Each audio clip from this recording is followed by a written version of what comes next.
Sveiki atvykę į žaidimą Pramoninis Panevėžys. Kol kas mes saugus, bet reikia remontuoti laivą. Korpusas sulamdytas. Kuro bakas leidžia, maisto atsargos išskrido į kosmosą. Na ir šiaip betvarkė baisiausia.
And welcome to the GovTech Baltic Leaders 2022. How are you feeling this morning? I want to see some energy in the audience. Well done. So as you may know, GovTech Baltic Leaders meeting is organized for the 4th time already, and this time is organized in Lithuanian capital Vilnius. If you happen to be around in town and are watching us online, feel free to welcome and join us in this very unique venue, Kablis. My name is Šarūnė Smalakytė, and today I will guide you through today's program, which is full of inspiring keynotes, workshops, specially designed for learning about the most innovative, resilient, and cooperative governments, both locally and internationally. In short, it's like a festival of public sector innovation, so a great place to be at today. Today we have 2 stages, the main stage, where we are right now, and we will have a workshop stage, on the right side, just outside the main stage. And our workshops will start at 11 o'clock, and I will definitely let you know right before they begin, so you don't miss them. Throughout the day, you will also have many opportunities for coffee, lunch, and networking opportunities, so use them wisely. This time, instead of long opening speeches with politicians, we wanted to tweak it this time and have an informal, honest conversation with a policymaker about GovTech and public sector innovation. So without further ado, let me invite Erika Kurochkina, advisor to the Minister of the Economy and Innovation of the Republic of Lithuania, and Arūnė Matelytė, head of GovTech Lab Lithuania, for the opening of this conference. A round of applause. Welcome.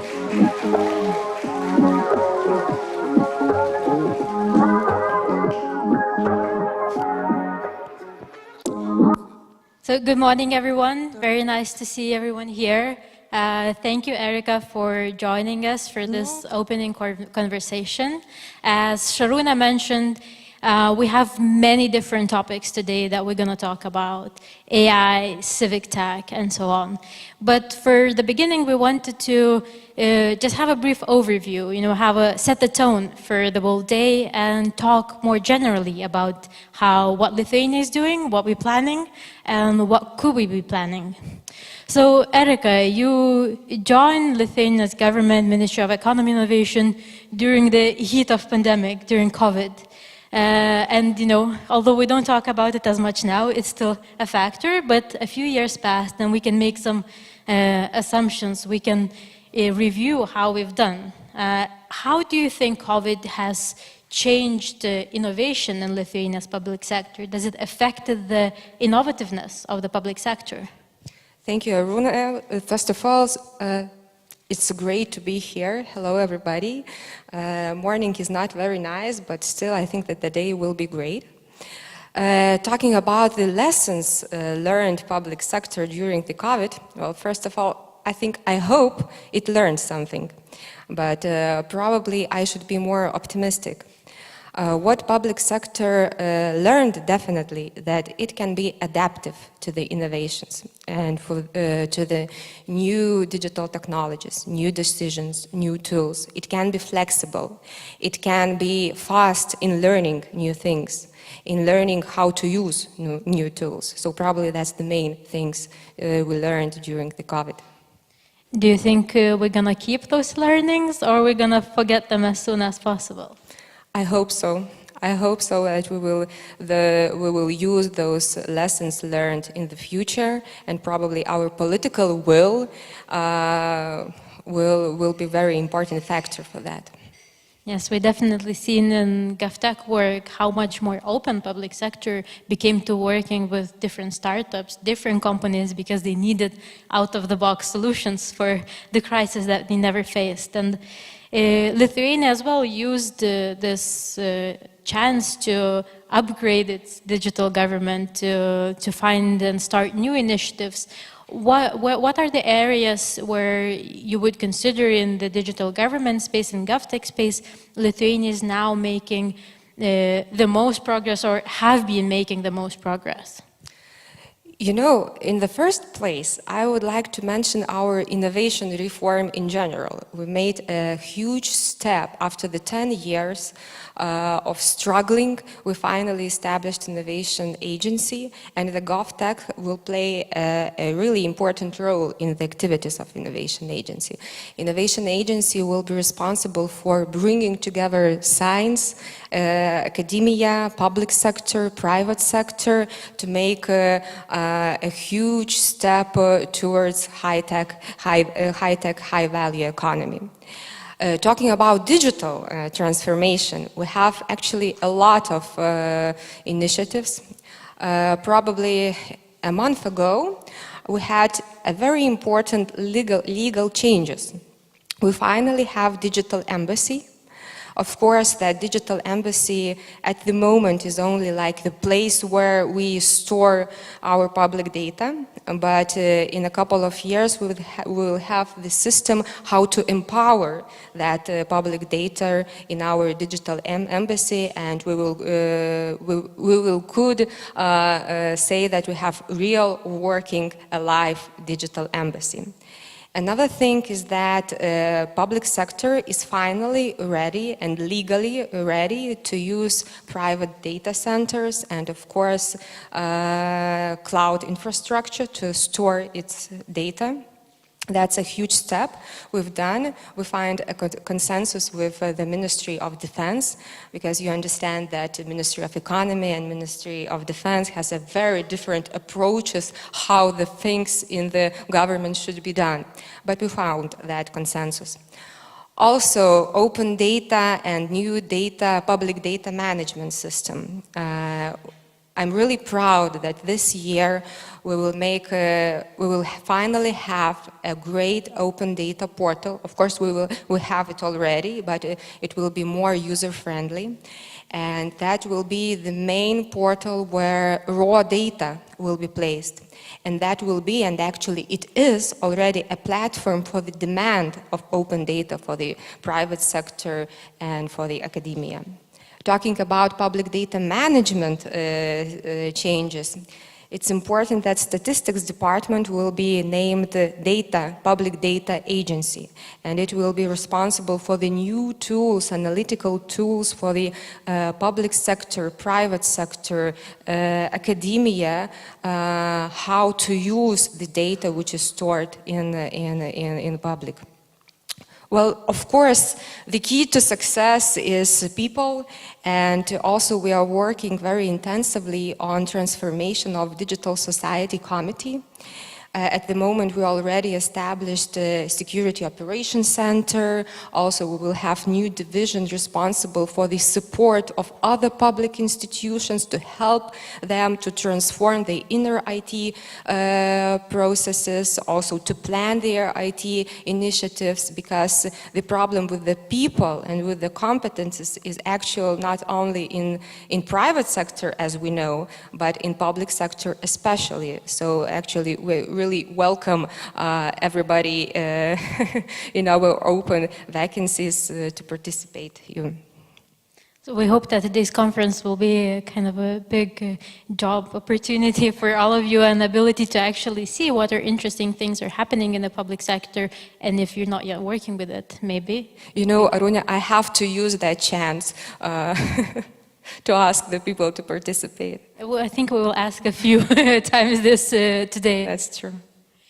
So I'm hearing a lot of different data initiatives, making sure that we store it properly, making sure that we use it, analyze it, and but of course, digital is not the only part of being innovative public sector. Do you think looking into the future and making sure that we as a public sector overall are innovative and, you know, embracing these values of innovations, where do you see, you know, the main kind of, what are kind of the main elements to achieve that beyond technology, maybe?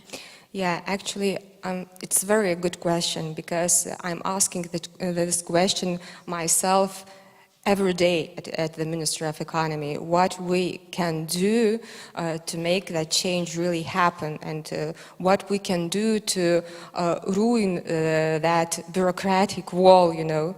I think that it's really important to invest in digital skills of public sector employees. It's a huge problem we face with. And I'm not talking only about basic digital skills. I'm talking about the special, specific competencies of the people who would be able to implement a lot of IT projects on their own. So probably digital skills. And also I was thinking what we can do more. But you know, we have almost everything. We have an amazing GovTech initiative, which is really becoming more and more popular among our public sector employees. We have creative, a very great private sector, which is really want to work with public sector and with politicians and with public sector, with the bureaucrats, you know. And of course, we have a great political will to do that change, what is also very important when we want changes in the public sector. So I'm pretty sure we have everyone for all of these areas that you mentioned, and today it's a great opportunity to actually talk with each other, network with each other, find common challenges, common solutions, and try to move this agenda forward. Thank you very much, Erika. Thank you. Thanks.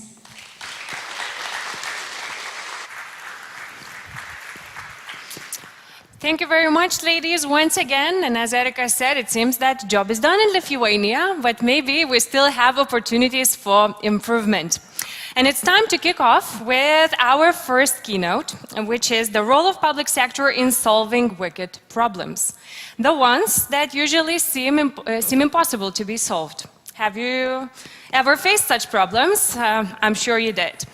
And we will hear the presentation from the guest from Estonia, Dr. Erki Karo, who is the head of the Ragnar Nurske Department of Innovation and Governance at Tallinn University of Technology.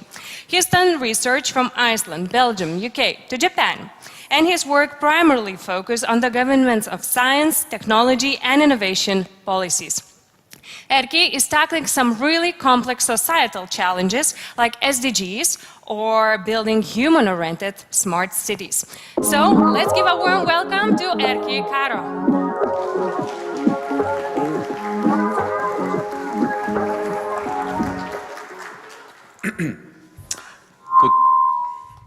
Good morning, everyone.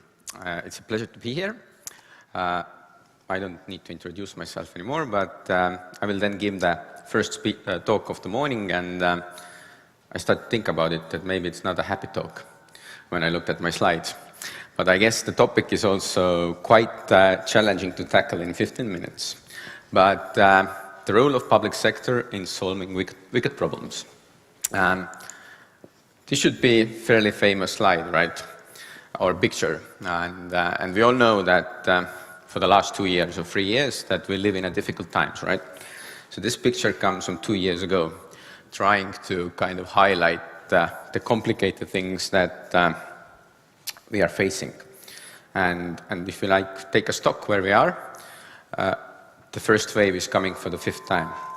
And we haven't even started to deal with the second wave, right? In addition, if you look at it, we forgot when we were drawing the lines, we forgot the war, the biggest energy crisis Western world has seen ever. That's going to come in October, November, whatever is the climate, but November for sure, right? And we deal with these things and we discuss these things, and oftentimes we think about innovation as a solution to this all, right? But today I want to just unpack of this kind of challenges we are facing, the complexities, and do it from 2 sides. One is to look a little bit back or think about it, or bring our thinking back to the last time we were facing crisis. So we oftentimes talk about wicked issues as things that public sector should solve. The term wicked issues was coined in 1973 or something like that, right? When we had energy crisis, the last one, when we had economic crisis, social upheavals, and everything like that, right? So in that sense, we are probably going back in the sense of problem definitions almost 50 years. And it's, I think, also interesting to take a few lessons from there and then to think about how do we move forward from there. So what are wicked problems, right? So the first definition is that we don't know what are wicked problems, right? Definition of a wicked problem is that everyone has their own definition of a problem. And this is from all problems start. And this is also from where the biggest challenge for public sector starts. If you don't really have an agreement on what is a problem, how to solve that, then public sector civil servants have a very difficult world to live in, right? Because eventually, if you don't have a political mandate to do something, to move left or right, it's very difficult to move. But still, we talk about these things, right? So it is actually a very complicated thing. And that's why nowadays we talk about innovation as a potential solution to wicked problems, because innovation allows you to kind of legitimize experimentation, thinking about outside of the box, doing things differently, right? So this is kind of a hack that when we don't know what to do, then through the lens of innovation, we can start doing things. But I think one of the big important lessons that I have to give you, or messages here, is that humility matters in this context, especially also for the public sector, that when we talk about tackling wicked problems, maybe we should be kind of realistic, because by definition, wicked problems probably cannot be solved.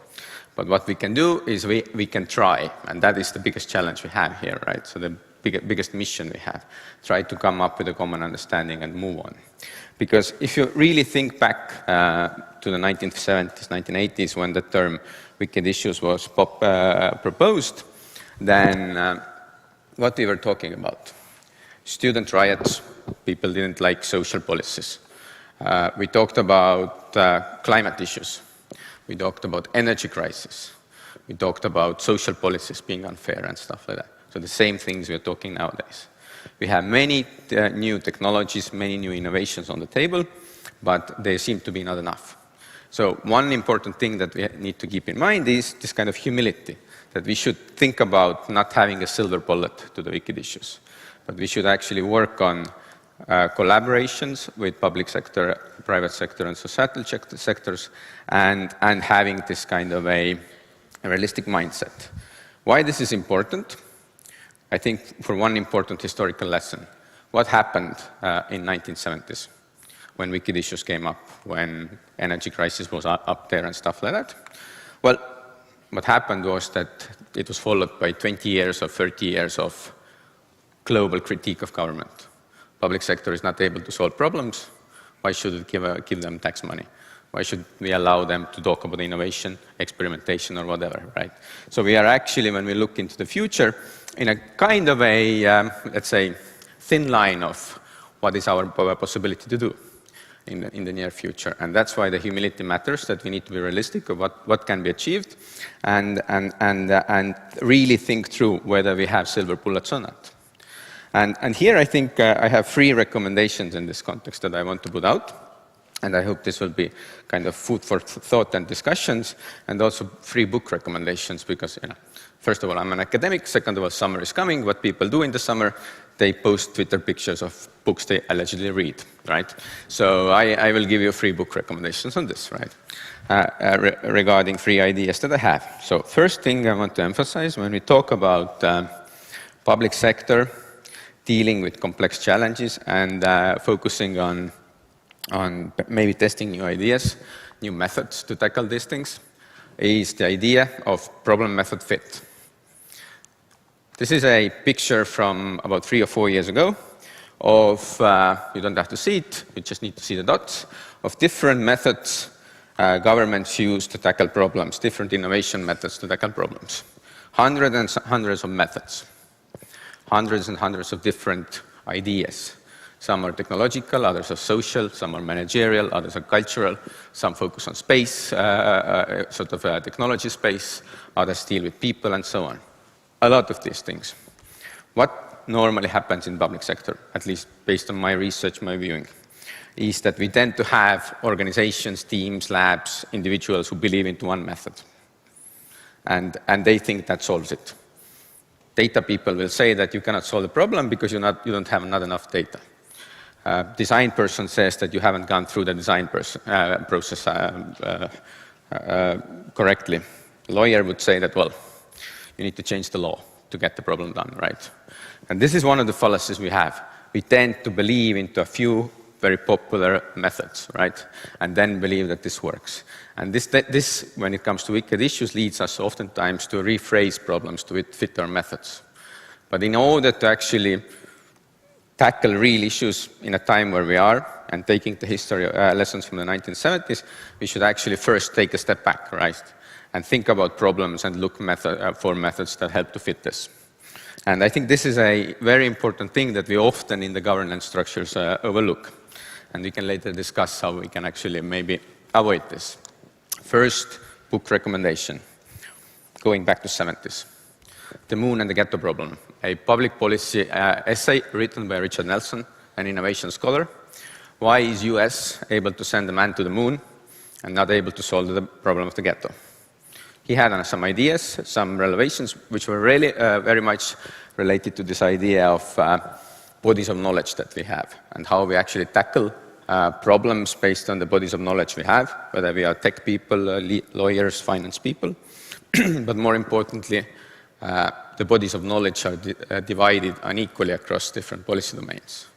We are investing more science and technology funds into military and less into social policy fields. Hence, we are probably able to solve a technological challenge related to military, but less so with social affairs. Interesting thing, when you read this in the summer, think about it. 30 years ago, no, 50 years ago, they were able to go to the moon and not solve the problems of the ghetto. Today, are they able to go to the moon? Probably not yet. Are they able to solve the problems of the ghetto? Probably not, right? So what has changed? What has happened with the ability of the government in this context, right? It's a very important question, a lesson to learn. Second idea that I want to emphasize is that when we talk about tackling wicked issues or any kind of policy problems through innovation, we should have a sensible definition of innovation. Innovation is new ideas, new solutions that have been designed, but also delivered at scale. So we have two sides of the game to look at. Exploration, looking for what might work, and making sure it is actually delivered. And this is actually a difficult thing in the public sector to do. In the private sector, what you normally do is, in startup field, you call this exit. Yeah? You sell your company to somebody who deals with the boring thing of actually making your product profitable, right? Public sector, you really cannot do the exit. You can be an innovation lab or whatever innovation team, design team, data team or something. You come up with a solution, a product, and then you try to give it to somebody. And normally it drops on the floor or in a drawer in the public sector, and then it's closed, right? And one of the problems why this happens so is that we overemphasize the cool part, the exploration part. Searching for what might work, minimum viable products, whatever comes up, a concept, and then we hope that it's somebody else's job to actually deliver this at scale. Successful cases normally happen when you look at these things together, right? So this is a picture you don't have to see. We all talk about, this is a US Defense Agency, the most innovative public sector unit globally ever existing, right? And we normally look only at one place here. Defense Advanced Research Project Agency, DARPA, and talk about how cool it is. Internet, mobile phone, Moderna vaccine, everything has come one or the other way started from there, right? But when you look at the organizational chart, it's in the middle of the most boring things you can think about. Acquisition of technology and logistics, right? Logistics normally is not very innovation-friendly environment to be in. But that's the important idea here, is that you need to think about this kind of new methods, new organizations, new labs put into a context. And building bridges means that when you design something new, when you come up with a new initiative, you should actually think from the start how it's going to be scaled by whom, and engage that side of the public sector or private sector in this process as well. Otherwise, things just fall on the ground and nobody picks them up or in a drawer. Reading suggestion number 2, 15 years ago, the historians of Defense Advanced Research Project Agency wrote a book, Technological Innovation in Legacy Sectors. It's a very interesting book because it makes a division. It says that you can innovate whether you're in the public sector, in the private sector, into a white space where there has nothing been, and into a very colorful space, right, which is full of political interests, societal interests, existing technologies, existing legacies. And these are very different things to look at. And most of our knowledge nowadays, when we talk about public sector innovation or innovation in general, comes from innovation into white spaces, where there's nothing before, and you can set the rules. Innovation into this kind of crowded, colorful places requires you to actually know what is there, how to break the legacies, how to build new kind of bridges between existing interests and the future visions, and so on.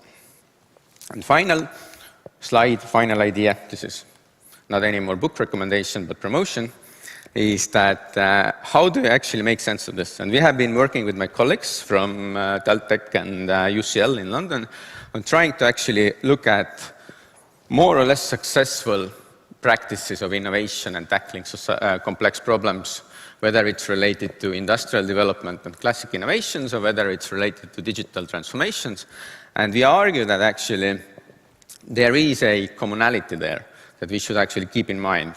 This kind of a mindset and capacities, what we call agile stability. That public sector organizations need to come to grips with the reality that you need to be both cool and boring at the same time. You need to be very dynamic, you need to be able to change, but you need to focus also on being able to deliver at scale. And this comes almost like an oxymoron sentence, but what we actually come to the conclusion or claim is that innovation needs bureaucracy. Innovation, by definition, if it's about coming up with new ideas and scaling them or delivering them on a reasonable basis to all the societal actors, needs both agile practices as well as stable practices of delivery of bureaucratic organization. And this doesn't normally happen in organizations. In the private sector, this doesn't normally happen in one organization, if you think about it. Even large innovative companies have their own innovation teams, innovation labs, but the technologies need to be scaled, the solutions need to be scaled by another unit. Public sector oftentimes needs to do this almost in parallel at the same time. You cannot say that we don't deal with the boring stuff because your task is to deal with the boring stuff. That is the basis, that is the baseline. Predictability, fair treatment of people, having secure services and so on. And on top of that, you need to build agility. Now, history tells us that this has normally been done in a way that is counter to the main narratives of efficiency in public sector. Namely that you need to believe that there needs to be diversity in public sector. It's okay to have duplication in public sector. It's okay to have organizations with different practices. But the challenge there is to sell this to the politicians and the public, that why this is not waste, why this is not somehow slack or laziness. But you need to do this, otherwise you will drop the solutions on the floor and nobody picks them up. So thanks from my side.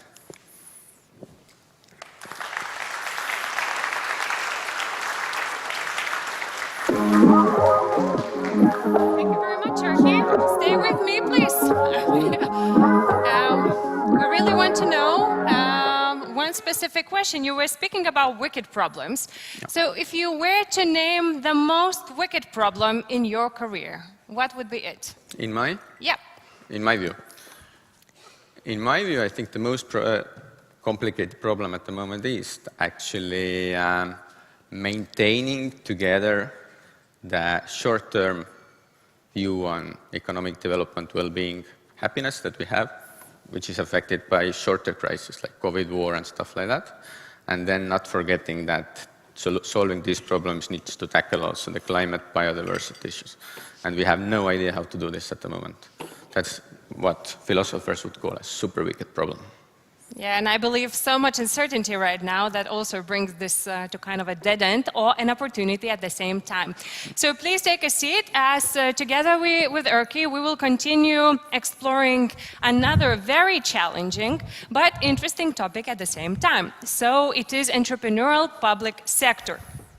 And together with our panelists, we will try to answer the question, is it still a dream? Or it's a reality already.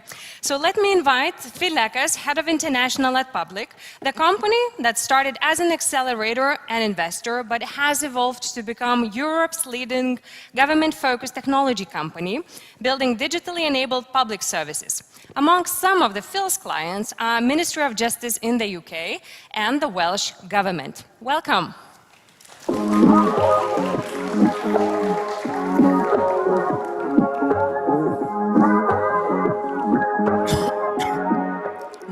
on the panel, Louise Kallenberg, National Senior Advisor on Digital Strategy, Economy, Ethics and Societal Change in Sweden. Today, Louise is CEO at Singula, a consultancy company for IT professionals with a mission to provide sustainable change through technology. Last panelist, Dr. Sigita Trainauskienė, Senior Policy Analyst at Strata, which is the Government Strategic Analysis Center.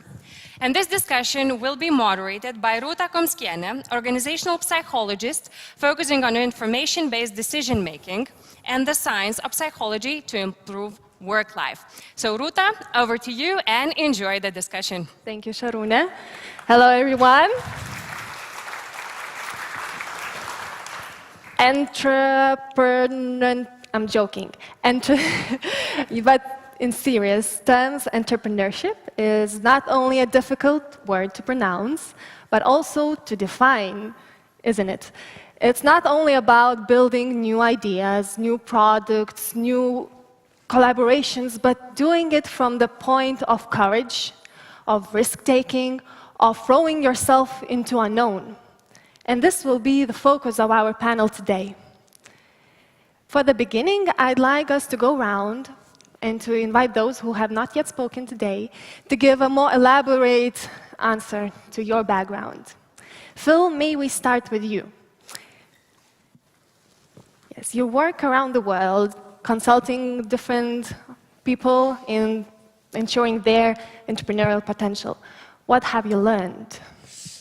Yeah, that's a lot of different things. I think one thing that I've learned specifically with regards to the question of an entrepreneurial public sector is the importance of trying to support individuals that are looking quite literally to become entrepreneurs. And I mean that in the classic sense of people looking to spin out and set up their own businesses. I think, maybe to sort of jump to the chase of what I and what my organization thinks about when it comes to entrepreneurial public sector, it's that there's sort of three trends or three problems that we see that are a little bit worrying and that are in need of sort of solving. The first of those is that we see a lot of innovation happening in the public sector, and that's incredibly encouraging. But very often it doesn't scale, or it stays localized to one corner of government or one corner of an agency. The second thing that we're seeing is that people are leaving the public sector.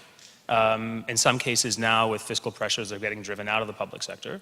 But rather than setting up organizations that scale that innovation, what they're doing is joining large corporates and instead having a slightly more transactional, maybe, relationship, you could say, with the state. And the third thing that we're seeing is that GovTech startups that are being founded often are being founded by people that maybe aren't super familiar with the public sector and maybe coming at it with a slightly sort of Pollyannish or naive approach, and they're burning out. And the startups aren't necessarily always succeeding. And so what we're quite enthusiastic about when you think about entrepreneurial public sector is quite literally, encouraging practitioner founders, so people that are on the inside of a public sector organization, for a period of time or maybe forever, getting up and leaving and saying, you know what, I want to start an organization that allows the innovations that I'm seeing and practicing to scale, not just across my particular sort of, government, but potentially even internationally, and doing so through the vehicle of a GovTech startup. Now, I think there's a number of examples of where that's actually succeeded, and we're sort of doing research right now to look at where GovTech founders come from and think a little bit about where those, be able to put some numbers behind the claim that I'm sort of foreshadowing here. But there are a number of successful companies that have done so, right? So Sarah Care in the UK, which is a large provider of sort of social care services, is very much a product of someone who is on the inside of the National Health Service in the UK saying, you know what, we can do this better, technology could be better. And instead of saying, oh, maybe I can pitch internally for some funding or some support, they said, this could work as a startup as well. And now it's having a tremendous impact on the provision of social care in the UK. And even if you think of it at the level of sort of whole teams of government, there's also room for spin-outs at that scale too. I think in the UK, again, that's a context that we're most familiar with, and so the examples I'm drawing on are from there. The behavioral insights team, which was originally a part of government that said, you know what, how can we use behavioral insights to improve The delivery of public services is now a fully fledged private entity that does this work with public sector organizations around the world. Similarly, the Prince 2 methodology, many of you which are familiar with, was sort of an internal public sector piece of IP that, at some point was spun out as a joint venture and said, hey, this is something that could be relevant not just for public sector organizations, internationally, but also for private sector organizations, right? We shouldn't underestimate the fact that government can be incredibly innovative. Now, of course, there's significant risks, and I don't want to underestimate those, and I'm going to be keen to discuss those with you later. I think these risks are particularly pronounced in contexts where the state is relatively low capacity, or it's really struggling to retain talent, and it invests a lot of money and resources into building up skills. So places may be lower income contexts, slightly more fragile states. It's something to be quite wary of. But we've seen that this can be an incredibly important thing in order to actually get the innovation, as I said before, to reach not just people inside one country, but also internationally as well. And I think that's a different way of thinking of public service, right? Is to say, well, if we have this vehicle, and it could be that there is a state ministry in India which has some really excellent tools that they've built for citizen engagement or internal process efficiency. You know what, that will probably only stay in that part of the country or that part of the world unless it's given a vehicle and a platform by which to go global. And so often private sector entities are a really great vehicle for doing so. And so that's something, to get a little bit punchy and a little bit more sort of early on in the panel, but I think it's important to think about even slightly more, ambitious ways of, or maybe even risky ways of doing public sector entrepreneurship in contexts where you do have the foundations of that, and I think the context that many of us come from in sort of the global north or Western Europe or, across Europe are ones that might be ripe for pushing us in that direction. Thank you. Yeah. Elise, you can, with confidence, be called entrepreneur yourself. Please share with us your story. Thank you. Well, I feel a bit hit also about that civil servant that left public sector, because that's my story. I've been a civil servant for many years and worked with the Swedish municipalities and regions and talked to every municipality and region in Sweden about digital transformation and collaboration, and also stumble with that hard part to be innovative. When I got this question, so what does entrepreneurial skills means in public sector? Well, I think the question is, do you dare to change? Probably that's the questions that you have to ask in public sector. Do you dare to change? And if the answer is yes, well, then you have entrepreneurial skills in the public sector, you can say. But the question was also, is it a dream or a reality? And I think it is a reality in some places, in perhaps small and isolated examples we have in Sweden. But what we lack in Sweden, it's one thing that I have learned that Finland is really good at, or they want to be, and that is to be a learning government. What it means to be a learning government is that instead of being an expert, you have all the answers and you have your procedures and your way of working. To be a learning government means also to be humble. To be humble that you don't have every answer. And it doesn't mean that you fail or do mistakes. It means that you learn when you go forward. And the second thing that we lack is interoperability. And that's also a hard word to pronounce. Yes, please say it again. Interoperability. And interoperability, it means that you have to have all the layers when you run the digital transformation. It's not only, hard infrastructure or the soft infrastructure. It's also common goals and principles, and to be able to share data and to share knowledge and to find perhaps new ways to doing business. And I think that what you do in public is an example on how you can, give interoperability a chance. And there's also a question about funding and legislation, and to have the being enabled from government. So the third thing that we lack is skill training in how to drive, lead, and welcome change. And that's where I have become an entrepreneur, because I thought that this question on how do we change then, because that's pretty much what everyone is asking.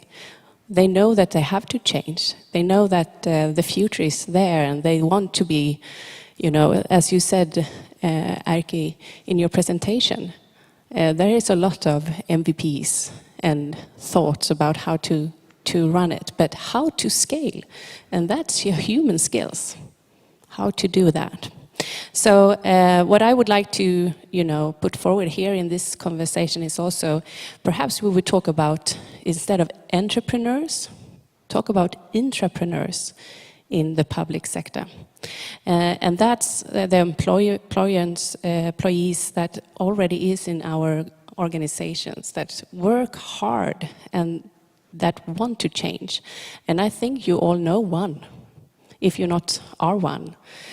Sometimes it's quite common that we go to these kind of conferences, the entrepreneurs who want to, you know, find collaborations, and they have the will to renewal. They have ability to take calculated risks, and they also want to be appreciated. And if you as a leader or as a board member build an organization that, you know, put the entrepreneurs forward, that it's the notion that it's critical that we want to renew, that we want to take calculated risk, that we want to learn, then you will be successful also in the public sector, I believe.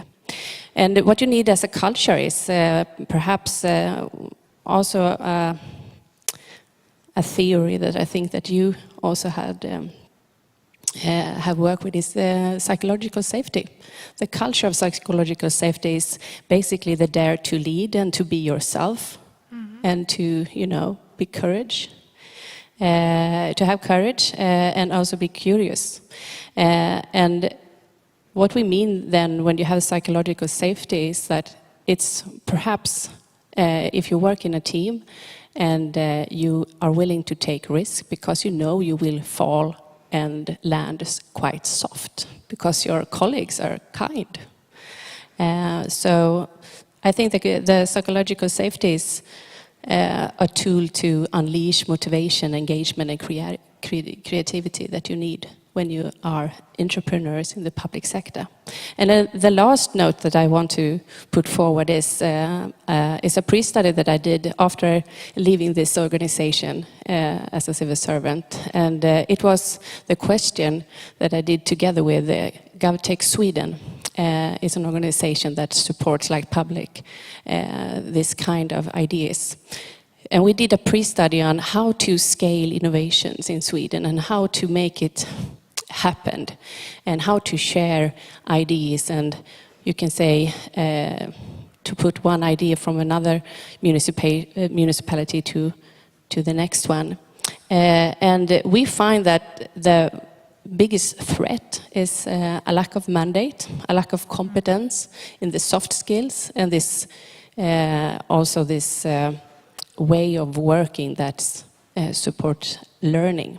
So that was the biggest threats that the municipalities and regions that we talked to when we asked the question how to scale innovations in Sweden. So, so let's unleash entrepreneurs, and if you are a leader, that I would say is your most important job, is to build that kind of culture wherever you are, that make people be who they are, and to be able to be creative. Thank you. Thank you, Lise. Very inspiring. And I have a visual now when you were speaking, is I saw some on Facebook, a room like this, and a question, who wants some change? Everyone raises their hand. And who wants to change? No hands in the air. But yes, this change starts from within, right? From you. Sigita, thought leaders in entrepreneurial state as a subject, for example, Mariana Mazzucato, emphasize the need for a vision. Can you tell us more about this part? You are a project lead for Lithuania 2050. Have we got a vision? What does it take to build one? Hello. Hello, everyone. I first noted that this is a kind of very interesting selection of panelists of former civil servants. So first of all, I need to say that I'm myself as well a former civil servant of 15 years. But then there's a question, why we have the former civil servants then?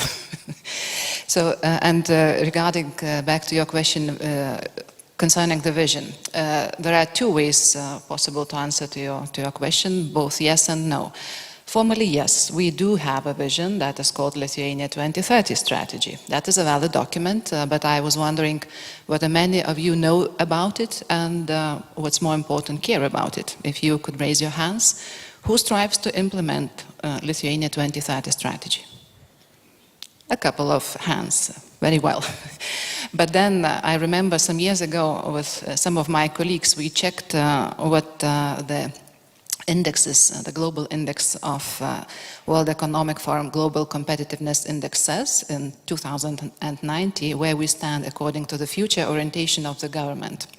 So our general score was not bad at all, number 37. But if you look at some sub-indices, such as government's long-term vision, we rank as number 90. And according to government's responsiveness to change, we rank only as number 94.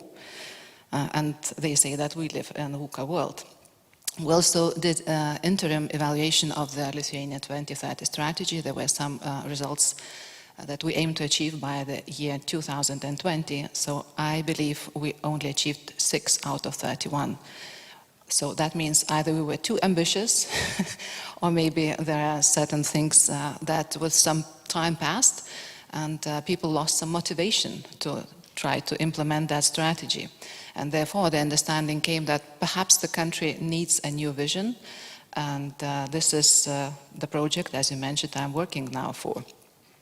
First, again, legally, it is the obligation to the government from the parliament under the new strategic governance law. And the new strategy should be submitted for the parliament's consideration by the next spring session, that is the 10th of March next year. Then it is the obligation on the commitment of the government itself under the government action implementation plan. But what's most important, I think, it is the personal engagement of the Prime Minister, and it is one of the projects or works in her strategic projects portfolio for the term.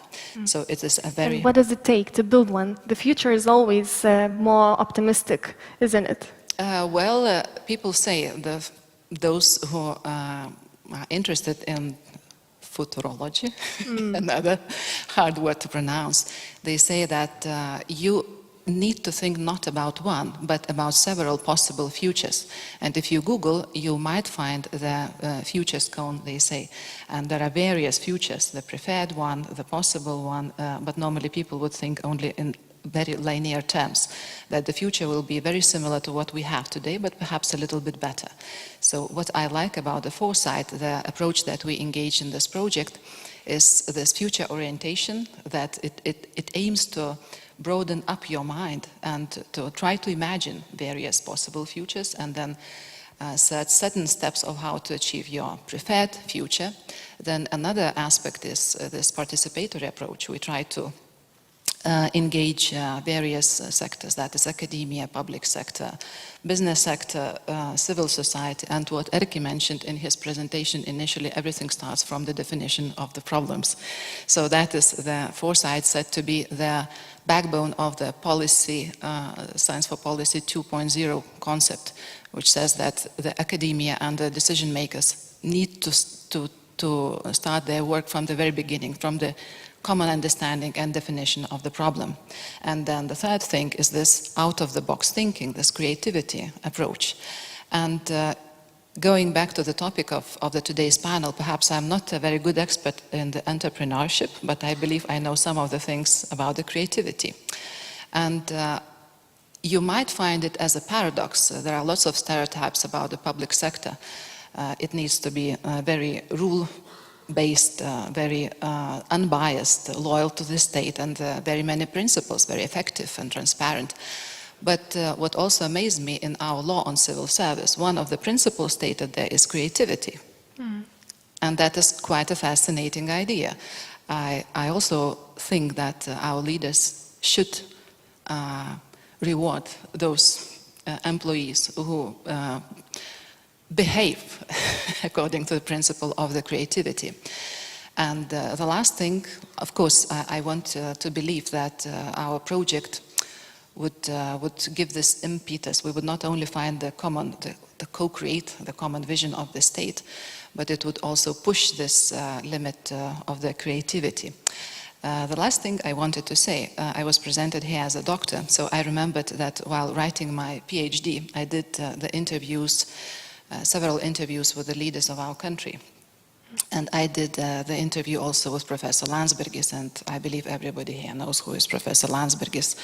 So he remembered that someone, when in one of his interviews, he said that someone compared our independence restoration movement Sąjūdis with Fluxus movement.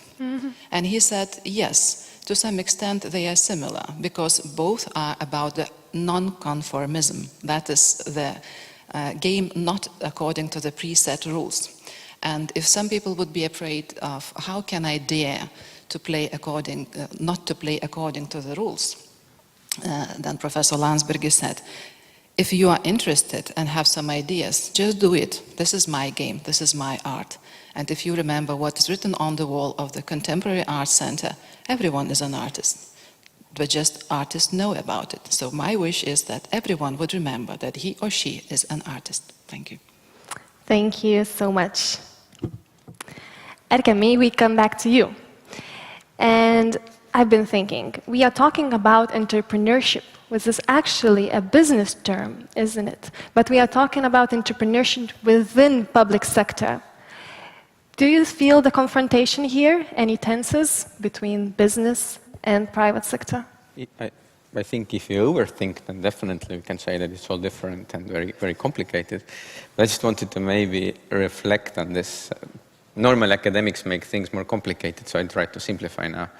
But if you go back like 100 years, and we had actually similar debates in society.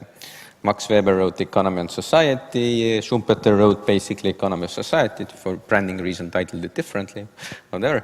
But they both were talking about how meaningful change happens in society, or qualitative change happens. One called it innovation, another called it change, and so on. But I think they both agreed on one thing, and they both looked at public and private sector at the same time. We just haven't normally think about that they were looking at different things, but they both concluded that, no offense, right? But they both concluded that entrepreneurs and innovators are inherently irrational and naive people. Because if you would actually, embark on a path of changing something, and then when you would look back from the end, most people who started would never do it. Because when you start, you have no idea of all the obstacles ahead, right? Mm-hmm. So they would argue that change is actually kind of happening from certain irrational or forces, non-rational forces in society, right? And we label these entrepreneurs, and we try to kind of overemphasize this somehow, or overmanage this sometimes. But I think it's important, even in the public sector and both private sector context, only maybe start from that and then think so about how can we actually kind of support this naivety and the irrationality in organizations in order to have this change happening.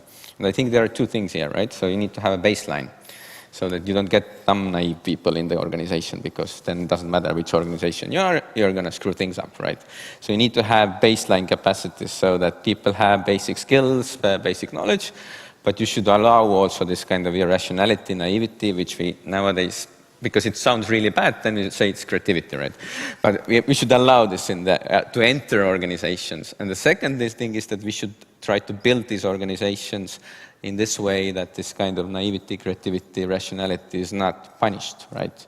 So you create this space, you create this kind of environment for these people to flourish the way they want to do and allow them to fail.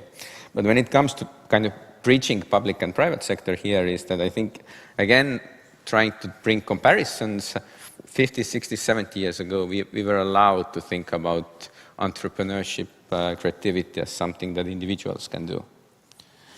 Nobody of us is a MacGyver, so we cannot do everything. Hence, nowadays, I think all of this change happens actually through certain networks, right? So we could call them this kind of charismatic networks or naive networks of change makers, right? And normally these things come together from public and private sector and so on. Many things that we somehow bring out as, nice cases of how innovation is managed or organized, whether it's, I don't know, Nesta or 18F in US or Estonian e-residency team or something like that. If you would go and ask from them, like, who invented this, who came up with this idea, they would fight over 2 weeks, like, who was the first one to come up with this. And this is actually a good characteristic, because these are actually this kind of movements or networks that come together and collectively are naive and charismatic and creative and whatever we would like to call them, and push things forward. But this normally happens, this at the gray area between public and private sector and social sector and stuff like that, and people come together and push this forward.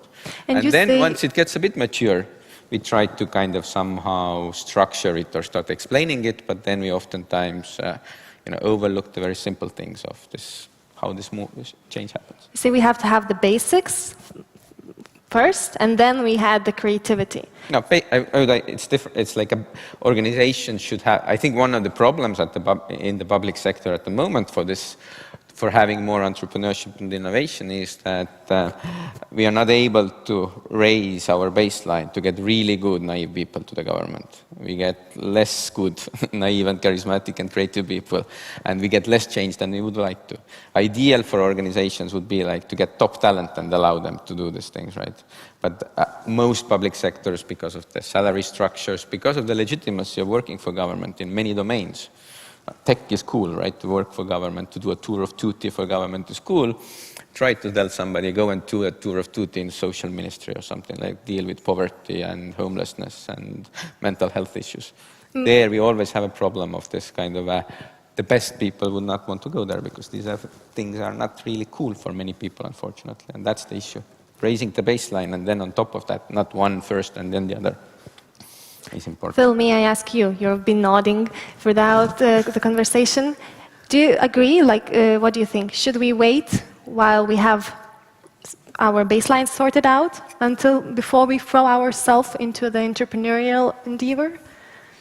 This is working. Good. I'm inclined to agree. I think we probably need a certain, if I interpreted the baseline correctly, then it's, I think, about skills and knowledge, which I think are sort of indisputably important for you to be able to solve a problem. I think it's a little bit, that I think we need to have. I think we should do it, though, not at the expense of the sort of naivete and creativity that needs to come to say, well, listen, I have a good factual understanding of a problem, or I have some lived experience with what it means to be sort of the provider of social care services.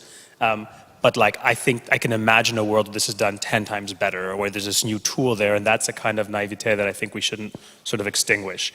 So I think that they're quite complementary. I think the one thing that I'd add maybe to the account that was given before is that I think, you can do a lot about skills and culture, and that is very, very important. But I think we should also maybe think about where there are the very practical bureaucratic obstacles that stop people from sort of moving across the borders of different kinds of organizations, making those membranes a little bit more permeable.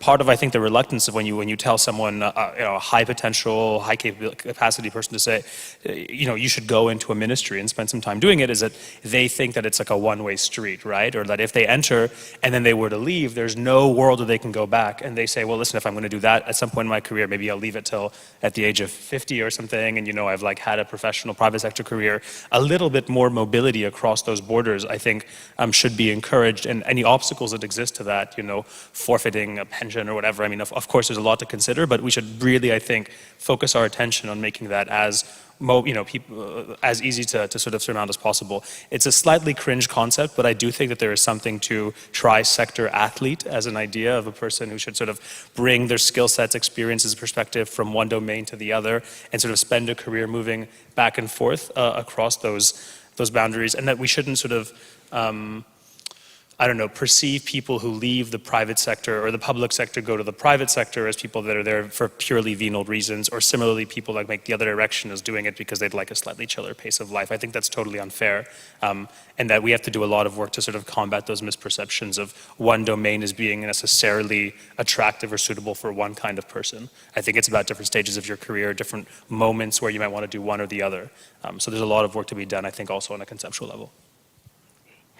And Louise, for you, as a leader, have you ever been in a situation when you had to say for your employee who came to you with an idea, let's stop, not now, let's have this done first, and then move to the innovation phase?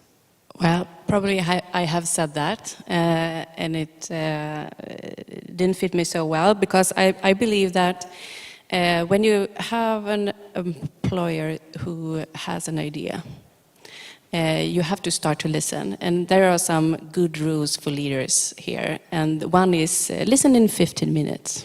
Give the idea the best shot. And be curious, ask questions, and really get into that kind of idea. That's one thing that you can do. And then you can have a discussion. Is this something that we can do now? Or can you see how it fits in the environment or our strategy, perhaps? But if you give an idea 15 minutes of fame, you would say, that's something that you can do in your everyday work. And that's, as a leader, you allow a person to think and be listened to, and that's quite strong. And sometimes when I have done that, it started with the notion that I don't believe in this idea, actually I have changed my mind. Mm-hmm. Because of course you have like ideas yourself on what a person means, and you have to listen carefully on that, and perhaps you understand that you didn't understand. And the other one is you can also have an approach to an idea, not to say no, but you can say yes, and so you can add a layer that perhaps you will do this and this on that idea, and it will suit in our way of working or structure that we are in. Because public sector, as you said, it's a lot of rules, and you have this transparency, and you have legislation that you have to follow. But that doesn't mean that ideas not can be done and creativity not can be there. I think also, and perhaps I have a different perspective on that, because I think that people in the public sector are very creative. They have small fundings and they have a big assignment, and they are really creative. And perhaps it's when you are a civil servant, you know, if you are really close to the budget process, you're not that creative. So maybe it's depends on where you are in the public sector. Some restraints around you make you feel and act more creatively, right? And for the final question, I would like us to play a game. Shall we? Let's imagine that we are attending a GovTech conference 10 years from now, 2032. What would we be speaking on the topic? Entrepreneurial, public sector, aspiration, or reality? Sigita, shall we start with you? I would say reality. It's not only because I would like it to be more creative. I agree with you that the already public sector is creative, but it is, if I remember right, the OECD has published a report on a high-performing public sector, and it said that the future necessary skills and competences for the public sector would be professional, strategic, and innovative. So I believe that there's nowhere to hide. It's a necessity for the future. Thank you. Who would like to say next? Who's ready? Or I would say probably we talk same words, but we mean different things. And what I mean by that is probably that in 10 years' time we will not anymore probably relate, because I think a lot of people, when we talk now about technology, innovation, entrepreneurship, and public sector context, we relate this to somehow services, let's say, public services, the quality of them, how do we collaborate with citizens and whatnot. But I think in 10 years' time we will deal with the bigger issues, right? So that, we have the biodiversity, environmental challenges and stuff have become much more crucial, right? Climate change issues and so on. So we actually focus our discussion of entrepreneurship and activities actually, are we tackling these issues well good enough or not? But I think the words will be the same because, the word innovation is like 130 or 40 years old, 50 years old now, so entrepreneurship is, they last. We anyway do copy-paste of slides oftentimes, so we are not unlikely to invent new words that fast. So. Probably not. Well, I think we will talk about this old world, business models, and perhaps agile legislation. Agile legislation. Yes. Mm-hmm. Okay. Phil, what are your ideas for the future conversation? I think there is a world where we'll use different words, and I think that's because there will be some enterprising academic that builds a career on defining a new term that means more or less the same thing. Publishes maybe 15, exactly. I think so far there will be a difference of when you think about the models of collaborating, they'll be a little bit different. Right now, I think it's like you're either on one side or the other side of a divide. There's certain quite clear ways of linking those two, right? You can procure services or technology from the public sector to the private sector.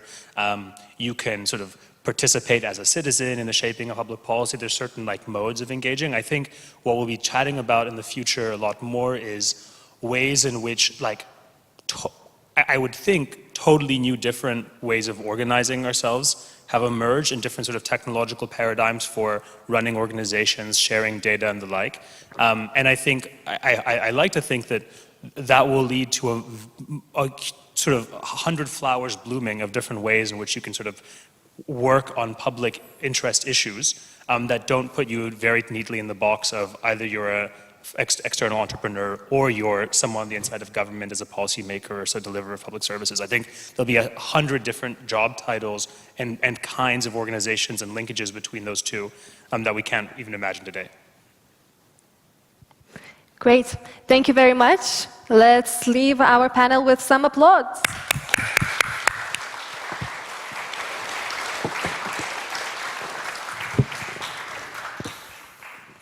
Thank you all for such a great discussion.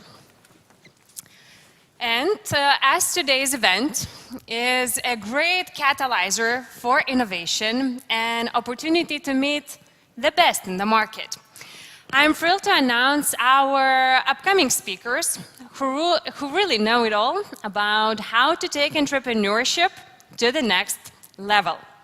Let's dig into the next session with my fellow colleague, a good friend of mine, some call her a queen for sustainability, Greta Monstavice, the CEO and co-founder of Catalysta Ventures, that is a hybrid startup accelerator and fund for triple top-line ventures. She's really one of the most active voices for sustainability entrepreneurship in Lithuania and has co-created the first B2B impact accelerator in the Baltics. So a round of applause for Greta.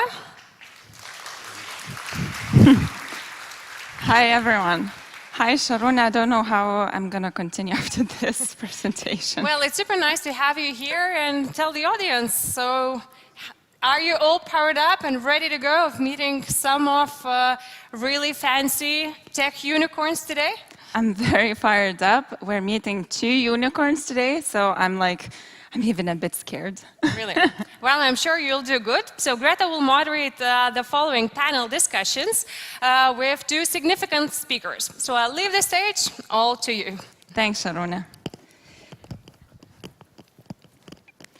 So, very nice to see you all today. As Sharuna said, in my professional life, I'm one of the co-founders and the CEO of Catalysta Ventures, working a lot with startups and sustainability and empowering entrepreneurs to create positive change. But in my personal life, I consider myself as an active citizen. So truly, when I see people who make public sector easier, make it innovate. I'm super happy. So that's why I'm also incredibly excited to have these two fireside chats.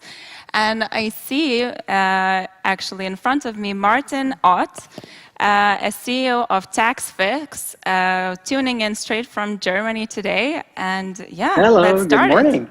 Hey. Hi, Martin. So nice to see you. Thanks so much for having me. How are you? I'm really good. I wish I could have been there in person, but I'm really, really happy and excited that we get the chance to connect, at least virtually, in these days. It's possible, so I'm really glad. Same here. So Martin, you know, when I looked at your bio, it's like incredibly impressive. You have more than 20 years of leadership experience in companies like previously Facebook, now Meta, WeWork. You worked in multiple markets. It's like an incredible career that you've had, and now you're CEO of TaxFix. So can you share a little bit, what does TaxFix do, and yeah, what's your role in it? Look, TaxFix is in simple terms, is a tax app, a European tax app. We try to make tax declarations as easy and as accessible for everyone. So empowering people to take, you know, their very complex tax issues in their own hands, for those particularly that, you know, cannot afford a tax accountant, or, you know, are afraid to make mistakes from the complexity, not understanding the language. And we have that simple app where you can do it yourself in a few minutes time, to helping them file and also get the money back that they're owed. Yeah, that's wonderful. I think you're taking the complexity of taxes and making it simple, which sounds absolutely incredible. Kažkaip neskambino dabar muzikytės, aš dar pertrauką padariau ir nieks neskamba, tai aš tiesiog... We have some background chats. This is a sneak peek, but let's go back to Martin. So, Martin, I have seen some information that while you're also just became a unicorn, like a GovTech unicorn, which is in itself amazing, you have already returned more than 1 billion euros to your customers from tax declarations. So how do you manage to make such a difficult thing easy? Yeah, I mean, the thing is, look, we're less focused really on the valuation. As you know, it's just, you know, a point in time. Of course, it allows us to continue to invest into the growth, as we're seeing. It is a need, even, you know, we're based in Berlin, Germany, but even beyond Germany. But what we're really celebrating, what you mentioned, that 1 billion euro, for example, the money that we return to the customers. And this is actually in our weekly all hands, where we have a weekly all hands, also an open Q&A where we ask questions. This is the one single number that we always put up first, our North Star metrics. And how do we manage it? I think it's really putting the user, our customer, the citizen first, right? So to some context, probably in contrast to, you know, the Baltic area, which is known to be very advanced and simpler tax system as well, and very high standard when it comes to digitalization. The German tax system is actually very complex, to the point that 12 million Germans, they don't even file their taxes at all, because they're afraid and they just don't have access. So our goal was to, with the help of technology, just reduce that complexity and make it simple. And this is, like, we could at any point in time, you know, choose from over 3,000 questions that we would ask someone for a tax declaration, which is crazy in itself, right? So, but we make it simple, in a very simple language, only asking the things that people understand. You can take a picture from your payslip, we capture that data, help you walk through it, and then, you know, basically use the government API to submit. And through that process, not only try to make it, you know, very simple and testing along the way constantly, but also driving new innovation. Like, one thing we've for example, you know, heard from our customers is that it takes a long time until they get their tax refund. So we've launched something we call instant refund, where, you know, within actually a few minutes, they can already get the money and don't have to wait a few weeks or sometimes months until they get it. So things like this, where we listen to the customer and try to understand every step of the way how to make it easy for them, and then drive new innovation on it. For sure. So what you're saying is a lot about sort of human user-centric approach to translate the difficult things to the consumer and listening to them, correct? Absolutely. It's like I'd say like a design-led approach, right? So it's not that we think of something, we build it, and then we put it live, and then hope that people would use it, right? So we try to turn it around. So it starts with, I don't know, it starts like with a whiteboard session where we use the whiteboards and think about things, but then we put some, test screens basically live and run tests. So first, of course, we have a lot of qualitative interviews, really understand the needs. Then we put some, if you want, just, landing pages, some screens live, testing the flows, and really looking at how do we optimize then the drop-off points, the conversion funnel. And like one of the things, for example, we launched, you wouldn't have thought it initially where we started with that app, usually for younger people, first-time filers. And so now we've actually launched also the filing for pensioners, which is a bit more complex case, but we heard from our customer success centers that there were a lot of pensioners that said, I also want to understand, make it simple. And you can imagine, of course, the way how you build product then and lead them through is very different than you would do, for example, for a student that or digital native that just comes out of uni and does it themselves. That's super interesting, Martin. So when you're going on the tax fix, is it that you identify your age and then you have a different user flow? Yeah, it's basically you download an app where now we actually, and this is where we also put it flows through the website, because we've seen the older people would much rather do it on their web, which of course also makes sense. And then yes, you would ask just a few simple, identifying questions, and then on that basis of what you answer, you would see very customized, very personal flow only for you. And so every single flow is actually different based on what we learn about you during, the interactions with you. Again, with the goal of making it as simple and seamless as possible and as individual as possible for you. Right. So, Martin, you already started sort of answering this a little bit. Can you share any of the team methods or, exercises that you do in order to nurture that simplistic outlook to complex ideas? Yeah, I think it's like what I mentioned is the design sprints that we do, for example, right? That we really, really get together as cross-functional teams, right? So that we really put everyone together and first see, okay, what have we heard from our customers, our existing customers? What do you think we could improve and do? And then go together and start testing things. But I think the most important thing is when things are live, they're not perfect, right? So we always look at every single drop-off point, and every single day we optimize the conversion funnel and look at, oh wow, here at this question people had a misunderstanding, or it's not clear enough, and then we change it and see and iterate. And so it's more like in small iterative step learning and constantly adopting the flows to improve the conversion.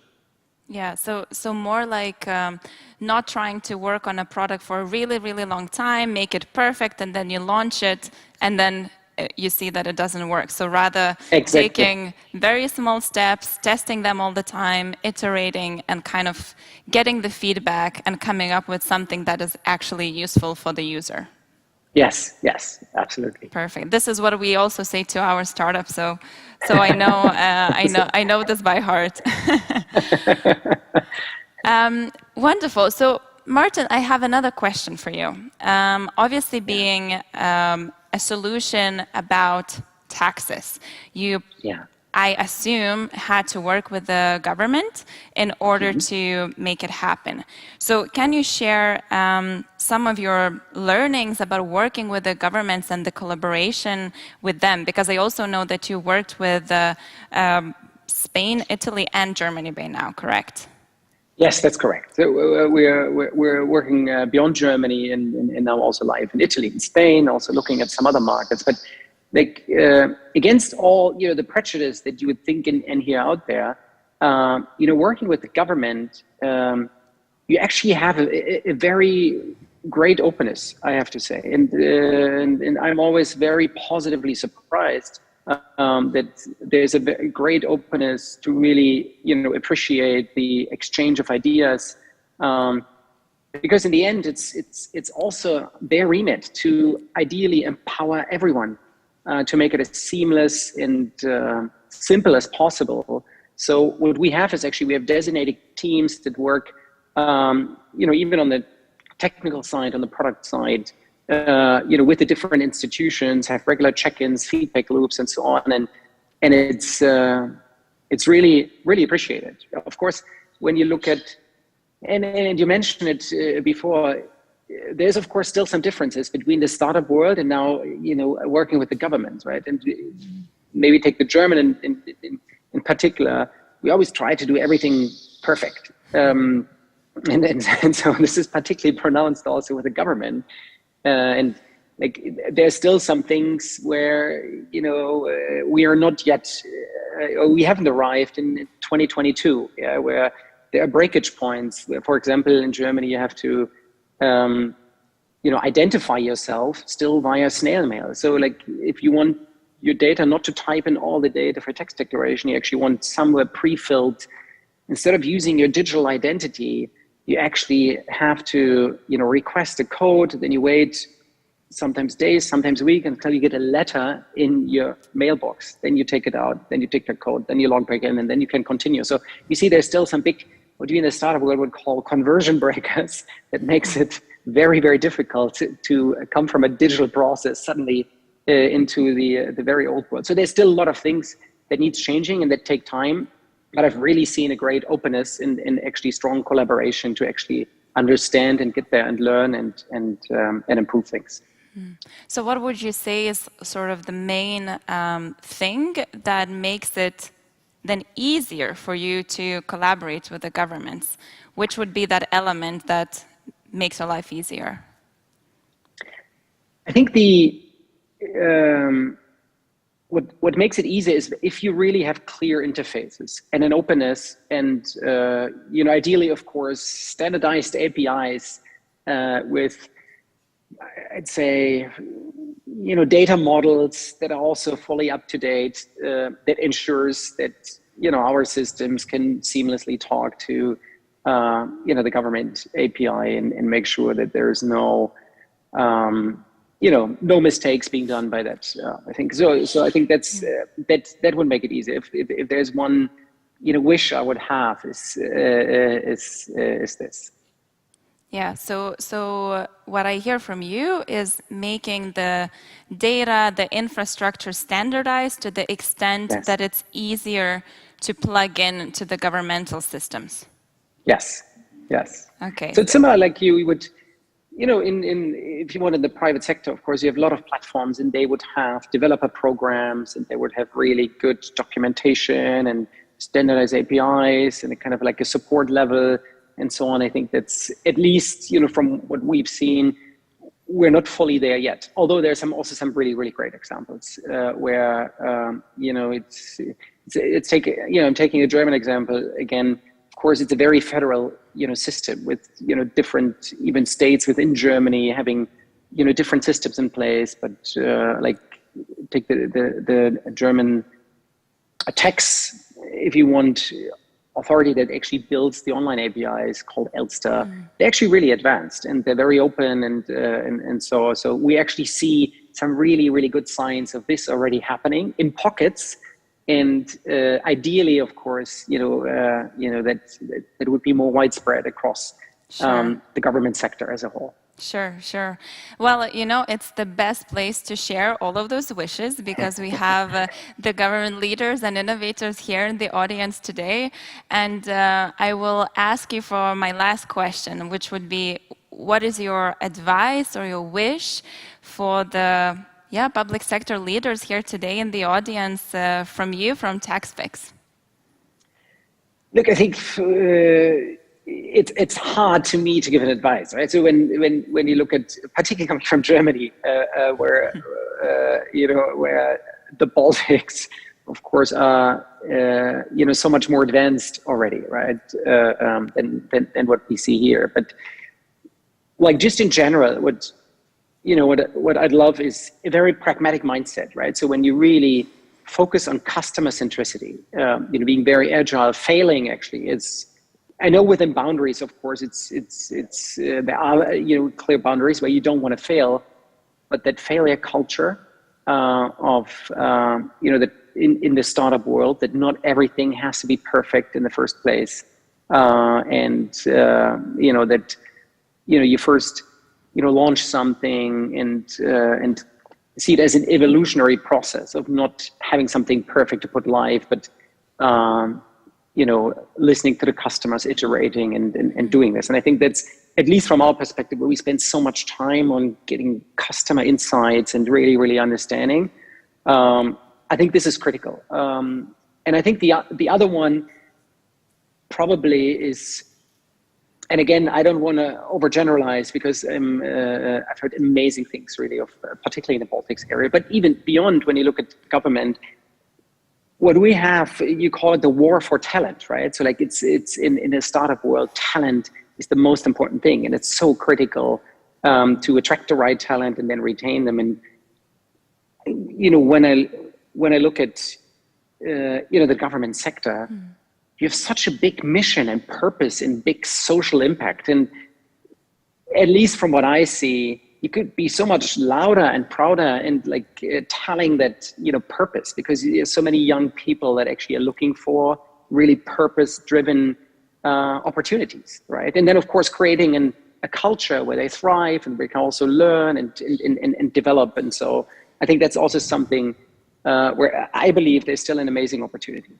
Oh, I love that idea. So, Martin, thank you so much. We've heard about, little test, iteration, human-centric innovation, not being afraid to shout what an amazing purpose these people in the audience have, and attracting the best people. So here's the recipe. Thanks so much, Martin, for joining us, and I hope to see TaxFix in Lithuania soon. Thank you so much. Have a wonderful day. Thanks, Martin. Thank you. Thanks. So now, after this one unicorn from Germany, we will have our own unicorn from Lithuania joining us today. We will have Povilas Paderskis, CEO from Nord Security, joining us today. Hi, Povilai. Hi. Nice to see you, and we have some live action here on the stage, so really, really good to see you. Povilas is truly a unique person. If I would be more cheesy, I would say a unicorn himself. Povilas has been leading the administration in Vilnius municipality previously. He has worked with a lot of IT and cybersecurity projects and has had that experience, but obviously right now, he's now famous for being COO of Nord Security. So, Povilai, how does it feel to be that famous right now? Hello, everyone, and great to be here. Thank you for organizing this, of course. And I don't feel famous at all. The work that's happening is pretty enough to keep me going, and I'm not interested in those other things, but I really see some similarities in terms of the organizations that I have been leading, at least in the sense of the work that we're doing, operations-wise.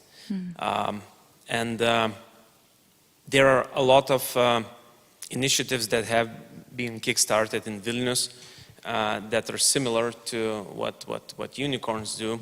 And unicorns just being, big grown-up startups, so high-risky businesses. I think it is really something that we need to understand and really measure if we want truly that behavior from a government institution that a unicorn does, and this a discussion that needs to be had. Can you elaborate on that? What do you mean? Because we just had Martin saying, you know, test little bits, iterate, get human-centric feedback, all of that. Is that what you're talking about? That needs a different approach or something different? I think governments and businesses are inherently different. So you don't want, let's say, a train at a train station to iterate by bits and be, you know, sometimes on time, sometimes late, sometimes early. You want government to be stable, consistent in its efforts, and good in its service. So, but under the hood, of course, there should be iterations and processes in place to make those services as good as possible, and, you know, getting the feedback. I think the most important part, as we did in the municipality, was the customer-centric approach to people of Vilnius city to integrate the understanding that the municipality is there to provide services for the people. So when the mentality changes in that direction, you are bound to think about, you know, service KPIs, service layer agreement, some ideas that you want to orient into that direction. So this is what really resonates between the two, because when you have a service, you cannot really, you know, decide whether you want to provide that service, because, you know, you're bound by law to do that. But but what you can do is to change your perception about that, and, you know, try to make it as good as possible.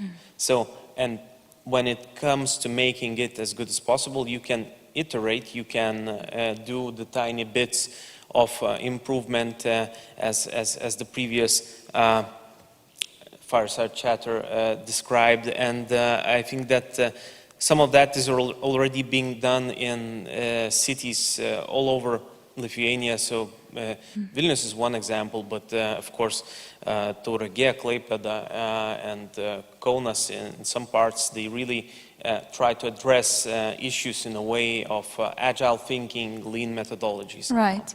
So probably we understand that this getting feedback and this human-centric approach is important. Now we are hearing it for sixth time in this short 20 minutes. But can you share, so what does it actually mean? I think when you're saying that people are trying to make the services better and better, like everyone here are thinking that they're making things better, but are there like methods, are there some ways of doing things, like are you doing interviews, or are you going to focus groups or to the streets to talk to people? Like, what does it actually mean in real life? Well, I think we all know the answers, like intuitively. And what was recently uncovered by Vilnius municipality, they did a reboot and an improvement of social services in that domain. They implemented the agile processes. So they interviewed people, the actual people that are eligible for the service but are not getting them, and try to figure out in the simple sense of, you know, service funnel, what are the problems, why the people are not getting there. And, you know, it comes down to some simple things, like, you know, people not being informed, people not knowing their rights, people not knowing that the service is there, and so on and so on. So you know, it's just a matter of insight and ownership that of the service. It's not there for the institution, is there for the people. And this is, you know, these are really simple things, but then again, you know, there are very simple things and truths that people know and understand, that you should exercise regularly and you should not be smoking because smoking kills. But then again, there are people who do not exercise and who smoke. So, you know, some truths are really easy to spell out, but really hard to implement due to, you know, inertia, due to lack of talent, due to lack of people in the public sector overall. The thing is that, you know, in Lithuania we have this problem that the salaries of public servants are fixed in 2008 and haven't been reviewed since. So for example, the mayor of Vilnius, he gets 2,400 euros per month salary, as big as junior developer that works in IT company, and therefore it's downwards, and you cannot attract talent to work towards the solutions that the people need. And this is you know, a controversial thing to say, because you know, we are getting what we are buying, in the sense of, you know, society paying for the service. We do really understand that, you know, you cannot get great things for a cheap price, and we are paying a cheap price, and this is sometimes the public sector that we have, the inertic one, the one that is not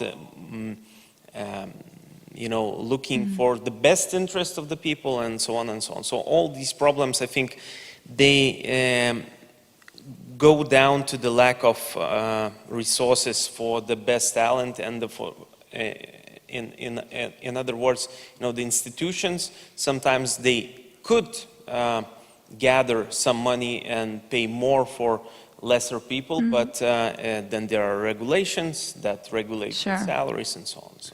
Yeah, it's a complex system, and what I picked up from what you said is that the services are not for institutions, it's for people, and these are the people that are making them a reality, right? So in kind of behind each business, behind each organization, there are people that we need to take care of, and because they are also taking care of us. And what we heard from Martin as well, when you look at it, the jobs in any public sector are probably the most impactful, the most exciting jobs that can make so much change, which is obviously what the job market and all the kind of talent wants. So yeah, maybe some like little things that are not so little would be changed, and then we would have a totally different innovation mindset and the drive to change things. Yeah, I mean, public sector does not need to, you know, pay top salaries. It could pay less than the private sector, because you have all those other benefits that you just mentioned. You know, the impact, the ability to change a lot of things that are moving in the country or in the city, but it cannot be as, you know, dispersed. So there's no just, you know, purpose of a person working there because he cannot sustain, you know, a life. Yeah, yeah. So let us go a little bit to slightly different topic. So you're currently from a grown startup, a unicorn startup, and you previously have worked with public sector. How do you see the cooperation between the two happening? We've just seen an example of one cooperation. What do you think about that in the Lithuanian context? I think the cooperation is happening quite well. We have a Unicorns Association that is cooperating with the government quite directly.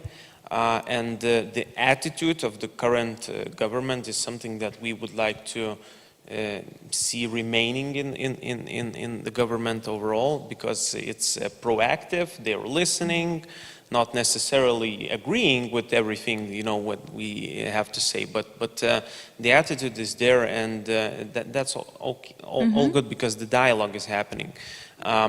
in other senses, I think there should be more ways for the government to tap into the startup products, because there are some quite complex procedures in terms of public procurement and other ways that could allow, you know, the government to engage with startups, but it's quite a hassle, and there could be more ways to do that, and it would allow government officials, you know, to like power up their game with using innovative technologies and the products that are being created in here. Of course, we do have our own corporate social responsibility policies, and we are donating software to institutions, especially in the war context that is going on now. So we are working with the Ukrainian offices and the institutions in Lithuania. So that's happening too, and we see the proactivity there. But there could be more. There could be more of that. Sure. I think what you're saying, what is also really important, that the attitude is there and the willingness is there. And I think this event is part of showing that the willingness is here. So I want to finish with the same question that I had for Martin. What would be your advice to the people listening, to the people in the audience that really want to innovate, they want to see change, and they want to see that change happening in the public sector? Well, I think not wanting to repeat what Martin said, but now you need to think of different things. Well, being yourself and trying to, you know, just think about the purpose that your work has, and that's what always helped me in the Vilnius administration, just to think about all the people that depend and rely on your service. It really empowers you to make the bold decisions that you need to, and I think that would be the advice. Yeah. So, Pavel, I have not asked half of my questions, but we don't have any more time. We've heard today that yes, we have some challenges to overcome, but at the same time, we have a lot of willingness, we have a lot of courage here in the room, we have a lot of purpose and impact driving us to reach that change. So we're on a good start, and let's hope to have another third unicorn, maybe in the GovTech sector. So thank you all, and thanks, Pavel, for joining us.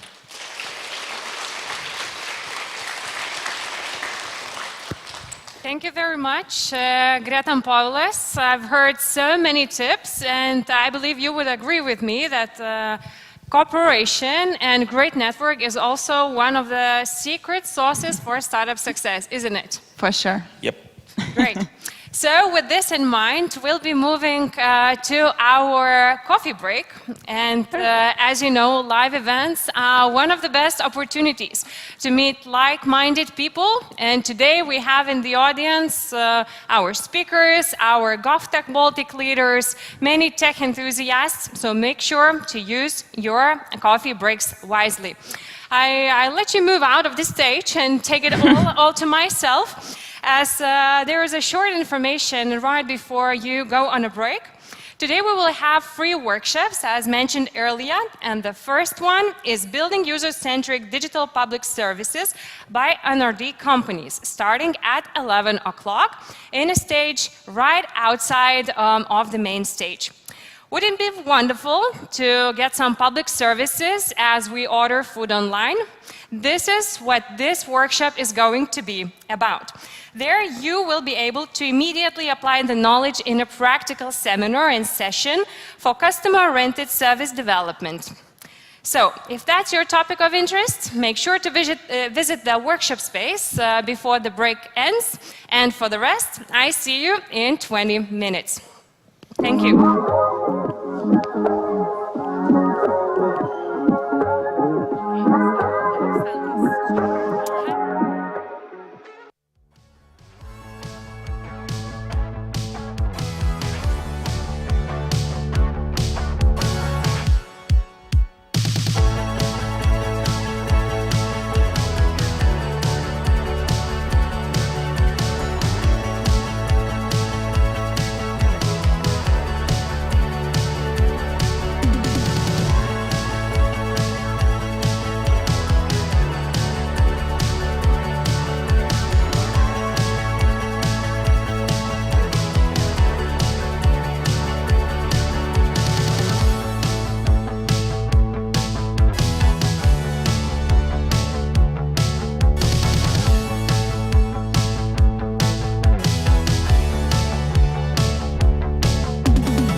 Welcome back, everybody. And for those who are still enjoying their coffees at the back, make sure to find your seat at the front row or at the workshop room. And did you spend your coffee break wisely? Did you have a chance to meet someone new or catch up with an old colleagues? That's the beauty of live events that we can have these days again. And now let's get ready for a breath of fresh air on a stage as we will hear about new ways for public-private cooperation. The keynote will be presented by Alexander Holt, responsible for emerging opportunities and partnerships in Digital Directorate at Scottish Government. He is being called and described as a global pioneer of government innovations and public entrepreneurship by Economic Forum. Alexander has worked for the Scottish Government since 2014 and set up the first GovTech program in Europe, which is called Civic Tech. So I'm more than happy to invite Alexander on the stage. Welcome. Thank you. Thank you.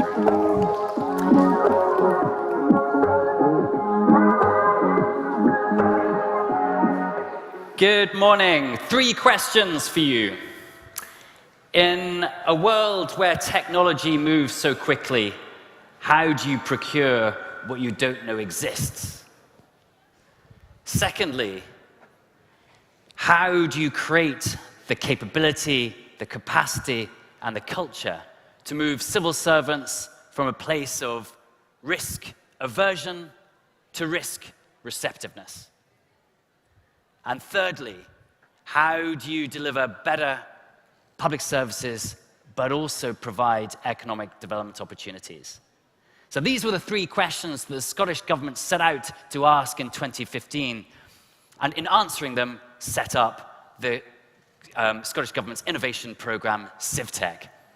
So my name's Alexander Holt, and I am delighted to be here in Vilnius today. It's first time, and at the request of the GovTech Lab Lithuania team and Aruna and Camilla. So delighted to be here and share with you essentially the opportunities and benefits of public-private collaboration. And in a sense, giving folks in the room and watching online confidence that new approaches work, but not only work, are necessary in delivering public services in 2022. So the rise of GovTech has brought and redefined partnerships between public and private sectors. So after my talk, we'll hear 3 really informative case studies, 2 from Lithuania and 1 from Scotland, about the opportunity and potential of collaboration. So digital technology is transforming and disrupting all our lives, and we've seen that particularly in the past 2 years throughout COVID. And the same can be said for government. The potential to disrupt is enormous. But given the opportunities around this disruption, a new approach is required, and particularly on how policy objectives are delivered. And so let's take the first problem. How do you procure what you don't know exists? Well, if you don't know what exists, how are you writing the specs to go out to procurement? Because if you don't know what's out there, you don't know how good your spec is going to be. And if you don't know how good your spec is going to be, then what's the use of a spec? So in fact, a sort of different approach is needed. You need to back up and ask, what's the problem? What is the challenge we're trying to solve? And as many GovTech teams have adopted these open innovation challenges, and you'll have heard some examples earlier, but also some examples later. And this open challenge statement, where we pose a question rather than deliver a requirement, is not new. It's been used since 1714 with the British government and the Longitude Prize. But it recognizes that a different approach is needed. And the more complex a challenge, the more the collaboration required. So traditional in-house IT teams have had a very sort of supplier-client relationship, what we might call a transactional value extraction relationship between the 2 parties. But for governments to take advantage of these new technologies, a new intelligent client capabilities had to be built in. And a sort of different language and experience is required in sort of offering, should we say, a translation service between these high-tech companies and fast-moving companies and civil servants. And that's why, to meet these sort of needs, you've seen the rise of GovTech Lab Lithuania, Civic Tech Scotland, GoToGov Australia, programs all around the world in meeting this need. And these teams have been essential in providing the necessary scaffolding to support these companies, navigate the complexities of the private sector, of the public sector, but also help the public sector understand and how to get the most out of these relationships. And that leads to a different level of collaboration. It moves from value extraction to value creation. So let's look at some examples from Scotland. So here we had Stirling Council, which is a municipality council, about 80,000 people, and they were requiring an overall look at their services.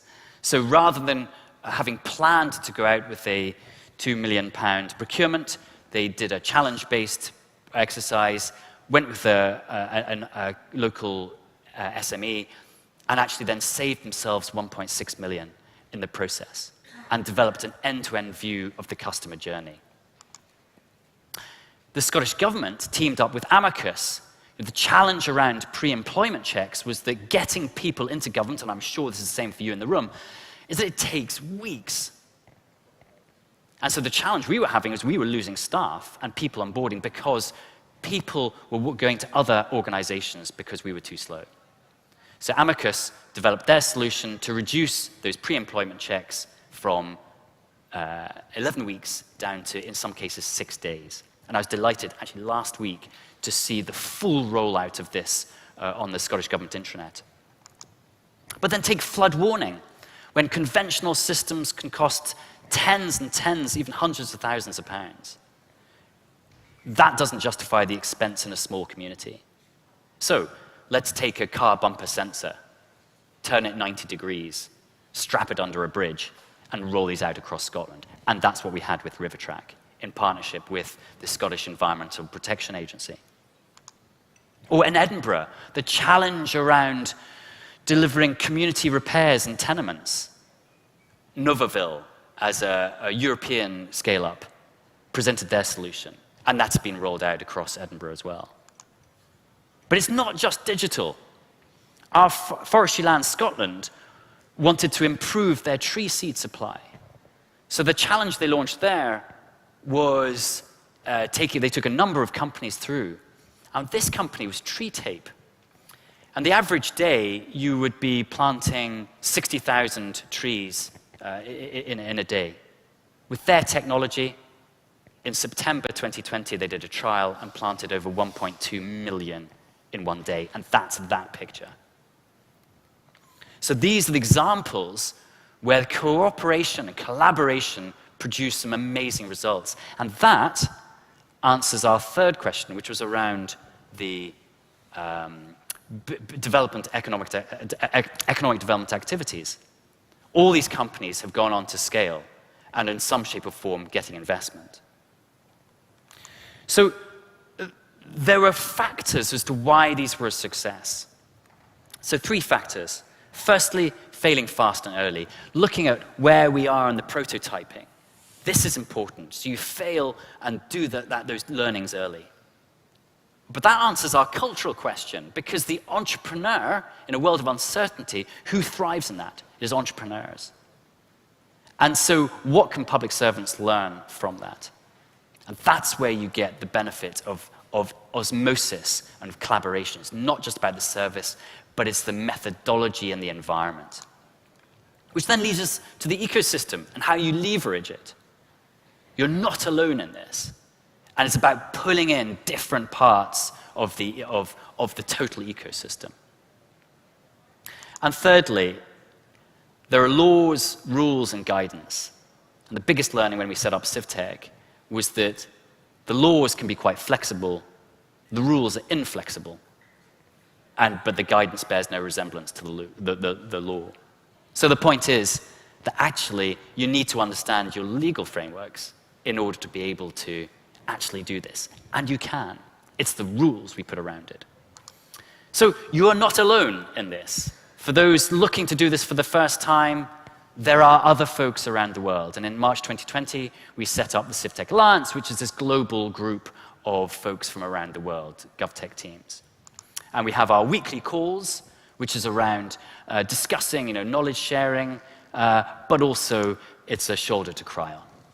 And our weekly therapy sessions are of great benefit to those looking to change government. And if anyone's interested, do pop an email to us or grab me afterwards.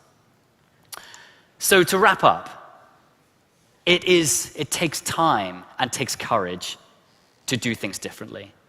But there are huge benefits. And if we put ourselves in the mind of a public entrepreneur, it's about the persistence to move forward, the resilience to take the flak, and the urgency to get results.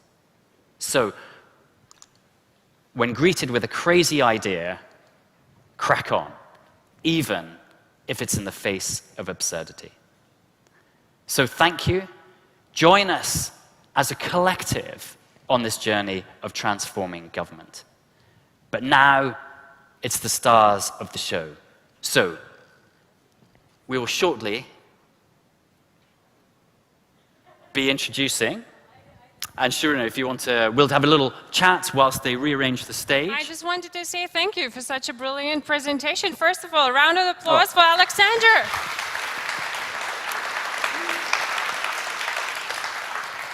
Being called a global pioneer, but always forgets about himself. So, briefly coming to what you touched upon on your presentation, can you elaborate more? What are opportunities in the market for international collaborations?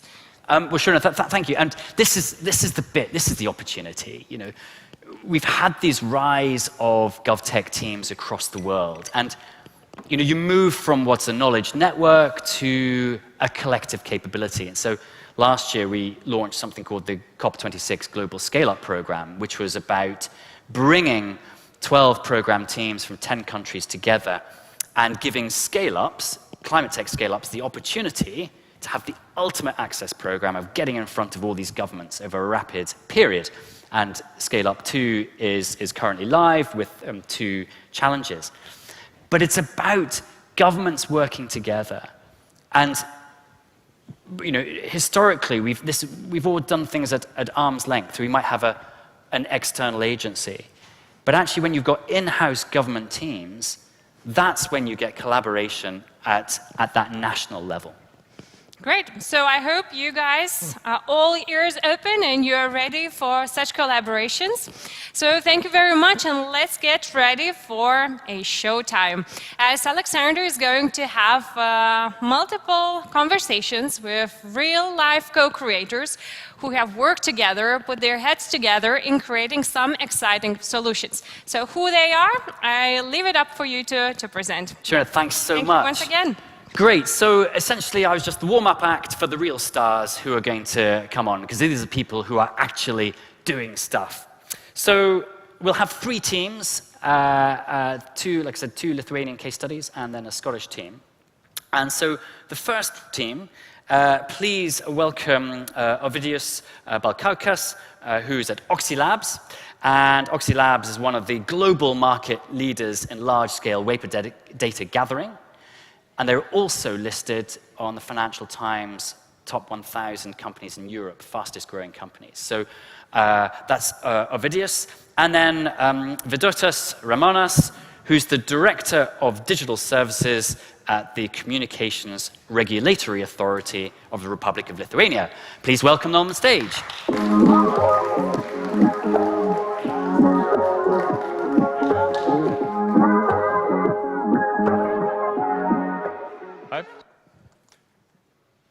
Okay, so probably like you can guess from the title on the screen, we are going to tell you a short story how 2 quite different teams, Oxylabs and RT, were trying to find a better way of fighting illegal online content in Lithuania.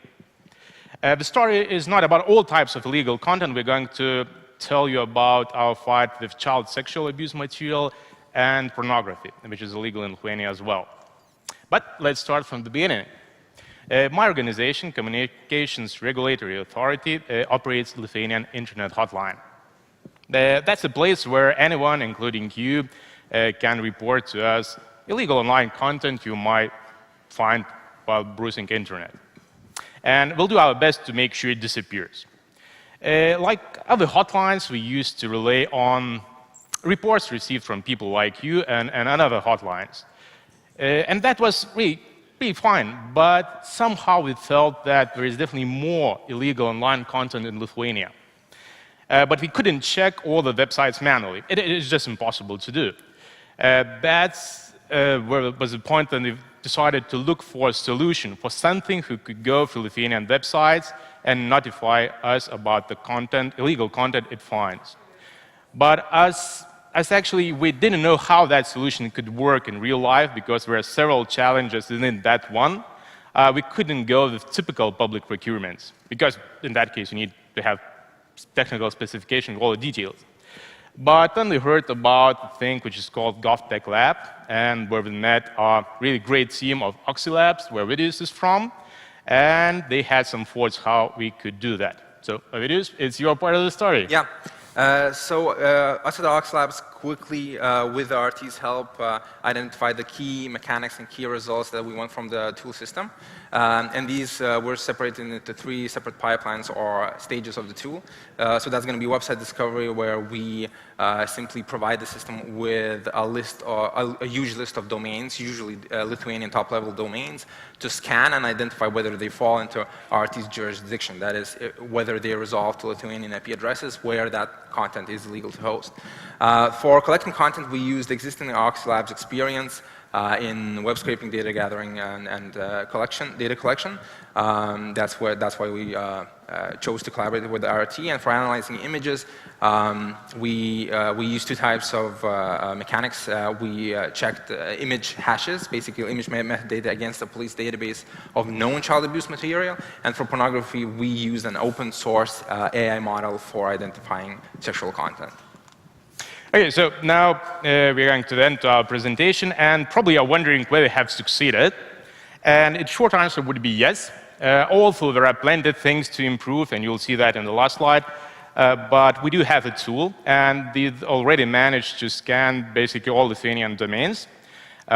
You see the numbers here, and 19 of them during 2-month period were identified as illegal. And 8 of them ended at police department, and 11 at Office of Inspector of General Statistics. That's a place where we ask for help if we are not so sure that the content is really illegal.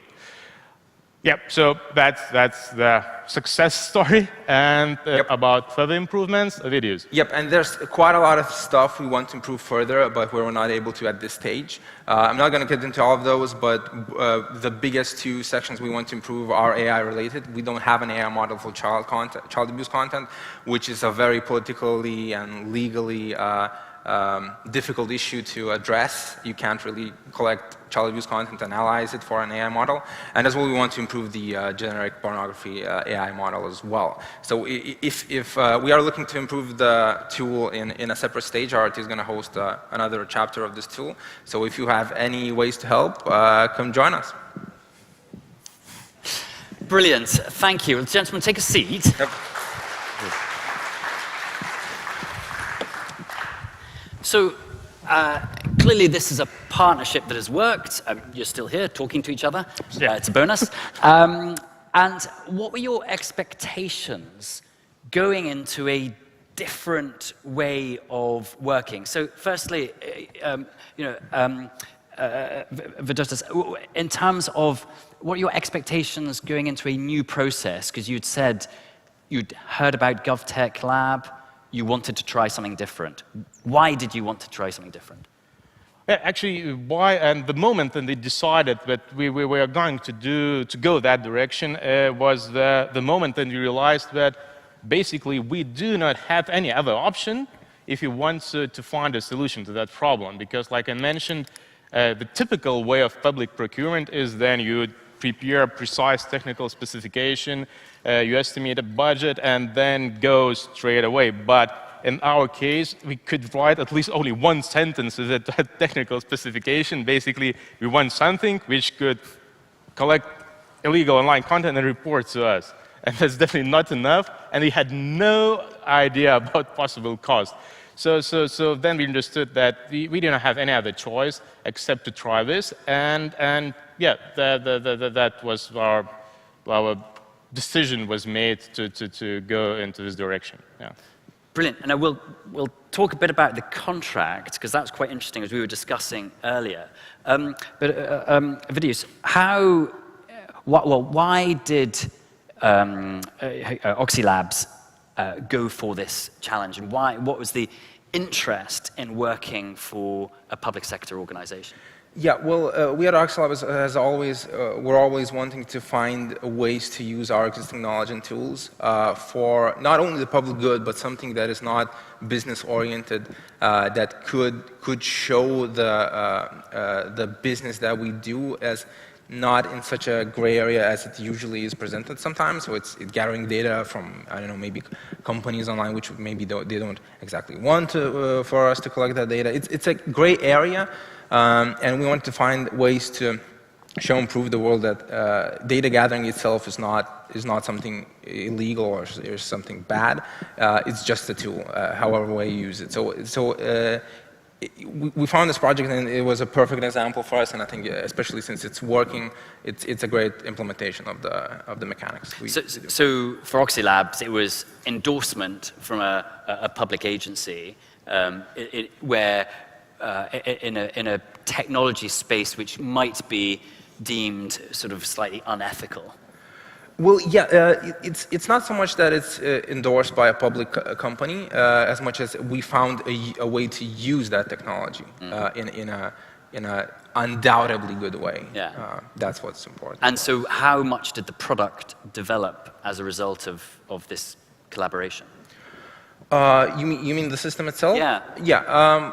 Well, yeah, we basically made the system. So it is, as we mentioned, it is at its early stages right now in a way that we were not able to, produce a child abuse AI model or a very, very sophisticated pornography model. But it laid out a very good groundwork for a system to be improved in the future. We at Oxylabs are used to deploying systems that are modular and can be improved in future.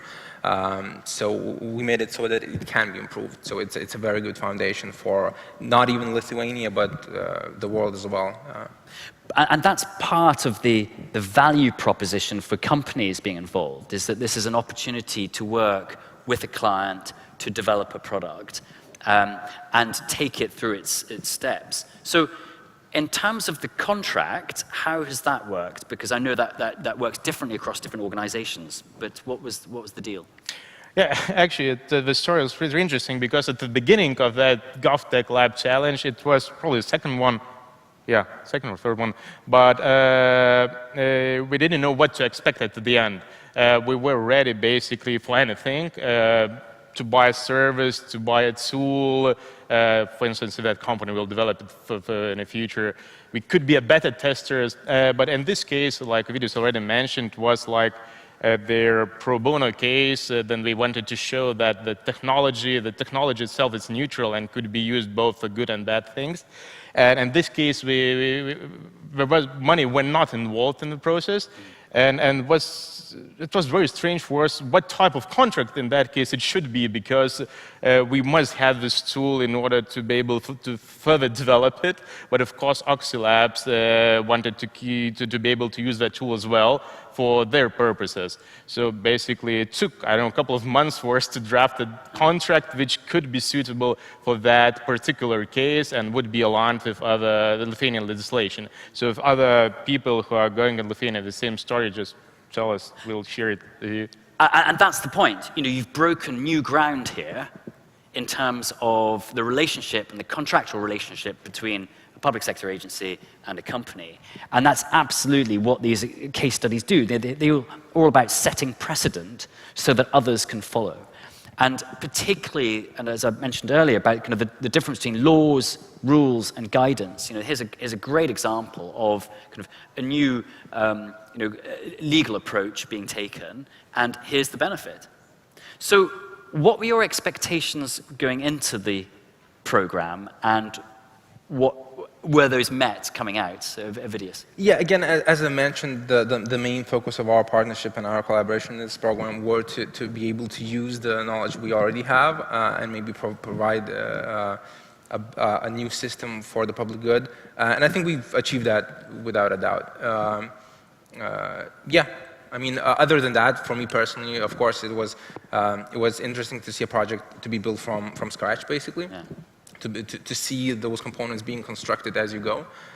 So it was very interesting for me to see and learn. And this, this is a classic example of co-creation.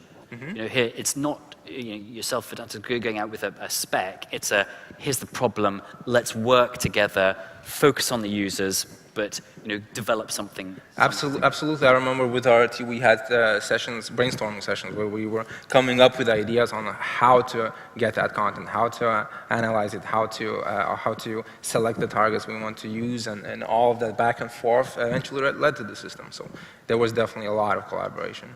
And what about your expectations going to a completely new process? I would say yes, they are completely satisfied, because initially, as I mentioned, we knew what to expect, but deep in our hearts, we wanted to find a tool, to find a solution. And yeah, we do have it.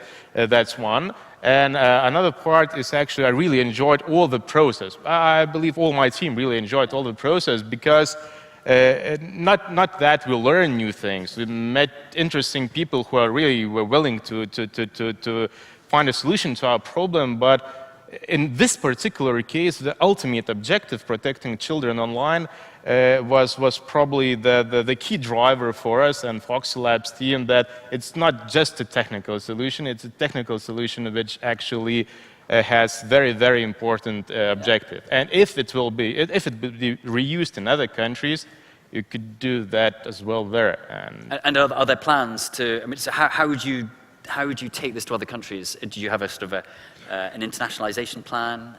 Yeah, at least the Ox Labs we don't really have a plan to outreach to any companies or governmental organizations for that. But if anyone reaches out to us or our team, I'm sure we're going to be able to agree on something and find out how we can share the tool.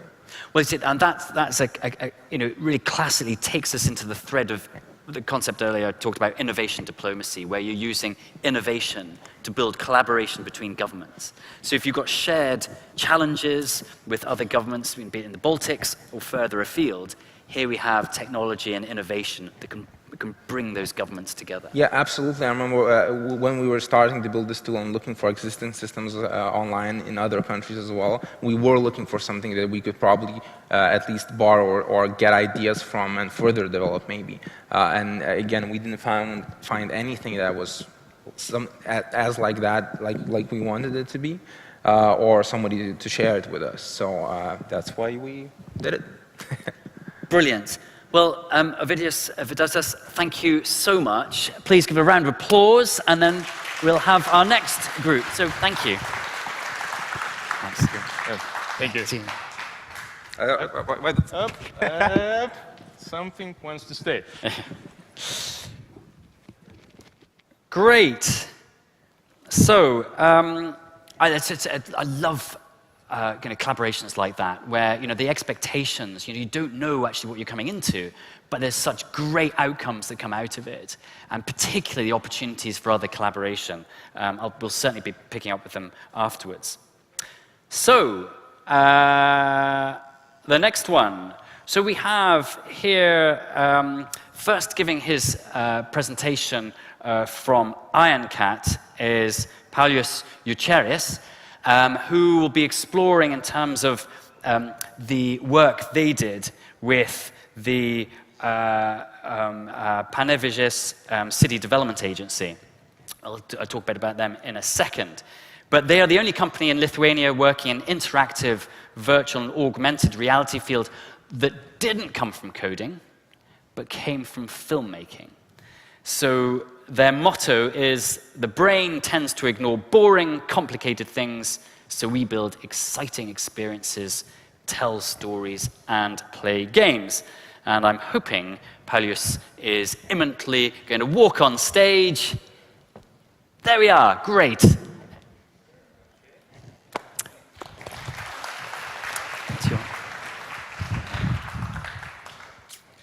Okay, hello.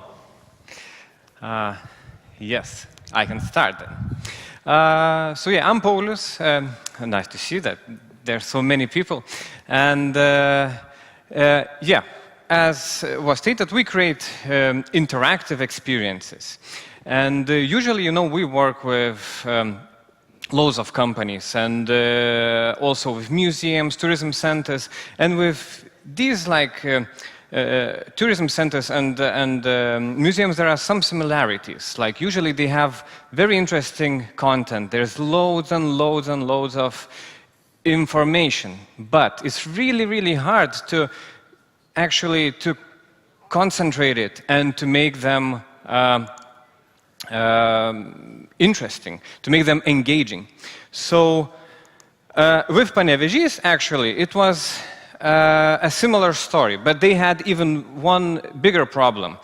You know, they wanted to present the city of Panevėžys through industry, and to do it in a modern way. And actually, it's really, really hard, because when you think, you cannot just like bring tourists to the factories, because factories are working constantly, 24/7, and it's quite dangerous. Also, there's COVID-19, and it's actually quite strict policy. So it's really difficult. Another important fact is that you need a really good guide to actually be able to tell the story of the factory and to make it interesting. So we pinpointed, you know, our what we needed to do. So we wanted to create presentation, an experience that would be modern. So we decided to do it with virtual reality, to make it engaging. So it shouldn't be just information, it has to be a story. It has to be fast. You know, we have information that is, you know, hours long, but it has to take only like 20 minutes because people don't have more time. It has to be easy to understand for people how to use it. If you're working with new technologies like virtual reality, usually you tend, you know, to have all kinds of controllers and many buttons. We can't do that because we don't know who our audience is. It has to be really, really easy. And it has to be easily updatable. So our solution was, yeah, gamified virtual reality experience. And we created this amazing, lovely robot who actually is your guide. And it's a really lovable character. And we created a story. So you are a spaceship captain that just got stuck in space above Panevėžys. And you need to repair your ship because it got damaged. And to do that, you need to go to the factories and get spare parts. And now I will show you some in-game footage that is unedited. And actually, you will be the first people that sees that. It's still work in progress. Yeah, so you see the, there's the guide, this is the ship, this is the ship, yeah, it's quite damaged. And an interesting thing is the mechanics that we used. You see, we just get rid of all of the controllers whatsoever. Everything you do is with your hands, and it really, really helps. Then you go to the factories. In factories, there's actually 360 footage of the factories. Now you can see the spread out 360, but when you're with VR glasses, you're in there, and the guide is talking. And he's telling the story of the factories and all of the mechanics and everything. It's really cool in there, actually, when you're so close and see all of the industrial mechanics and everything.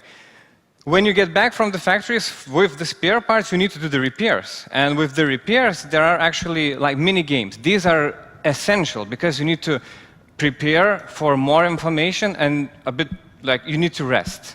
from all of the information that you get. So these will be mini games, and you will get rewarded afterwards because you see how the ship actually gets repaired. And yeah, and then there is a little bit of history and future of Panevėžys industry that we also needed to do. And we created this holographic 3D map of Panevėžys with all the industry in there. So yeah. So yeah, this is just the layout of the wireframe and all the game mechanics that we use in there, and that's it. Yeah, I hope you will be able to try it out really, really soon in Panevėžys. Paulius, that's brilliant. Thank you. Have a seat. Okay. And I'd like to welcome on stage Camilla Nunawaite, who's the marketing manager at Panevėžys. So, thank you. Have a seat. We'll just chat through this challenge. And I can see, this is at early stages. But tell me, why did you get involved? And perhaps explain a little bit about Panevėžys and as a city. It's 140 kilometers north of here or so. Yes. Yes, so Panevėžys is the 5th biggest city in Lithuania. So it's not a capital city, it's not the city by the seaside, so it seems like there's nothing exciting about it. So we try to figure out the ways to attract tourists, to attract more talents to the city, and try to find the ways how to do it in innovative ways. And we always had this idea that Panevėžys could become like a sandbox where all different kinds of innovative companies could come and test their products, their solutions in Panevėžys. So we thought this could be our thing, something that makes us stand out from all the other cities in Lithuania. And with this lovely idea, we didn't know where to start. How can we do it? So when we found out that GovTech is offering this opportunity, we were straight away all in, so we didn't need much pushing, and we definitely took it as a sign to start now. So that's a city as a sandbox. Love the sound of that. This approach, to what extent did it help? Because you're quite a young agency, aren't you? Yeah, yes, 2 years old, yeah. 2 years old. So to what extent, because you were new, that you felt you were, you had almost the better permission to do things differently? In a way, yes. We are quite a young team in terms of our own age and the age of our agency.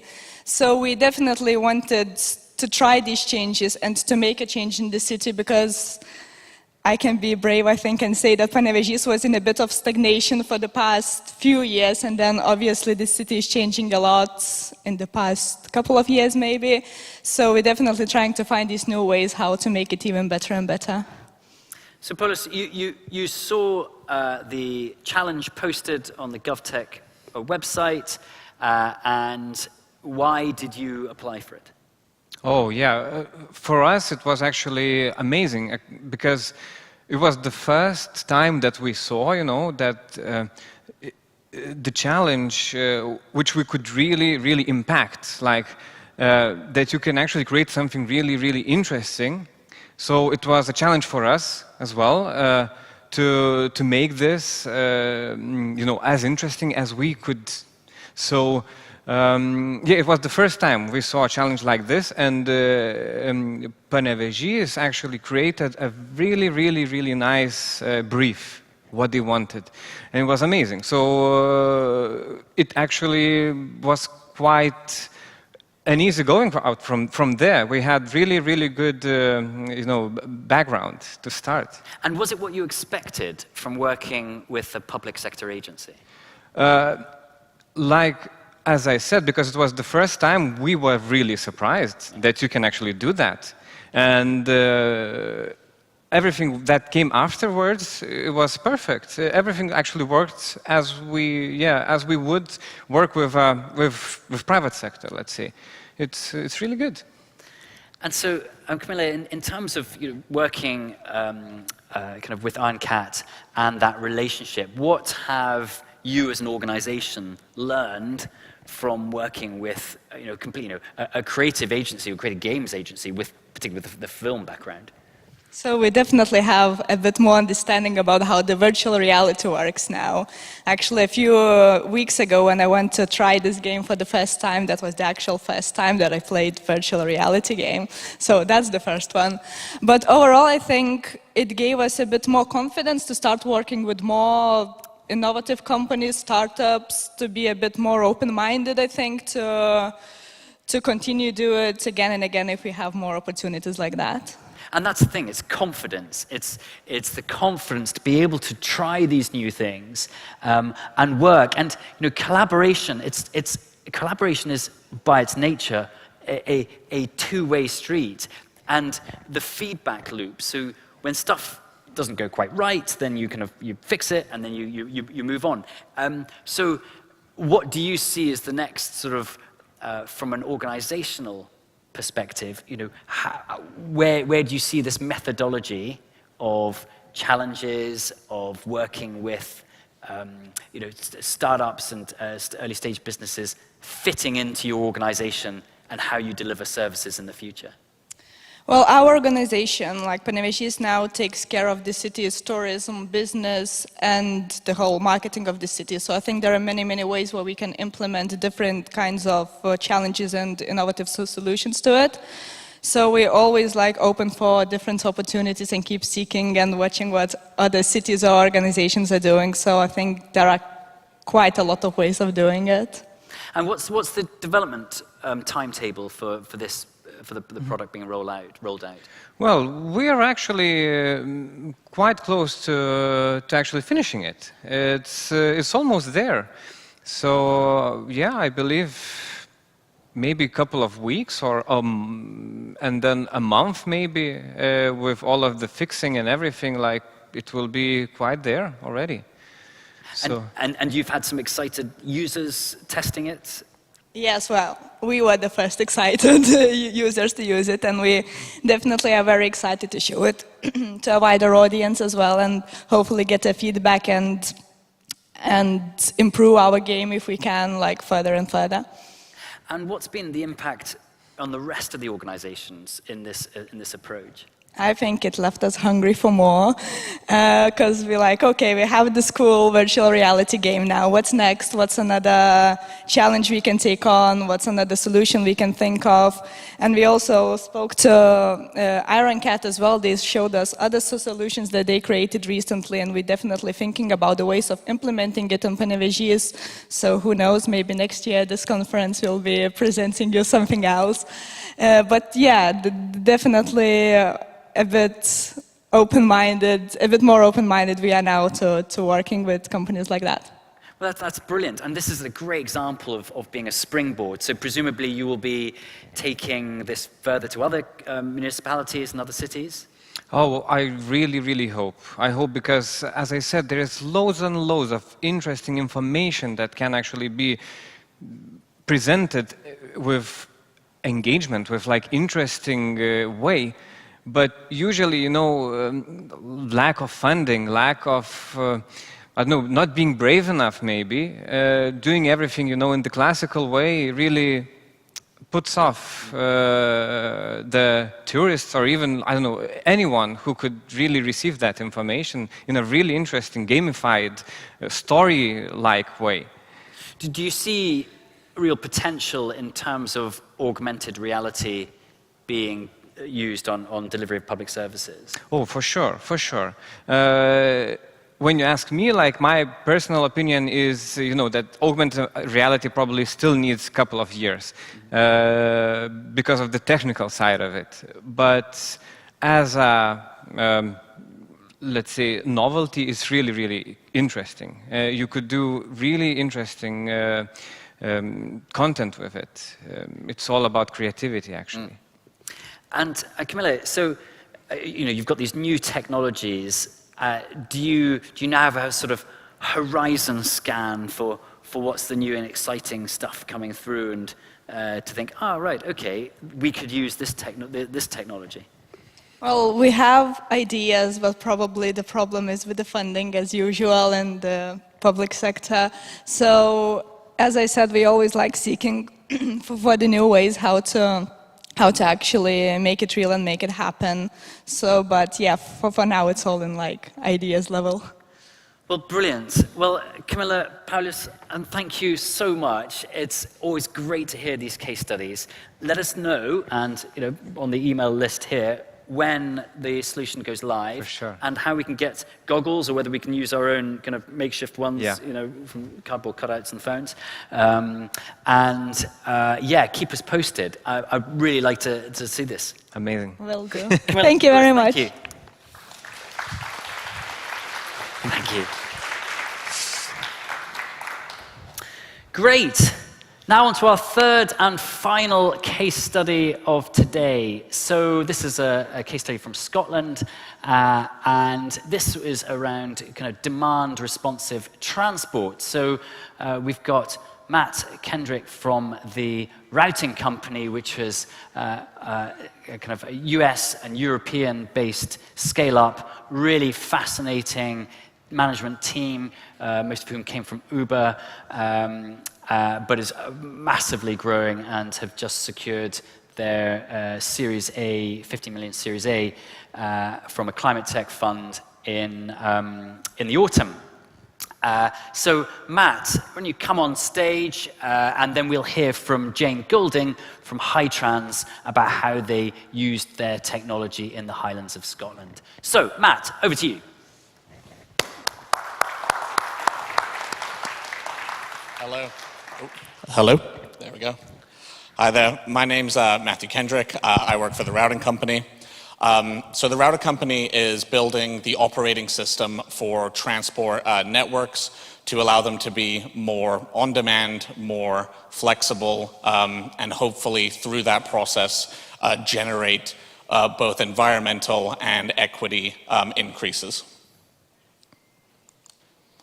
So what I'm just going to go over quickly over the couple minutes that I have is just where we started from, what our team looks like, what we actually do outside of the very nebulous idea of on-demand transportation, and where we are now in the world. So our company, at its heart, started with effectively 5 years of research over at MIT. Our founders were working on the high-capacity, real-time scheduling issue. What this means is demonstrated by the table on the right-hand side, which is when you try to match people with vehicles and try to figure out how to pick them up and drop them off, it becomes a very, very complex problem very quickly. If you're one person getting picked up by one vehicle and going to one destination, there's only one option in terms of where and how that vehicle can pick you up and drop you off. However, as soon as you get to 5 people, you can see that you're then within the hundreds of thousands of opportunities or potential pick up and drop off schedules. And all of this is just with one vehicle. So if you imagine a bus with 18 seats to 30 seats, you're soon getting into the billions and trillions of different combinations in which you can pick people up and drop them off. Our founders solved this problem, this mathematical problem, and are able to instantaneously generate a schedule that tells you the fastest or how the agency defines optimal way in which to pick people up and drop them off across a network fleet. So with that kind of as our core and as our starting point of where we were looking at, well, how do we then bring this to the world, we then built a team around it. So our team is made up of ride-sharing superstars such as James Cox, who launched Uber Pool around the world, Dick Alexander, who's our new VP of Business Development, who was a former CEO of Transdev, and our founders, Menno and Alex Waller, behind the engineering team of what they brought. So again, the whole purpose of what TRCs aims to do is to serve transportation providers in their local communities. So what does that look like now today? So what we've done is with that core algorithm of being able to provide flexibility and scheduling in the most efficient and almost instantaneously, we've built a platform that really intersects with government, operators, and end users. So what we're able to do is we're able to provide operators and agencies with the ability to create the transportation system of their imagination to be able to make it as demand responsive or as fixed as they want to ensure the right levels of both spending, environmental impact, and equity impact. We then also created rider applications for our end users so that they're able to quickly and easily identify transportation options for them outside of their personal vehicle and request those journeys from their mobile device. Our on-demand fleets, since we started working with Hitrans, have kind of spread across the globe. We're in 3 continents now. And we have 3 different use cases that I just wanted to highlight. So we have the one that we started with Hitrans, which is rural transportation, where our technology was used really within very sparsely populated areas. We have urban deployments where we're able to work within cities to provide a whole network of transportation. And then we're also able to work in suburbs, such as our deployment over in Seattle. And we're very much looking forward to continuing to work with governments and creating those transport solutions with them. Brilliant, Matt. Thank you. Take a seat. And please welcome, say, Jane Golding from Hitrans in Scotland, all the way from the Highlands. There we are. And Jane, you're a project manager and programs manager at Hitrans. And to give a context that, in terms of the kind of country size, Scotland is about 1.2 times the size of Lithuania. It's about 27% larger than Lithuania. And Hitrans, as an authority, looks after the transport for about 50% of the land mass. So you think that's, of which it's, pretty much rural.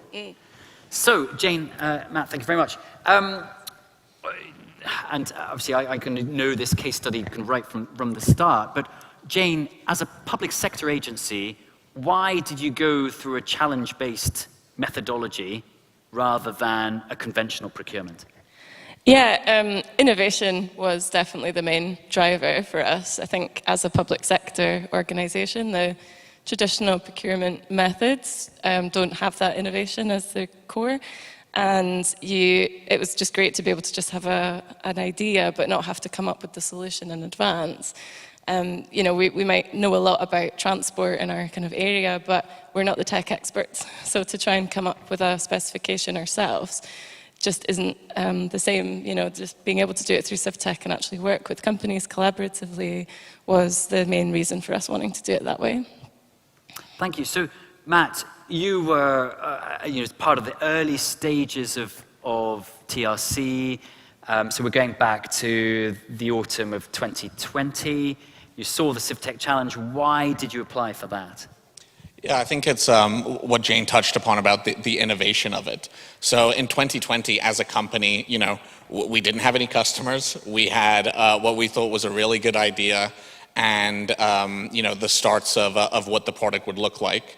But because our model was wanting to work hand in hand with governments, it's incredibly difficult as a new company to be able to get a contract because with the usual forms of procurement, they need evidence, reassurance that you're able to deliver, and all of these things that as a new company we just didn't have.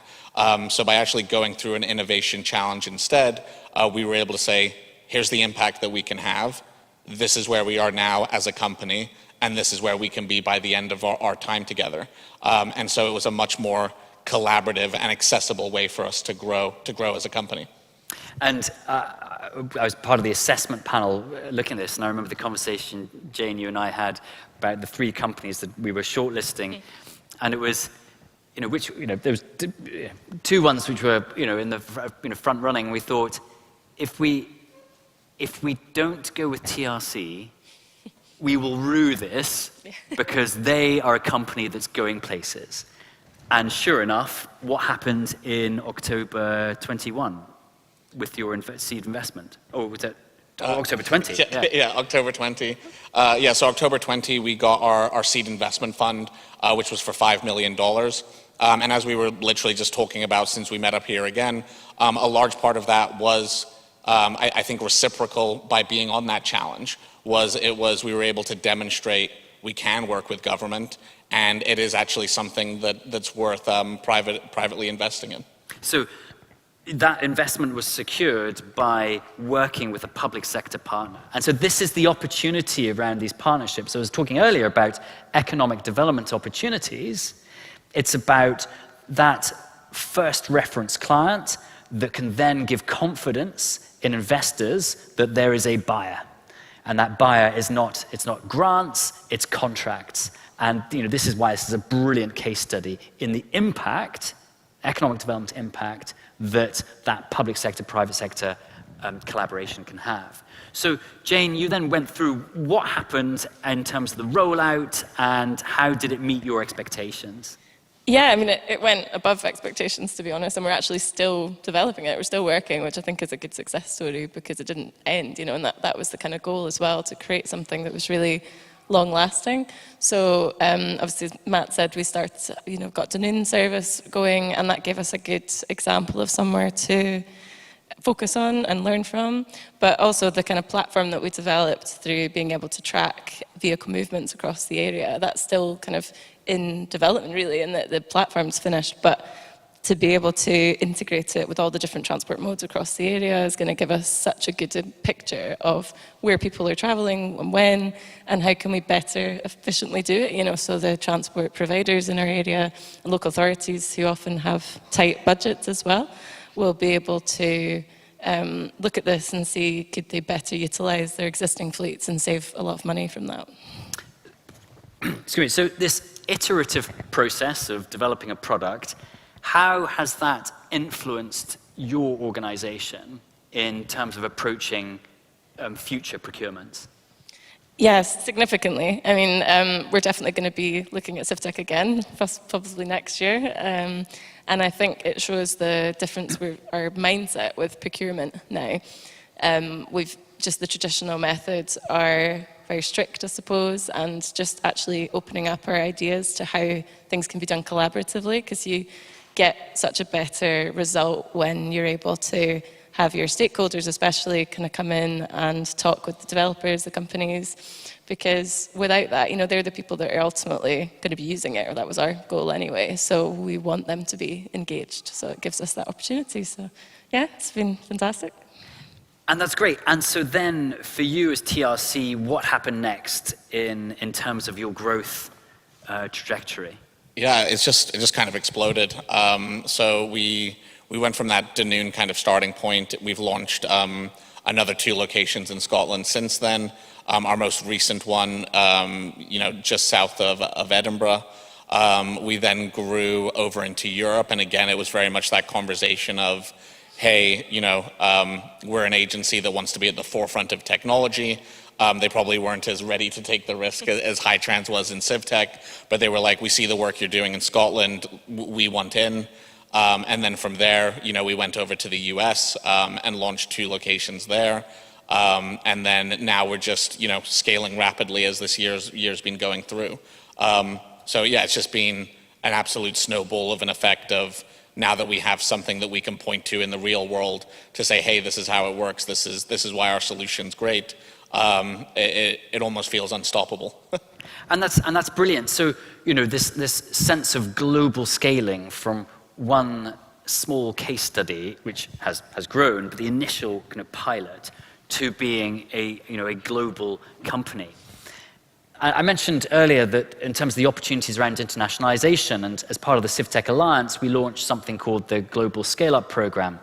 And this was geared around giving climate tech companies unprecedented access to governments and innovation teams across regional ecosystems from the US and Brazil, across Europe and Australia. And Matt, you were one of the companies that came through that. What was that like in terms of the effect and the impact that had on your company, in terms of that engagement of how to engage with other governments? Yeah, I mean, I think that is one of the reasons I'm here today, right, is we got to be able to meet people from Lithuania and actually draw in relationships with everyone. And I think just the ability to kind of speak to people in different countries, figure out how they're going about procurement, where their opportunities lie. It's invaluable as a company because unless you're prepared to make the investment of having someone on the ground in each of those countries, it's very hard to know who to speak to or what's going on. But the scale up really gave the ability to kind of get those insights without having to potentially commit as many resources as you would otherwise. And that's the opportunity, collaborations with the likes of Hightrans as public sector agencies gives your company the opportunity to develop their product, this symbiotic relationship. So, Jane, if you had a message, final message, to clinch any public sector partners to adopt these challenge methodologies, what would that be? Just go for it. Don't think too much into it. Yeah, I mean, it's more resources, maybe than you need for traditional procurement, but you get so much more reward back from it. And the chance to be able to work with startup companies is just, such a great experience. So yeah, just get involved. Well, that's brilliant. Well, Jane, Matt, thank you so much. Thank you for making the effort to come over and sharing. It's a brilliant case study, so more of this will be shared on the website later. Excellent. Please give it up for Matt and Jane. Thank you. Just take note. Good. Well, thank you all so much. That sort of wraps up this session on collaboration. So I hope you've taken away some snippets on the opportunities of adopting new methodologies. And there we had some great case studies. So on to the next session, and I'll hand over back to Sharuna. Thank you very much for moderating it. And of course, a massive thank you for all the speakers that joined us today on the stage. See you at the conference later on. Thank you very much. So I'm sure you heard about some of the projects that you would like to continue watching on your watch and seeing how they develop. At least I did. And this is what GovTech Leaders is all about. Taking idea to action, finding right partner, being open for cooperation, and of course, creating high impact solutions. And one of the ways to fast-track cooperation and implementation of new solutions in the governments are sandboxes. The place for experimentation, wild ideas, real case scenarios, and definitely a lot of saved time for everybody. And I believe you would agree with me that our city streets are the best playground for these innovations. Our next speakers are going to explore this topic even further and see how can municipalities become a playground for new ideas.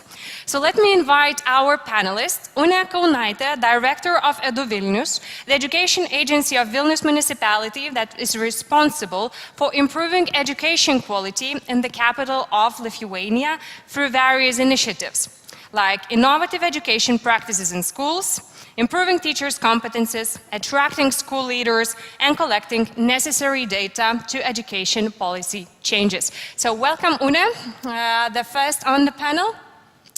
Next on board, Indy Johar, an architect, executive director and co-founder of Dark Matter Labs, where he works with European Commission and various city governments from around the world, including Canada, the UK, Denmark, South Korea, towards their structural reforms. Welcome, Indy.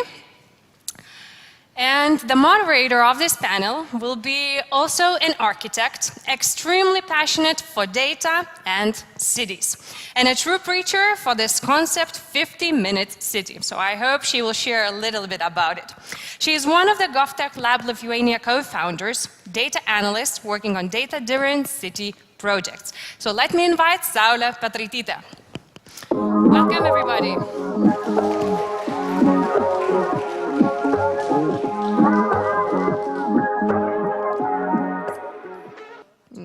Nežiūrėjau, žinok. Welcome to this discussion about innovation in cities. Mikrofonai neveikia, atrodo. Mikrofonai neveikia. Cannot hear? Does it work?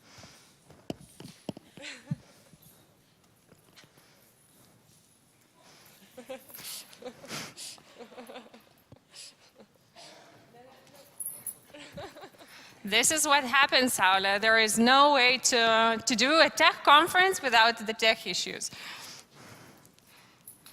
Yeah, all set up, ready to go. So let's warm up the audience a little bit. Yeah, thank you.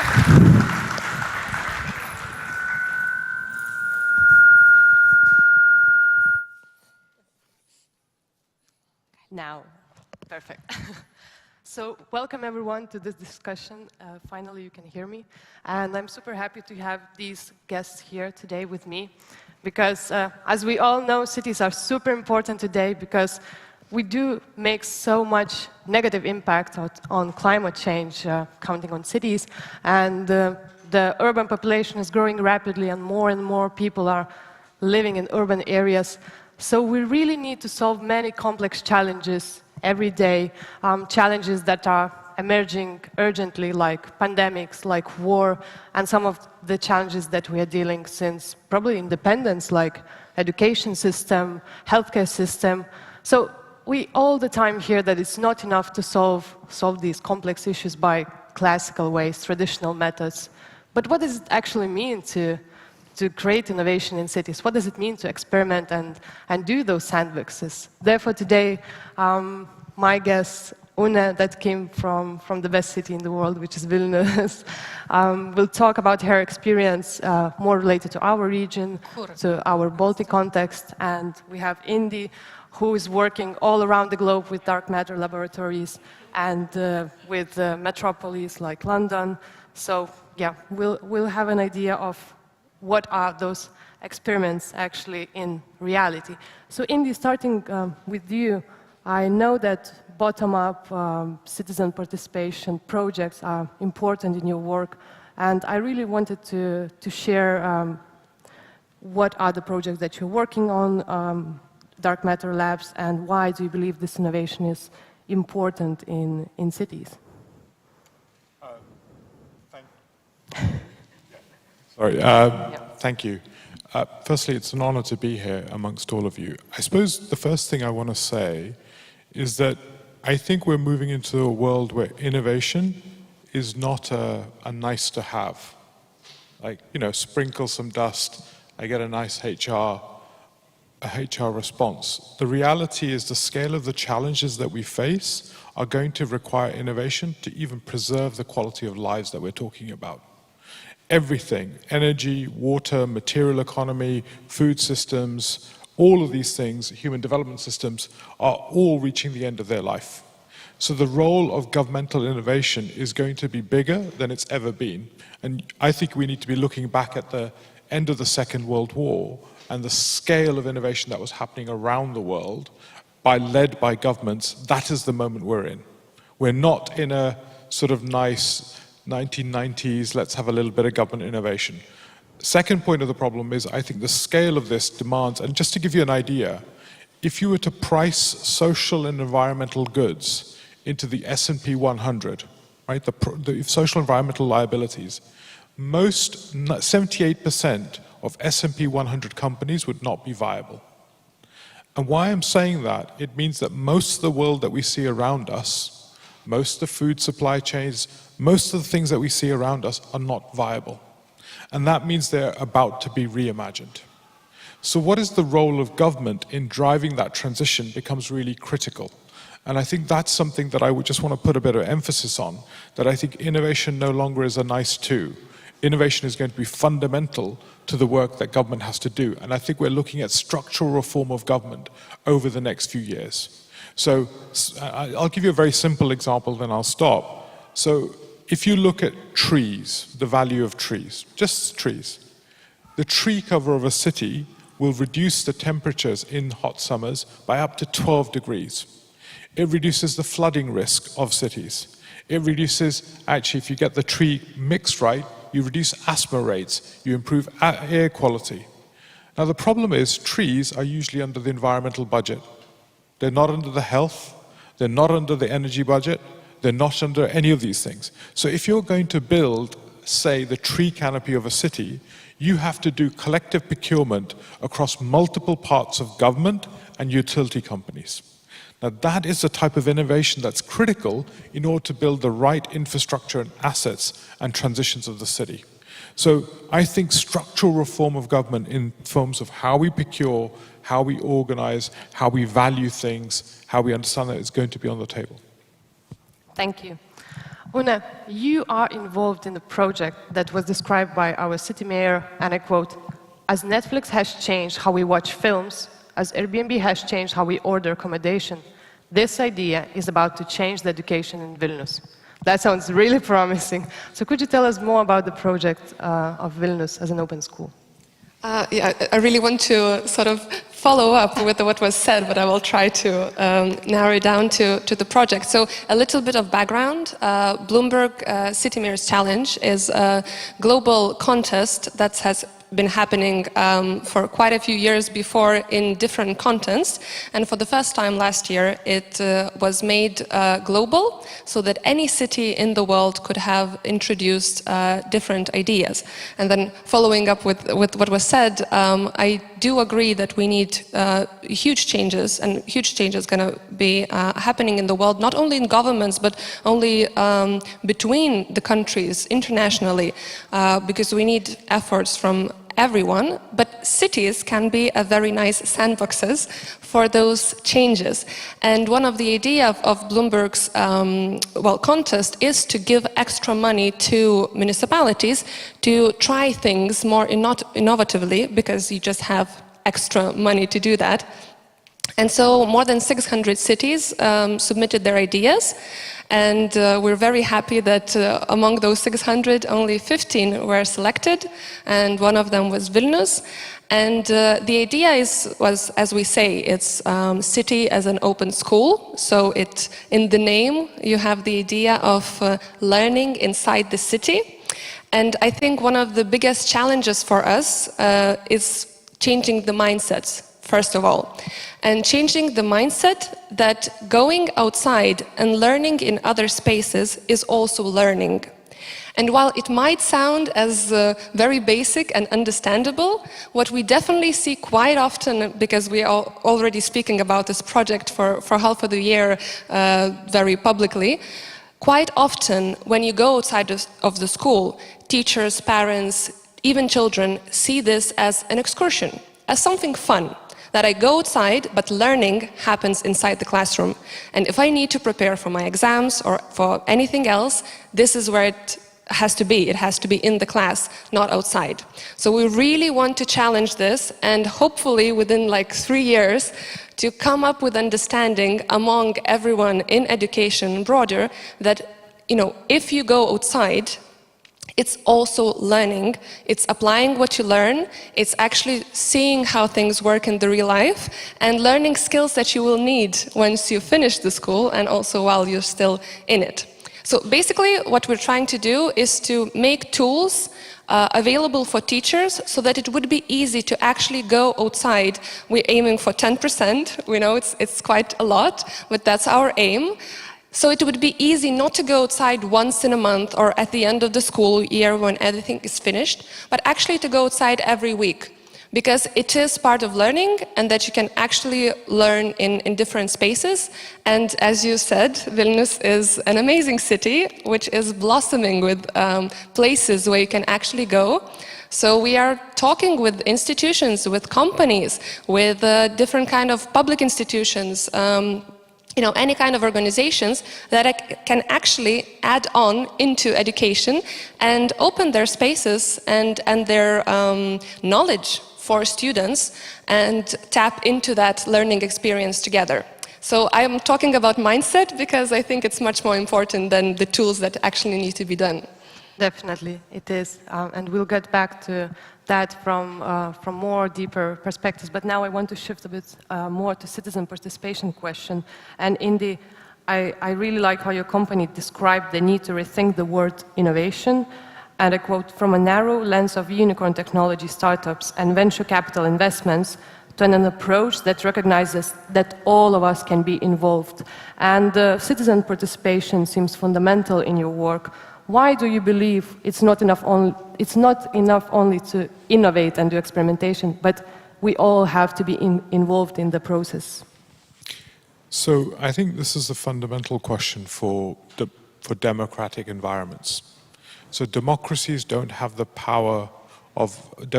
same power as autocratic systems where you can tell what is going to be innovated from high on. And one of the biggest challenges for democracies in crises is how do we build the collective sense-making capacity of citizens. It's the mind shift. But the mind shift is not just about the professionals, it's about citizens recognizing a different way and a different way of dealing with the future. So how do you build the citizen science, the citizen data, citizen sense-making capacity to actually organize change is as important as change itself, because that constructs the Overton window for politicians, bureaucrats, and other things to be able to make the change. So both of these things are really vital, and I think in democracies, I think we have to talk about a different theory of organizing, which isn't entirely about management models, but about systems models, which require a different way of building capacity for citizens to be able to make that. And that is, I think, a different politic with small c, but it's also a different way of understanding news and capability building of society to be able to make that. So civic imagination is as important as the imagination of us. And I think one of the biggest challenges we face is that how do you build that capacity to imagine those futures, to sense those futures, to recognize those issues and build the capacities of that. And I want to just paraphrase it one aspect. You probably saw the universal basic income experiment that happened in Finland. But one of the things I think we have is a structural capacity when many people, even in the UK, 27% of people in the UK are living within £500 of savings, £500 of saving. In the US, 40% are living within 6 weeks of losing their house. So when a population becomes increasingly precarious and vulnerable, then actually the ability to imagine and the ability to organize becomes really difficult. So how do we construct the democratic infrastructure for people to imagine is, I think, a big issue, which is why we created welfare states, which is why we created the infrastructure to create just transitions. So I think there's something really important about how do we build a citizen capacity in a really deep sense to be able to handle transitions and volatility. And the volatility will only increase. So the question I think we should be asking ourselves is, crisis is the new modality of government. How do you do, and either we're only reacting to crisis or we're building the structural reform required to do it. And, I'll give you an example of the Prime Minister's Office of Bangladesh. You wouldn't think about this. The Prime Minister's Office of Bangladesh is talking about 2040 civil servants. They've already put a satellite up in space. They're looking at what does it mean for Bangladesh to be have its own space agency. So how do we have deep ambition, not just at your level, but at a societal level? How do we build that is really critical. Yeah, indeed. And what I'm thinking, it's not enough just to think of how to involve citizens, but it's also very important to create those data-informed societies so they understand the reason behind. And what I also wanted to ask you, because you said it's not enough only for politicians to make data-driven decisions, right? We need to have data-informed societies. And I have example here in Vilnius when municipality maybe a few years ago decided to stop cutting grass at some places, and we now have grass this high. And there are many people in my neighborhood that are complaining and thinking that municipality is doing on purpose just to annoy them, so they cannot walk their dog, or I don't know, but they don't see the reason what happened, why it was decided to do like that. Of course, we have many reasons to increase biodiversity, to reduce heat islands, but there are not many people who go and Google themselves. So what are the tools and what are the ways to inform the society, to make them understand the data, which is hardly visible? I think this goes back to actually the point that you're building about the city as a school, but not just for children. I think we have to design things as learning systems. We have to design things as learning participatory models. So when we did Nouveau Voisin, which is basically inviting people to change their front gardens and make them meadows, what was interesting was when the first person, so we provided them tools and everything else, and the first person that did it, they'd started to take photographs of the butterfly. And it was the butterfly that actually went on social media, and other people started to say, oh, that's beautiful. So actually the way you build this viral capacity to learn, understand, has to be embedded into the system. And I think you're absolutely right. Data is too much seen as an extractive theory of data. We'll capture the data. But actually, data as an integral part of the learning system, a quantified self, a quantified community, which is learning about itself and its own positions, the fact that indoor air pollution is 5 times worse than outdoor air pollution, building that knowledge builds the capacity for politicians and bureaucrats to drive change. And I think that's really critical. Una, what I notice here, talking about citizen participation in our country, either to some cultural reasons or historical reasons, because we had 50 years of occupation, people tend to be not that much involved in the government, in all those citizen-led projects.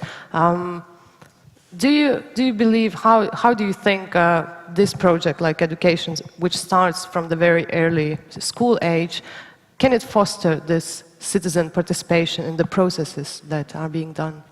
Yeah, of course, not only this project, but that was one of the philosophical pillars, let's say so, that when we were discussing about it.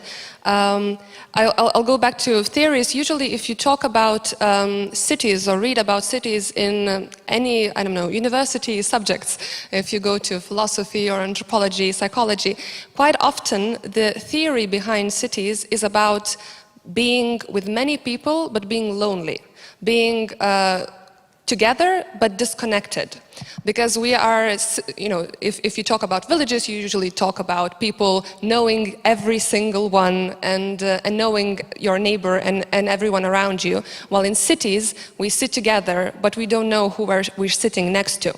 So for me, I think it also goes back to the fact that people were moving to cities at some point of times. Now we have people growing up in cities.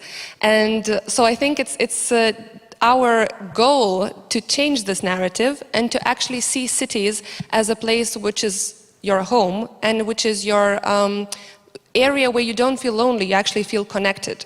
And so I start from this, but basically I think that when you start seeing city as your learning place, as a place where you grow up and actually you go outside and you meet your other residents, you meet companies that are working inside your city and so on, you start to learn about the city. And in order to start caring about the city, you have to first have this knowledge, right? When you have this knowledge, then you can start thinking of what we can actually change and how we can involve ourselves. So I really feel like this project is a way of changing this narrative and being more involved in city and in government matters and country matters in general. Yeah, and also the project, Vilnius as an open school, it consists of multiple parts. One is going and exploring, another one is platform for teachers. But what I also liked, one of the parts is solving an actual challenge, solving an actual issue that is formulated probably by city government or also by students themselves, I don't know. So maybe could you tell us more about how this process is being? Yeah, we basically are building on something that is well known in the world, that is phenomenon-based learning. I think we hear more about project-based learning, so this is a little bit broader. And for example, Finland, which we speak a lot about when we speak about education, is really working a lot about around phenomenons in their schools. When you just try to explore a phenomenon, let's say like water, or anything else, and you're trying to explore it from different kind of subjects. Because when we learn at school, we learn like everything in the world is divided into physics or maths or chemistry, languages and so on, which is not how in real life it works, right? When you, I don't know, drive with a car and start sliding on the ice, suddenly there are many questions and different subjects that you need to know in order to solve this problem that arises. So in this case, we already piloted this spring a small phenomenon-based pilot in Vilnius schools, where a couple of 4 schools chose different phenomenons and tried to solve them. And we really see that raising questions that are connected with the city is one of the ways to actually solve real-life problems and get involved. So I want to make an example of when we heard from Finnish educators that, for example, children were exploring the phenomenon of safety. And they, of course, explored the surroundings of the schools. And from their projects, they started to paint in bright yellow surroundings around schools and sort of like these triangles where the most of the cars, so that cars would definitely see that this is the area where children are and would slow down. And that was basically the idea of children, that they got involved inside their city and first by learning about the problem, exploring it, and then suggesting their solutions. So this is one of the ways how from very, very early ages you start to get involved inside your city, and we really hope to build on that as well. Great. We also talked before conference about the regulation and how sometimes we talk about innovation, we talk about creating sandboxes, but in classical democratic legal framework, we always have the constraint of regulation. So since both of you have experience in leading those experimental, innovative projects at municipal level with municipalities, could you share your experience and give an advice on regulation framework? Is it possible to have a bottom-up regulation? Yes. There's been some really brilliant work that's been done in Taiwan on how do you involve citizens in regulating environments, but it again builds on citizen capacity. So I would take the regulation question at multiple levels. Yes, how do we get citizens involved in understanding that?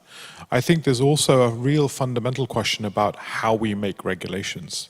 Our current policy-making architecture is not able to deal with crisis and rapid evolutions. So what is our mechanism of making policy and regulations in crisis, in volatility? And I think that's going to require pretty dramatic transformation. Third is the impact of digitalization on regulation. When you talk about parametric regulation, when you talk about real-time contingent regulation, and you talk about new permissioning models. So we're, for example, working in Daegu City, which is in South Korea, which is looking at real-time permissioning mechanisms for how you use public realm, transforming planning from not being use class orientated, but creating real-time permissioning models. So I think there's a dramatic transformation in regulation, both in terms of the digital capacity, actually the policy-making process, and the citizen engagement and deep understanding. And that means that when Parliament or any citizen body is actually advocating regulation, it doesn't necessarily just advocate a single regulation, but advocates parametric regulation. How do you build the learning capacity of a regulation, a policy to evolve over time? So what is the evolutionary capacity? I think these are the types of structural reforms that are going to be necessary to be able to regulate in a complex world. And I think regulating both in complexity, where innovation is not a nice to have, we regulate from the idea that the world is stable. Whereas actually, increasingly, we need to regulate from an idea that the world is constantly evolving. And that is a completely different theory and practice of regulation. That is the biggest transformation, I think, in governance and governance thinking that's coming and is on our table. And that goes all the way to stuff like sandboxes. So the roles cities play. And I'll just say one thing. I think cities are really important because they're the point of where the integral impacts of energy, material, food prices, they all manifest at the point of cities. So when you drive innovation, we're going to be talking about driving scope 3 transformation in terms of climate change mitigation. That means all of our supply chains have to be reinvented in terms of how we're decarbonization of food, energy, material, waste, all this stuff. That is going to be driven through cities. And the right solutions will have integral value across multiple departments. The bad solutions will have single point value, we won't be able to afford it.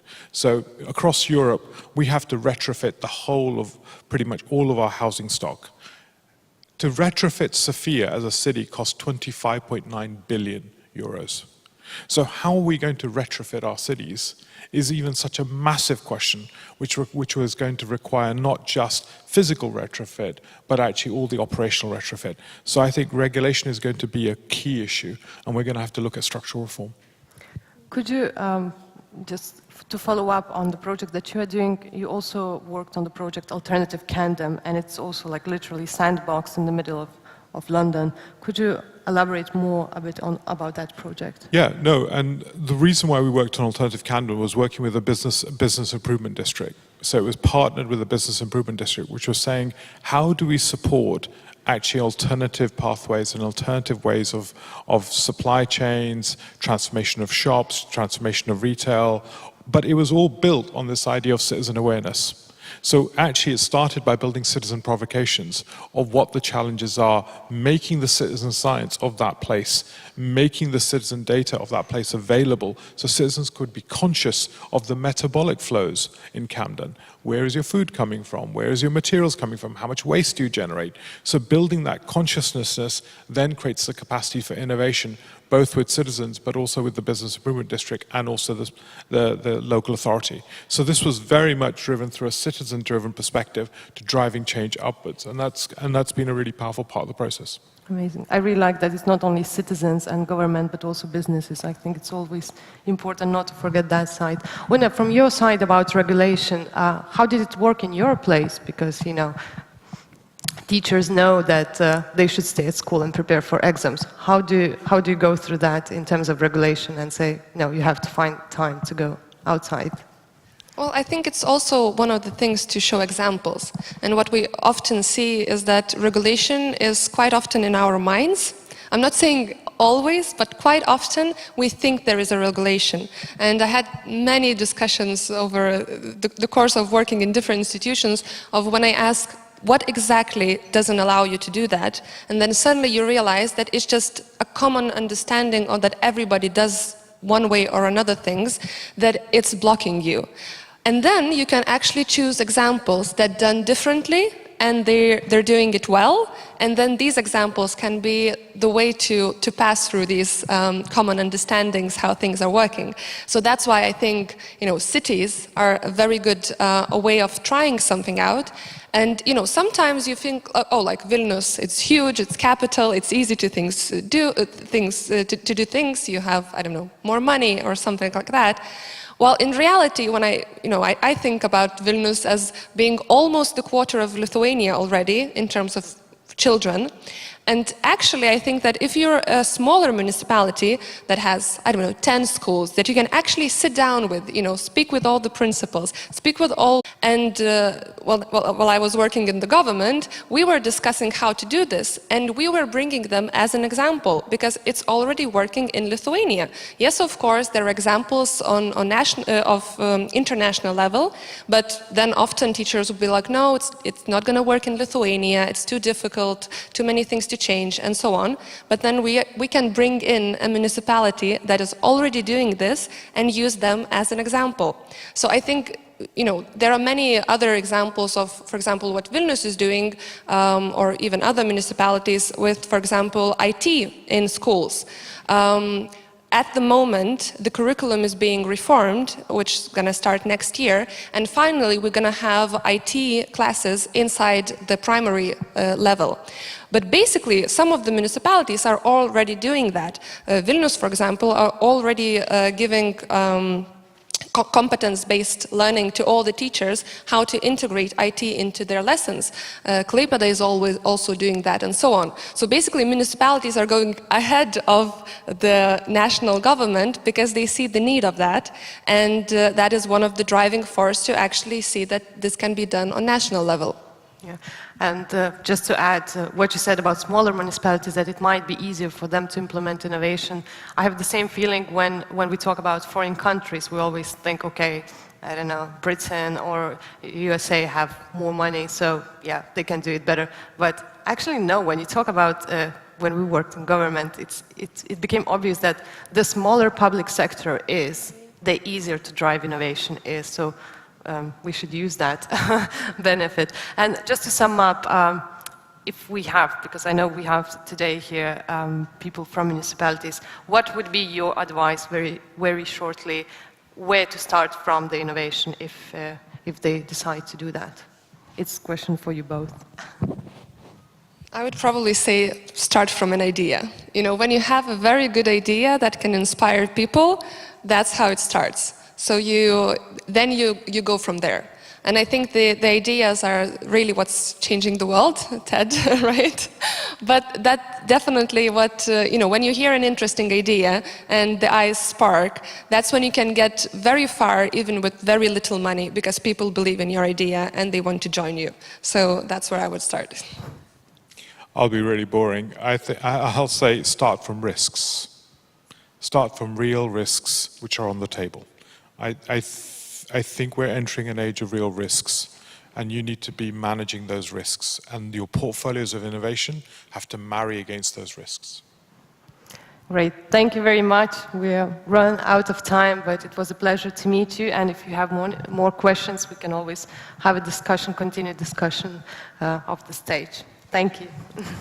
Thank you.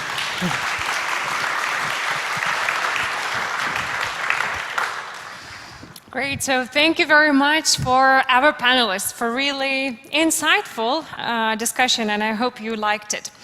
What I took from this panel, I liked two ideas the most, that we should take our innovations, our society as a school where we learn together and we grow together at the same time by doing wonderful things. And as well, it was previously mentioned that we don't have to be big to make big impact. So I hope these ideas stay with you too. Now, we will have a short presentation before the lunch break that I'm sure stomachs are already making some sounds for some of you. The topic will be, how are we planning the future-proof Lithuania's digital public services? For the keynote, I would like to invite Marijonas Petrauskas, ex-Microsoft, ex-Uber, ex-Palantir employee, now trying to make sure that Lithuania's public sector works as smoothly as any tech platform. Currently, he is working at Information Society Development Committee. So give a round of applause for Marijonas.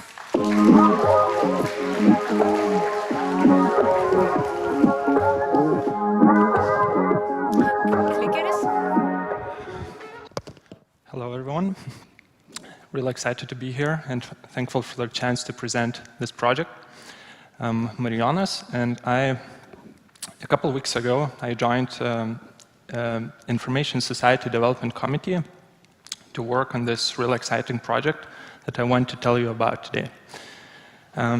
We want to create a new digital service platform that will enable next generation of digital public services, and we want to improve overall government data architecture as part of this project.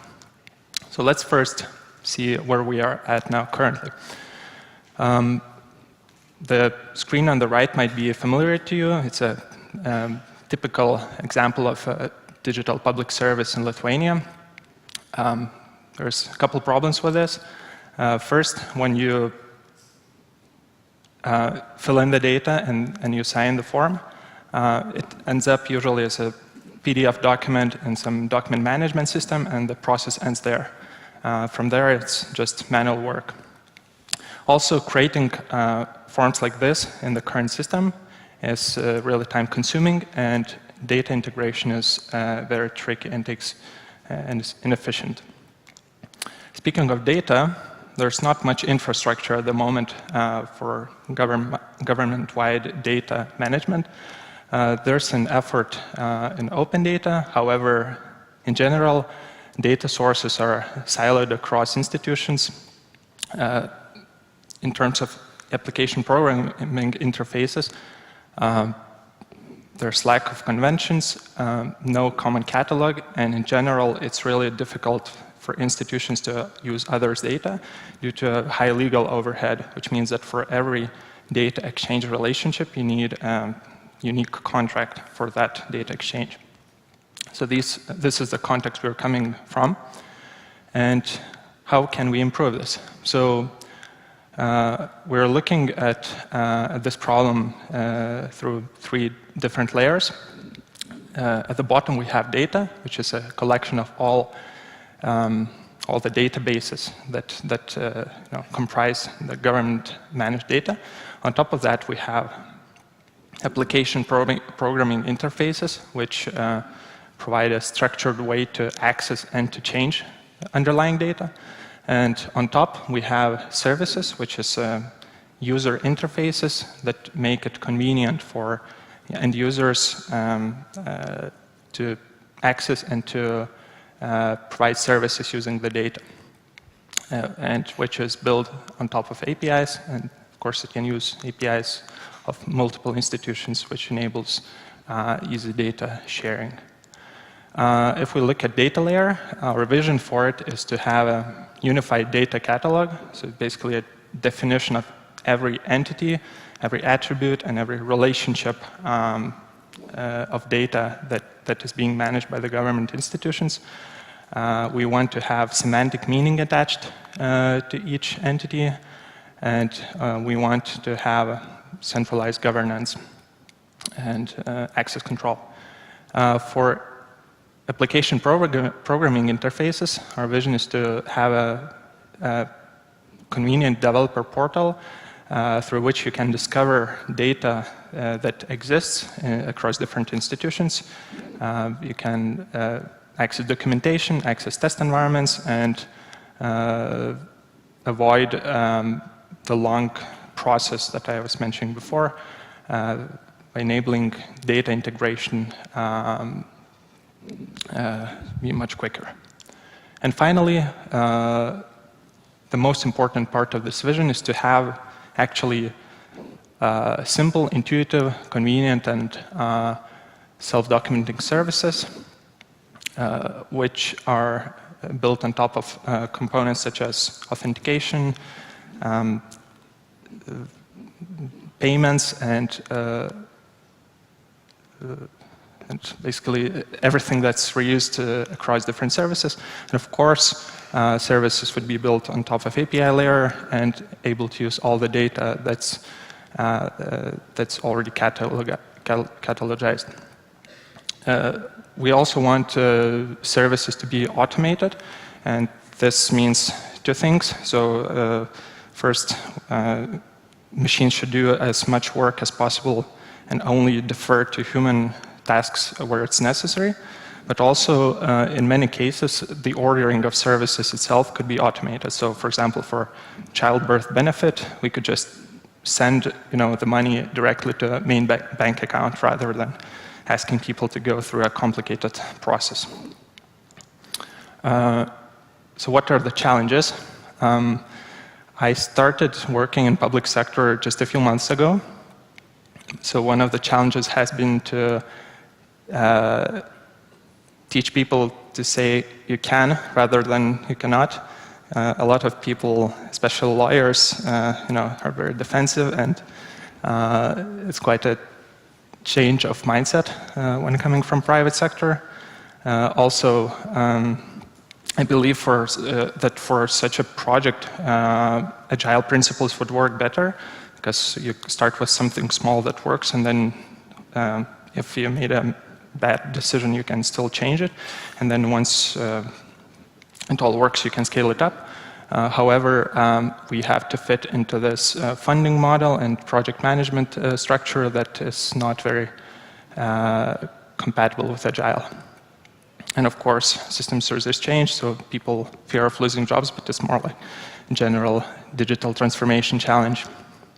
And now the most important part. So if this sounds exciting to you, if you know someone who would be a good fit, we're looking for full-time team members, also looking for advisors and first-hand experience from abroad. Ping me at this email, follow me on LinkedIn, and follow IVPK for the status updates on this project. And thank you, and come chat to me during lunch.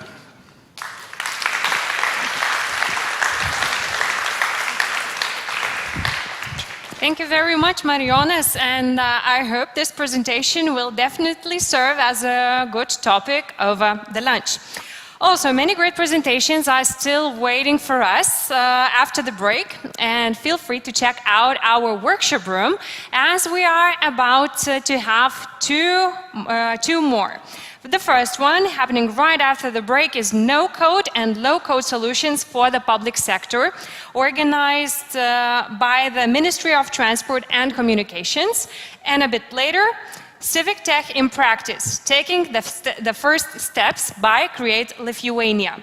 How to join? I would like to remind you that it's super simple. You just have to show up at the door and participate at the workshop. The previous workshop was super busy, so make sure to be there first, as the first come, first served. So now it's time to take a break and enjoy your lunch. You are more than welcome to enjoy the snacks that are prepared for you, or also check out the neighborhood. And I see you at 1:30.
1-2.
Welcome back, everybody. For those who are staying at the back, still enjoying their snack, please take your seats.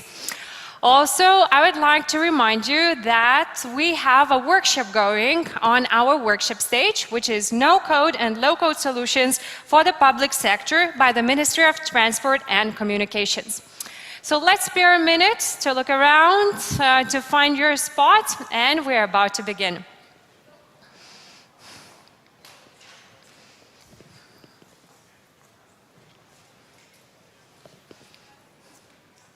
Our next discussion targets right to the center of relationship building between the people and governments. That includes smooth communication, involvement in decision-making, and transparency. So let's hear what our panelists have to say about Civic Tech and e-democracy, and do we really need it? How do you think? Do we need Civic Tech and more involvement in the decision-making? May I see the raise of hands for those who think? That's around 30%, 40, 50, okay. I believe after we hear the presentation, there will be more hands in the air. Firstly, let me invite Dovydas Kaminskas, the mayor of Tauragė, the Lithuanian city that is already one or even more steps ahead in engaging with their local community in municipalities' decision-making. Tauragė was selected as one of the 100 European cities that will serve as an example for others in achieving climate neutrality by 2030. Welcome. Next panelist, round of applause, Tauragė is doing a great job. And if it was new to me that actually you are facing other cities in such a challenge, being among the most innovative ones in Lithuania, so well done.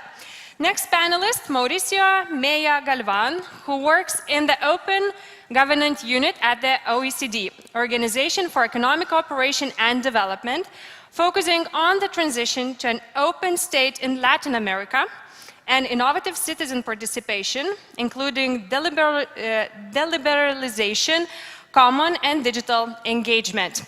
Prior to this, Mauricio worked at the French Parliament and the French government. Also, joining us for this discussion is Ieva Žilionenė, consulting business lead at NRD Companies. She is state's digitalization policy and strategy expert with broad experience in national and global ICT trends, initiatives, and use cases. Welcome. The transition will be moderated by Simonas, one more panelist, nearly missed. Please meet Donara Baroyan, co-founder and CEO of Politics, also a counter-disinformation expert. Her startup Politics solves the problem of declining political trust by enabling the public sector to directly consult with the public. And the discussion will be moderated by Simonas Žilinskas, INTA, project manager at Create Lithuania, who is really passionate about GovTech and currently works on strengthening Civic Tech ecosystem in Lithuania. Welcome, Simonas, and a word to you. Enjoy the panel. Thank you very much, and good afternoon, ladies and gentlemen.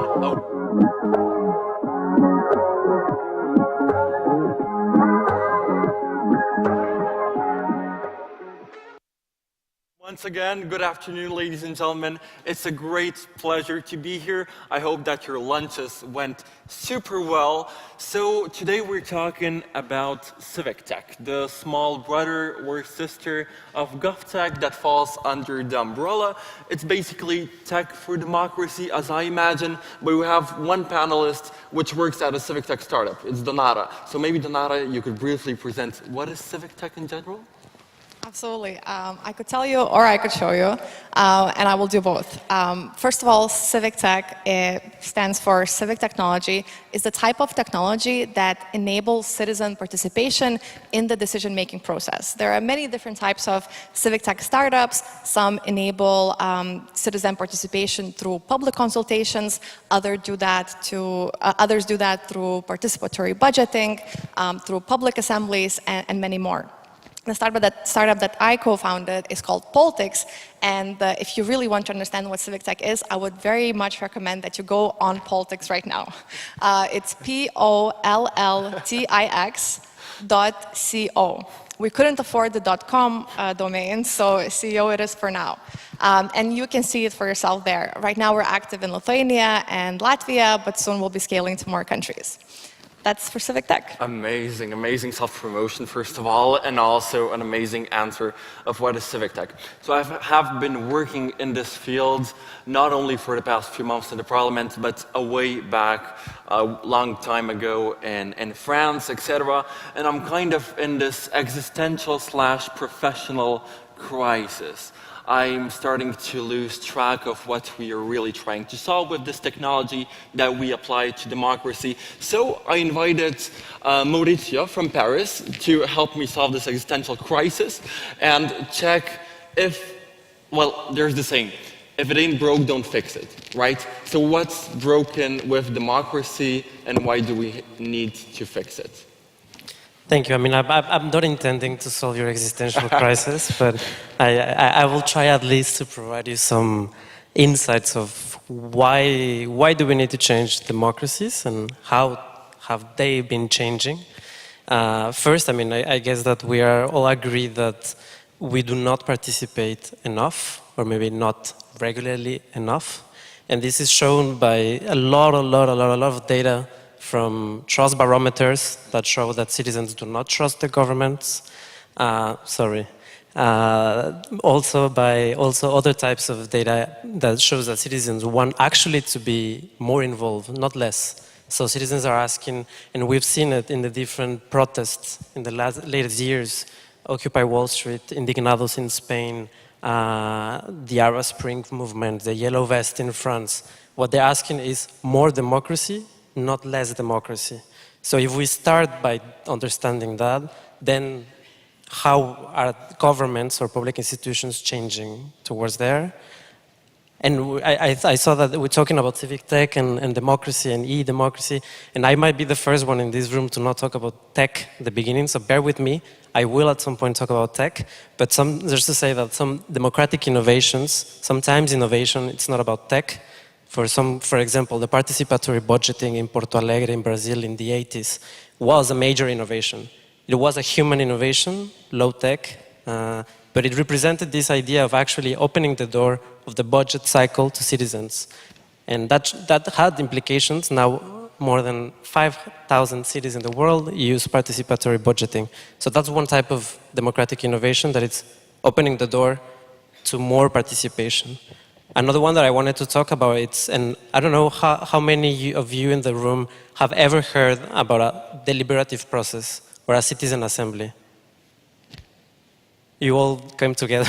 Okay, so a little bit. So for those of you that never heard about what is a representative deliberative process, imagine that we are, I don't know, let's say 100 here in the room, and we need to take a decision, but we cannot take it all together. So we will call up randomly 10 of us, but we will try to make sure that these randomly 10 of us will be representative of the community. So equal amount of men, women, young, older, socioeconomic, education, and so on. And when we convey this group of citizens, then these citizens have to learn. So we provide them with information, then they deliberate, and they reach a consensus to give recommendations on a specific question given by the government. And we've seen at the OECD, we have gathered more than 600 examples of these type of processes that show that actually citizens do want to be involved, and when they're given enough time and resources, can deliberate and innovate in terms of how to exercise democracy. Okay, that's super interesting in a theoretical level, but we have a person that experiences it in practice, right? We have Dodas Kaminskas, the mayor of Tauragė. So could you maybe share, for example, Maurizio talked about participatory budgets. How do you build enough trust? How do you build enough, let's say, democratic infrastructure to engage people in such initiatives? And how does tech adds this good, infrastructure to it? Yeah, hello everybody. Nice to be here in good venue and very good discussion and events. And we are talking about the theme that looks easy sometimes, but in the reality or in the processes, it's not that easy, because there is a lot of human emotions and other things, because it's human interaction. And first, I would like to answer the question why we have to do it, or why we are doing some things in Tauragė, like open information or democratic other processes for citizens, is the one thing that people don't trust governments because it's not open enough, and processes for people participation, it's not objective enough. And the one thing that me as a politician I saw, or during the elections or during my everyday work, I understand that first thing that in people's lives, what they care is their job. Other thing that they care is how their parents are doing, how their kids are doing, how their girlfriend, boyfriend are doing, their loved ones. And then they care how their grandparents are doing. After that, they care how Žalgiris or Rytas or the football team played. Then they always think where to go for vacation. And somewhere here, then they are trying to decide who is the best one to represent them in city council, as a mayor, as a member of the parliament, European Parliament. That democratic processes, which are essential in our democracies, it's in the really low priority list in everyday life of person. And sadly, but a lot of people decide not to come to the elections, and then we have to answer the question why. And I think that's the answer, because we are not open enough, and we are not talking about the processes in the governmental work. It doesn't matter, is it the same as government or municipality? Sure. So answering that question, then you start thinking, then you touch everyday processes, and then you try to make them right. So there would objective criteria, it would be very simple and understandable, and there is no place or time for rumors, for interpretation, and for other things. So that's why we started, let's say, one of the first projects that we started was, it's called in Lithuanian darbai.tauragė.lt. It's a project management page where, let's say, we had an idea and we started to prepare the investment project for some kind of infrastructure project, right? And we said it in Facebook that we are trying to do that. And the next day people, they want it. That's it. That's where we are living right now in this world. We want it like instantly. And infrastructure projects, they are not coming from the cosmos. We need to work a lot. That's why we started that project, where every month you can see what have happened in that project, and all the information about the public procurement, about the companies that are doing services for that project. So people, when they are asking that question, oh, you are doing this project for 3 years already, you are not working, you are bad mayor, it's government is bad, and they don't understand. And then I send the link. Look, you can see every month what was doing, and this is the process. You like it or not, but this is where we are living right now, and that's the education as well. So, and there's a lot of different other rules, like budgeting in schools, in communities, participatory budget for with the election process of that, and then coming in with the Civic Tech, GovTech initiatives, where the innovation comes in, technologies comes in.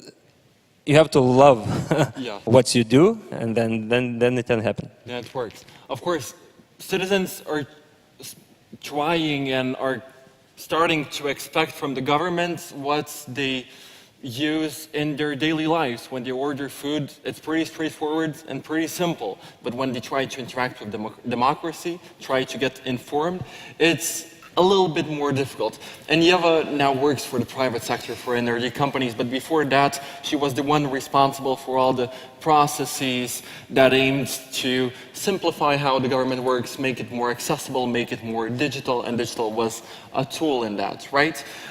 So how can we reform this democratic process in a generalized way, not only in one municipality, but in a general way, to make it more accessible, to make it more open, and what's the role of tech in this game?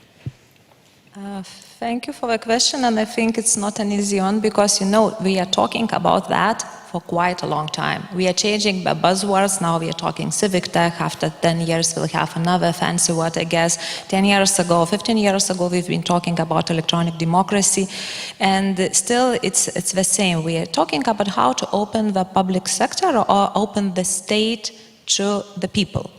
And it's really not such an easy thing, not just because of technology, I'd say. Yeah. We have technology in place, we have lots and lots of nice tools for that. Yeah. Some of them are more convenient, and of course, convenience of a tool really enables people and encourages people to use that. Sometimes we build that tool just because it's fancy. I remember maybe 10 years ago we had European Union financing, and it was very, very in fashion to have electronic democracy. So every municipality wrote a project and did in the websites section where they were publishing more or less the draft legislation, but not always on regular basis. And after several years, when some evaluation was being done, so yes, everybody did that, check. Did we renew the information? Not so much. Did people went there to say their opinion?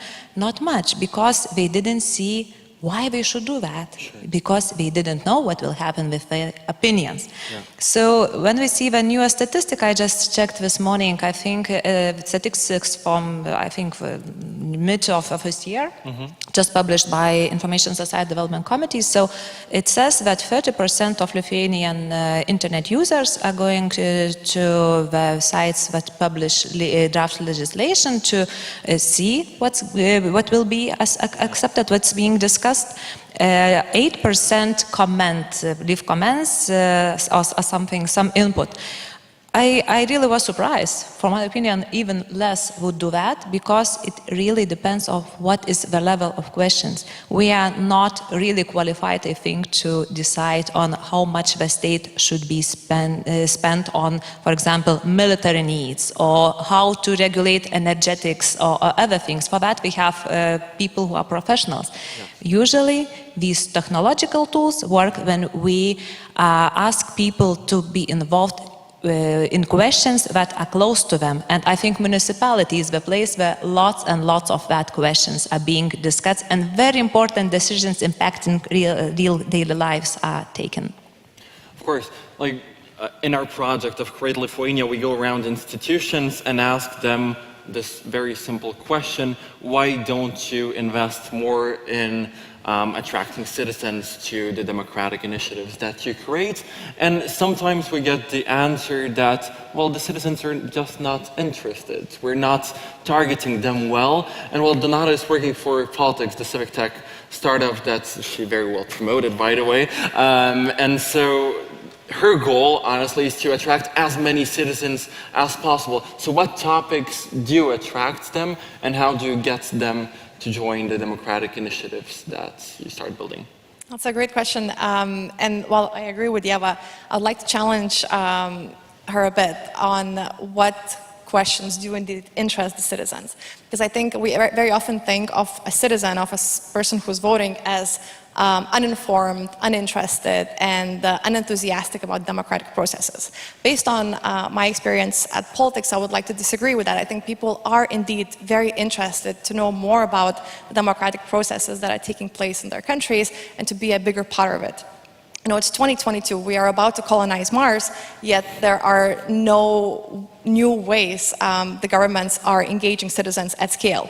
We are still using the same tools and methodologies that have been developed 20 or 30 years ago, and the innovation in this field has been very much lacking. So I think citizens have very low expectations when it comes to public engagement, and when they do see something that is accessible, that is understandable, that is engaging and interactive, they are very eager to use that. So the way we've been attracting citizens to come and use Politics is not just through conferences like this where I just spell out the name of our website. We are also running social media ads, we are working with media to integrate our polls. into the websites. We are also working with influencers to try and get them to promote the polls and public consultations to really spread the message. And what we are seeing is that 1 out of every 10 people who sees our ads or communication about politics does indeed end up on our website, registers, and participates in the poll, which shows that there is a lot of interest, and the more times they see politics and the more times they interact with our content online, the more likely they are to indeed come back and vote in those public consultations regularly. So I think it's really about consistency, it's about accessibility, and it's about promoting it where the people are. I think very often with platforms that are managed by the public sector or the government, they are quite inaccessible.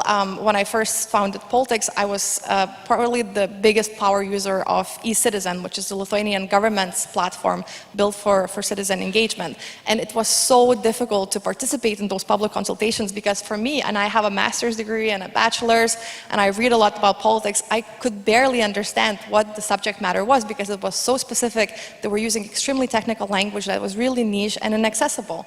And so at the end of the day, for tools like that, it's very often a communications issue where the subject isn't presented in a way that's understandable and accessible, and then even when a public consultation exists in an accessible way, then there's no promotion for the citizens to actually learn about it, find out about it, and get an opportunity to participate.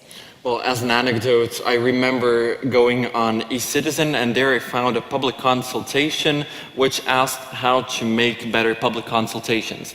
And there were 4 people that responded to it, I think. So this shows that we don't really have the habits, and what I really liked about your point is that we need to develop these democratic flows that go from the media, from getting informed, into participating. And we were talking about that with Maurizio earlier on how the democratic experience can't be something punctual, it has to be more universal. So could you elaborate more on this democratic utopia that the OECD is trying to promote, and what's the role of these flows in it? The word utopia? Otherwise, it would mean that it was not going to be achievable. But no, I mean, just agreeing with both Eva and all the rest of the panel. But just to make one point, I think that's where the energy of all this beautiful GovTech community is.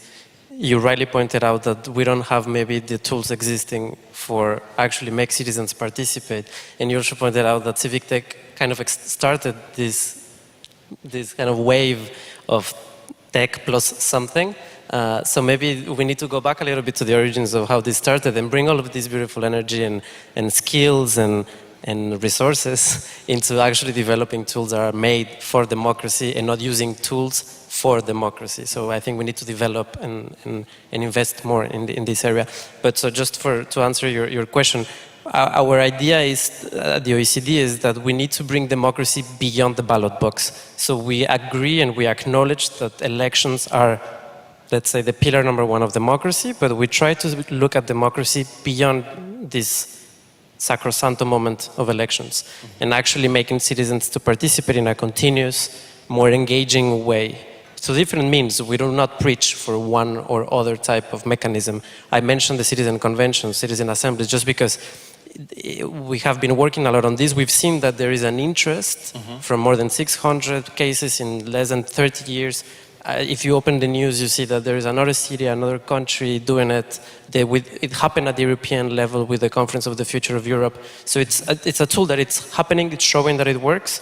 And what we want to do with this next is to institutionalize. Because one thing that resonated me when you were talking about democracy and why citizens do not come, we sometimes focus a lot on the tech, but maybe we need to look better at what are the impact of these processes. If a citizen knows that it will go to a consultation, that nothing is going to happen, I understand that the citizen will not go. But if a citizen knows that it will go, the participatory budgeting will be given back to his, her community, then I might go. So I think before talking about tech, it's about talking about what is the impact of these processes. So what is the legislation that we need, the institutions, and this is what we are trying to push, to build this participatory ecosystem that actually brings citizens into the decision making and not just giving them a little bit of the space. So, and we will have the first OECD ministerial on reinforcing democracy. So this shows that countries are actually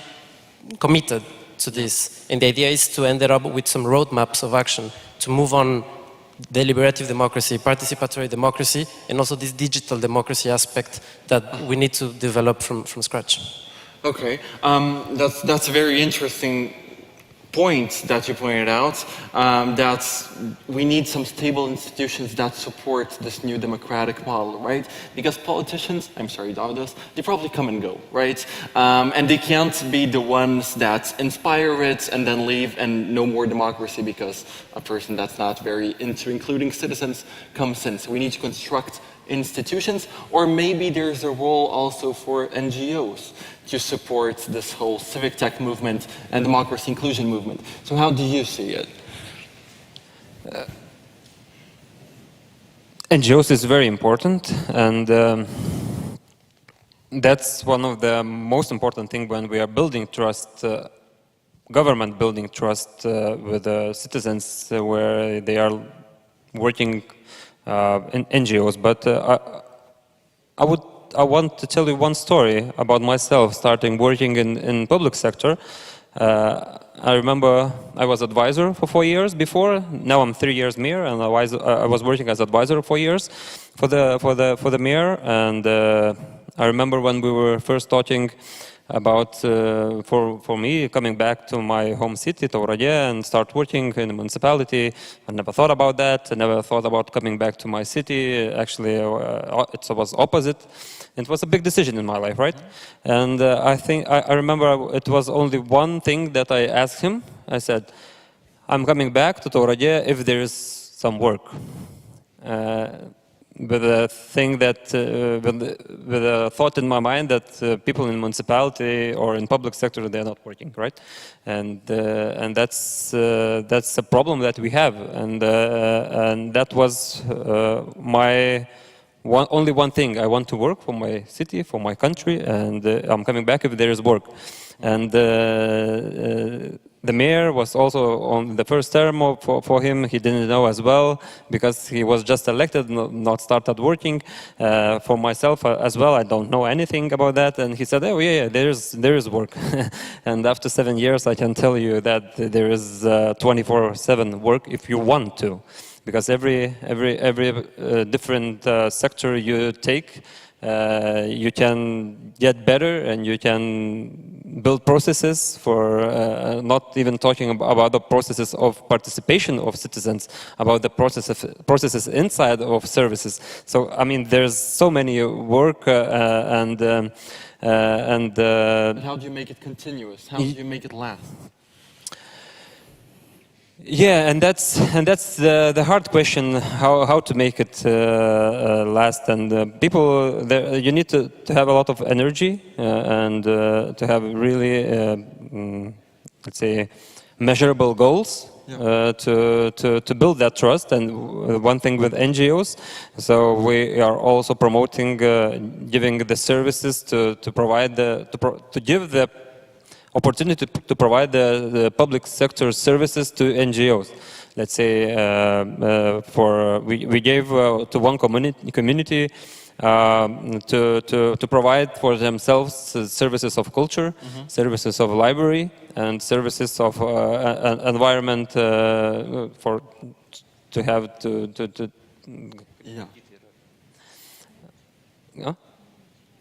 yeah, to manage your environment around you. So, and culture and the library worked very well. There was no problems in the processes, but the one with the management with the environment, there was we saw that there was a lot of emotions. There was a lot of rumors, and people, they didn't understood on which criteria we paid the money for the community, and they were not happy maybe they were happy with the result, but they were not happy with the process. They lacked openness, they lacked objective criteria, and then we stopped that pilot project, and right now we are thinking how to make that process different, so people will not have any space for interpretation, so everybody understands. If he does that, they get that, and this is the project. This is a process that lasts in every field in municipality or in the country, and there is maybe not there's no one pill for every sector, for every process, but you need to. We don't have that. We always in municipality or government we sometimes see the result, but we didn't see that there is a mountain to that, and that's the same thing in our lives, and especially when we are speaking with the young kids right now. We are living in a society where we are getting very fast, and we don't see the mountain. We can only see the top. So, but we need to go that very hard process, and we need to trust, and we need to relax a little bit as well. But one thing that we have a problem in public sector that we are following the rules, not the frameworks. That's sure. But at the same time, you mentioned also this if this then that, which is kind of the basic algorithmic principle, right? So we need at the same time the rules and also the flexibility for it. So maybe I'll ask Yevo, who talks a lot about processes and changes in processes before changes in the tech and in tech solutions. So how do you build these processes that last? This process for democracy, so that it would be understandable, so that citizens can participate, engage in it for a long time, beyond any mandate of a politician. You know, I think first of all we have to understand what we want to achieve, where we want to be. Not just because it's a fashion and we have to do that because it's written in some law and some regulation, but now we all go to electronic democracy or civic tech because it's a demand. It can help maybe to move a little to start spreading the awareness and to start spreading the understanding that, okay, guys, now this will be required. So please start thinking about that, but just it. Then the next thing is really to, and it's not easy, it's really not easy to sit down and think about how to do the things that will work, not just from institutions' perspective, but from the citizens' perspective. And if we start thinking from that angle, the possibilities are really broad, because even when we are talking about civic tech, there are so many different things and different results to achieve. We can start, for example, by making the country or the city more open and transparent. For example, for me, a fantastic discovery was a new portal, Atviri Lietuvos Finansai, Lithuania's open finances, where lots and lots of data about country finances are put in such transparent and open manner using open data, and it's a great example how open data can be used not just in words and strategies, but in practice, and that works. Lithuania now is one of the countries that opened most of financial data compared to even at the global scale. The next thing, okay, you open, you show, everybody can go and check. That's a very nice result.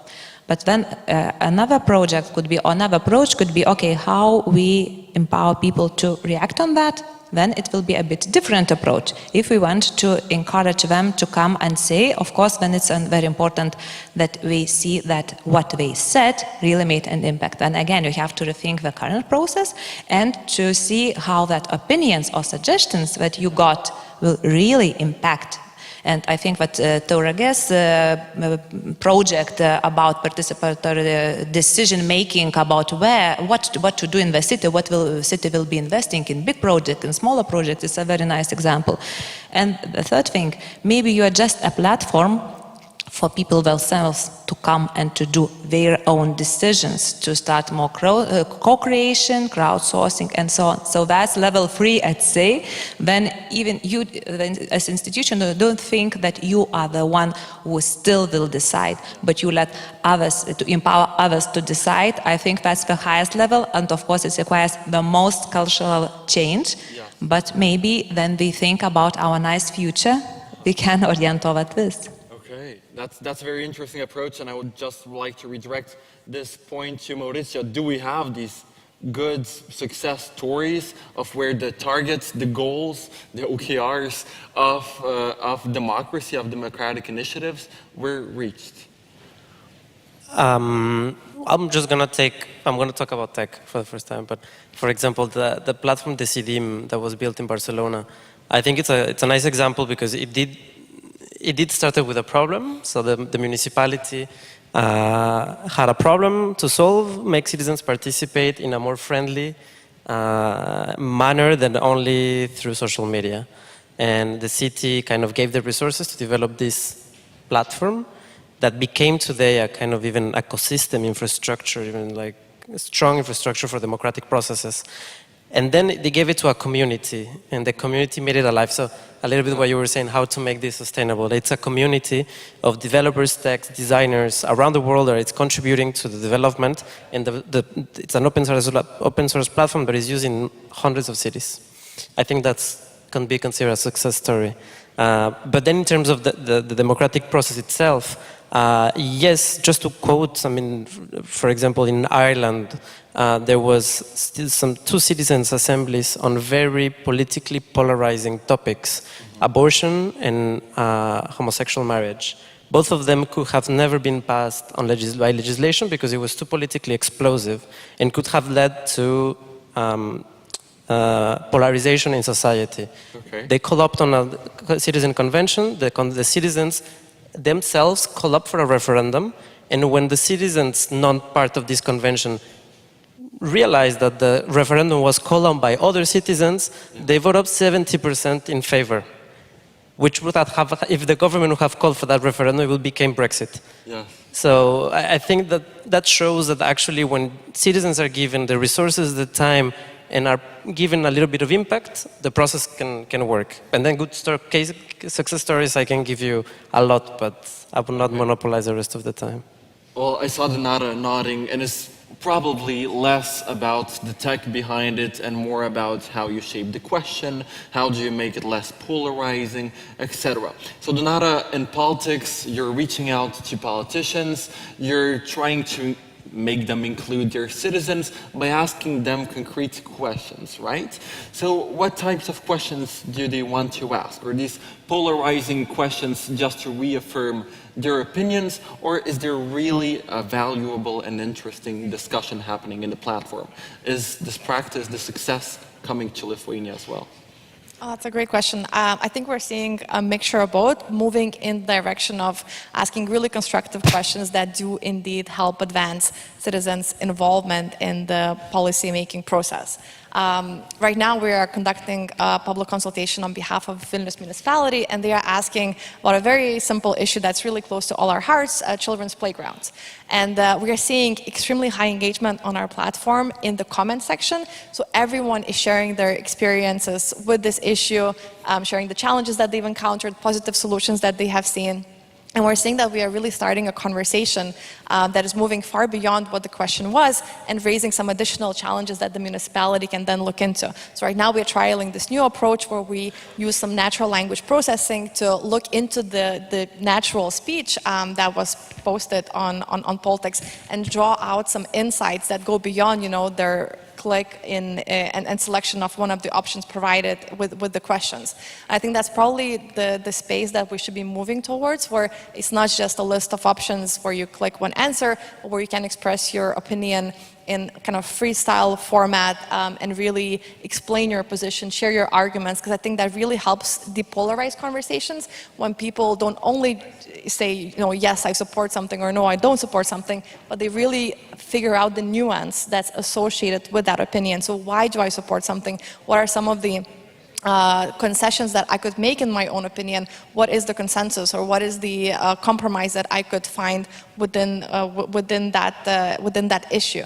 And I think Civic Tech that can enable that is going to be paving the way for a less polarized society. Of course, and Civic Tech creates this other space other than social media, which is extremely polarized. Everyone is in bubbles, etc. And it's kind of difficult to create some decisions. So I'm looking towards Dovydas, which has a pretty difficult challenge to solve. He has to make his city climate neutral until 2030. It's a question on how will you include citizens in this process, and how do you expect them to contribute to this very difficult topic, which is climate change? Yeah, we have that really ambitious goals, and we are one of 100 cities in Europe that will try with the help of European Union to become the climate neutral. And right now, where we see the biggest problem is that we do not have the measurable KPIs to know what's on top, right? And what we are thinking how to do right now. How to have that open KPIs where it can be seen by every citizen, and to include them into those progress. For example, let's say we have right now 38% of our territory covered by forest. We want 40% covered by forest, right? It's not that hard to measure how many trees exactly do we have right now, and how many we need to plant, and we get the result, right? And if we have that KPI and we have the goal, and then we can measure the progress. And if we ask people, look, this is the goal, this is where we are, how many trees we can, like all of you can plant. And please, if you plant a tree, write to us, and we will put that number into the progress. That's one of the ideas that we know the goal, and we want to invite to make the progress. Other things can be with the trashes. Let's say we have that tonnage of trashes a year, and we want to have less, right? So let's make something to have less. So I mean, I think that it's very important to have at least 10 KPIs where we can invite people to make the progress, and the main goal is to be climate neutral. So if you have any ideas, please write to me in LinkedIn, Facebook, or Instagram. I don't know, wherever you can find me, email, and maybe we can together we can come with a pretty good tool. Yeah. And to get the ambitious goal, which is I think it's very important. Of course, citizen engagement has to be measurable, and let's say that's one of the 7 takeaways we'd like to find. I was in a workshop before with Java Zilona. She has a magic number 7. So I will not try and expect of you to give 7 best practices to share with the audience and future Civic Tech creators, but could you provide 2 or 3 of them, and then I'll ask the rest of the panelists to share 1 of 2 of them. Also, just to wrap up this discussion, because we have 1 minute 30 left. Very important aspect is not to get carried away with buzzwords, but to know what we want to achieve and to know how we are progressing, and not because even if you gather 4 or 1,000 opinions, it still doesn't mean it represents the real opinion of the people. So even not talking about potential manipulations or security breaches, this is another topic. We still have to know how we collect that data, and does it really represent what we intended to see. Of course. Donata, what are your wishes for young democracy to grow further? Well, I think my wish is that we do it in a deliberative way, that we decide upon together as a society. I think it's really important to have that consensus-building exercise as a country and to move forward in a way that really works for everyone, and not just, the upper middle class in Vilnius. And I think as soon as we can achieve that, we can have a democracy that's a little less polarized and a little more constructive. And my one advice for potential Civic Tech founders, who I'm sure there are many here, don't move fast and don't break things. This is a very sensitive subject matter that we are working with. You have to be really deliberate and really cautious when it comes to building tech for democracy. Mauricio, your opinion as the OECD representative, a pretty high authority, on civic tech, and what are the best practices that we should implement in our local Yeah, maybe just two things that, and we just published we will publish OECD citizen participation guidelines, and just to exemplify, the 7th step out of 10 is think about the digital tool. So there are 6 before. Yeah. This meaning that first think about the process, about the process has to be participatory, then it might be digital. Okay. And the second point, just to quickly, the trust of the digital tool is equal as the importance of the trust in an electoral process. Okay. So when developing something that will be used for democracy, it's very important that that tool is accountable and trustworthy, otherwise the process will not be trustworthy. Of course. So in a conference on GovTech and a panel discussion on civic tech, we decided not to talk about the tech and say that it's not a priority because it's not. I didn't say it's not a priority. There are things that come first. Okay, that's a very true statement. And Davidas, to wrap it up. I'm representing public sector right now here, and I want to talk about that more. And I think that I would wish that public sector or all the politicians that they create a culture or philosophy of engagement with the citizens in the companies that they are working wherever they are, because in public sector we are afraid to make mistakes. And that's the worst what can happen, because people, they follow the rules and they do what they do, and they don't innovate. They don't try to get better or to do better. And I think that we are lacking that philosophy in the government of our country and of every citizen, every city. And I would hope that all the politicians would create that culture that it's okay to make mistakes. And it's everywhere, in the parliament, in the city council, because, you know, there is opposition, and when the opposition makes the mistakes, everybody is like trying to kill everybody. And I mean, that's what life is right now, and I don't want it to be like that, right? That's a dream, but sometimes dreams come true. Let's make Davida's dream happen, probably. So thank you very much, ladies, gentlemen, and I think I saw a dog somewhere around there, so thank you to you too. It was a great pleasure to moderate this discussion with these great panelists. Well, GovTech creators, I hope that you will remember your small brother or sister, which is Civic Tech, more often, that you will build in this ecosystem and build a better young democracy. Thank you very much to everyone, and have a nice day.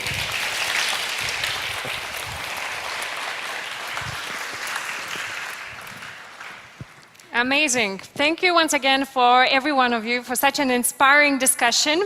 And I thought to myself that this was a great glimpse of how different and great it feels when communities are engaged into decision making. So for this, let's give it a try and see how we act as a society in this audience. And this is not an event, like, you know, now it's very popular in concerts to ask not to take your phones. This is not one of them. So I'll ask you to take your phones out of your pockets, as we are going to make some investments right now. Do I see some phones? Yeah, grab it on your laps, and very soon we'll find a slido.com code. Yeah, you can see it already. It's 1789256, and we'll make a collaborative decision where to invest 100K. Imagine I was a mayor of Tauragė, Okablis, or any other imaginary city, and we had an option to invest either a park, a bike path, a playground, e-scooter infrastructure, skate park, or donate 100K to rebuild Ukraine. So what would be our collaborative decision this time? Let me make my decision. And then don't put your phones too far, as we are going to have more questions like this after a couple of more presentations.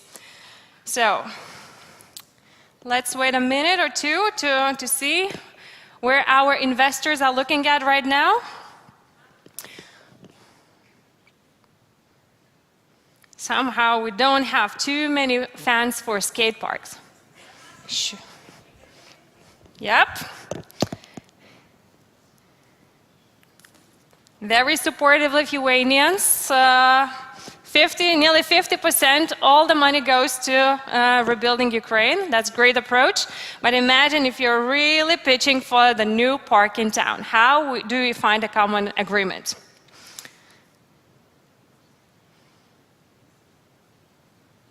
So do you think it's easy to make such decisions in communities? And actually, this example was taken from Tauragė website, where they do these kind of questionnaires constantly, and their communities get engaged.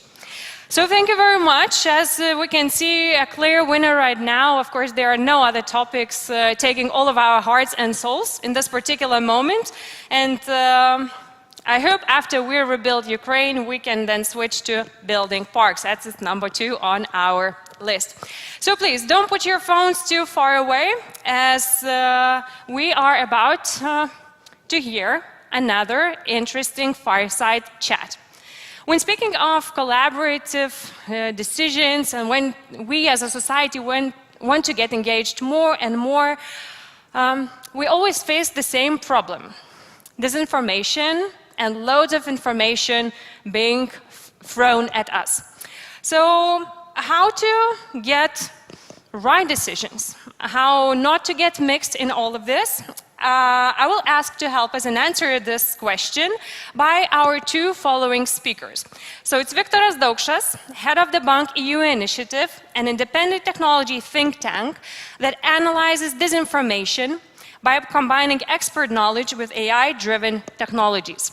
Viktoras has been in the development of online technologies for over 15 years and contributed to some of the most popular e-services in the Baltic states. And his companion on the stage would be Kristina Belikova, advisor to the President of the Republic of Lithuania, who has previously led multiple communication and public affairs projects in Europe and the US, covering such issues as corruption prevention, innovation, and human rights. She has also collaborated with World Health Organization and Freedom House in Washington, D.C. and New York. So welcome both. Round of applause.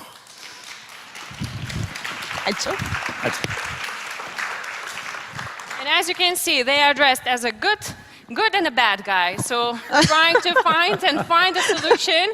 I guess I'm the bad one today, right? Like always. Yeah, I wouldn't take it as a coincidence, so make sure. Yeah, enjoy the conversation. Hello, everyone. Good afternoon. It's such a pleasure to be here, and I can tell you that immediately when I entered the room, I could feel the good vibe here, a lot of good ideas floating. So we'll have short but sweet 15 minutes to talk about disinformation and how can technology help us counter it and maybe become more resilient. Hi, Viktoras. Hi. So was it like 5 years ago or more when the world realized that disinformation is actually an issue? It's a great challenge, and everybody started talking about it. I think after we saw that it can have effect on the election, intervene into political processes, it can actually even have an effect on people's decision whether to get vaccinated or not. And now with the full-scale war raging in Ukraine, we see Russia using it as a tool for aggression. So what's your take on that? Like, what effect does information have on our societies now? So we have 2 different contexts. For example, in Lithuania, an issue of disinformation started to be analyzed already 20 years ago, on the 2000s. So first researchers, professors started to work on this. And Lithuanian military Stratcom started to work on this like 15 years ago. So Lithuania is way ahead of the world, leading in this kind of part, with methodologies, with technologies, with innovations, and kind of exposing disinformation actors. And basically the big kind of change happened when Crimea got occupied. That was the first really big break that this is the hybrid warfare, disinformation operations, information operations. It's a big deal. It's happening, and world started to recognize it. And with the Ukraine invasion, I think that's the kind of the second monolith change that we are right now seeing of what's actually happening. I know that recently you have done a study on Russian disinformation related to war in Ukraine. Could you tell us a little bit more about it and what are the findings of it? Yeah, so far we did really a lot of studies, more than 100, and the recent studies that we analyzed 3 weeks before the war, how Kremlin television was used as a military weapon to pursue Russian citizens to support the Ukraine invasion. And basically, if we would place the content that they are providing in their national televisions to any Western television, we would consider it as being illegal, because there we see hate speech, we would see warmongering, war propaganda, war denial, all forms of deceptive content. So that would be literally illegal. Also, we just did a recent study together with LRT research team, investigative journalist team. So we just worked to expose 4 disinformation networks operating in Lithuania. And these disinformation networks operate in the context of Ukraine invasion. So we were able to prove that the strategies changed a lot. So, for example, when COVID started, we would see these big groups or pages on Facebook or big YouTube channels spreading all these 3-hour-long conspiracies, having 100 or 300,000 views in Lithuanian language, which is insane, considering our context and size of the country and how many people we have. So then, to take down those accounts was much more simple, because the ELPS community worked a lot on this. We're dealing with Facebook to report, with YouTube. And when those were taken down, they shifted the strategy and started to create many substitute accounts. So you might even see some cases that there's account number 1, account number 2, account number 3. And then with this investigation, we see that they grew these networks. And they are now at least between 200 or 300 groups and pages in Facebook that are really behaving in a deceptive ways. And they operate as networks, so they are smaller if we consider them as a single entities. But when they operate as networks, that's a perfect way to manipulate algorithms. And why it's a super important topic to speak about. If the algorithms are manipulated, the public opinion is manipulated as well. And we don't want to be in this parallel universe as the Russian citizens are living in, when they're being presented living in the parallel world. There's not a lot to do with the actual reality. And also, we don't want in democracies to have some fake persons or fake, or just bots and robots doing the voting or shaping the public opinion of what's actually happening. So this is a very important topic, and also always we want to show the evidence. So, for example, last year, when Lukashenko's regime created this hybrid attack against Lithuania and Poland and EU in general, with this manufactured migration crisis, we have seen a huge increase of information operations in this disinformation sphere. And the Baltic states are more resilient. But with this crisis, they were really working to deceive these Iraqi citizens, Kurdish people, with all the disinformation articles in Facebook. And for example, the RT Arabic was quoted in the Middle East as normal media. So that was a problem, how to inform them that this is just a Kremlin tool to influence what's happening. So then we have spotted that there are accounts that are behaving inauthentically, and by the Facebook's or YouTube's community standards, it is forbidden to use these techniques to deceive people, to use inauthentic behavior, so bots, fake accounts, sock puppets, and so on. So we reported that to Facebook, and Facebook took those down, more than 50 accounts at that time, in Facebook and Instagram, and they attributed them directly to Belarus KGB. So that was a huge win for Lithuania, because these things didn't happen before. So now there's more and more takedowns of these bigger networks, and that's how our digital information space becomes cleaner. So because I'm a bad guy today, so let me ask you a little bit provocative question. So we are talking about disinformation that is becoming more and more sophisticated.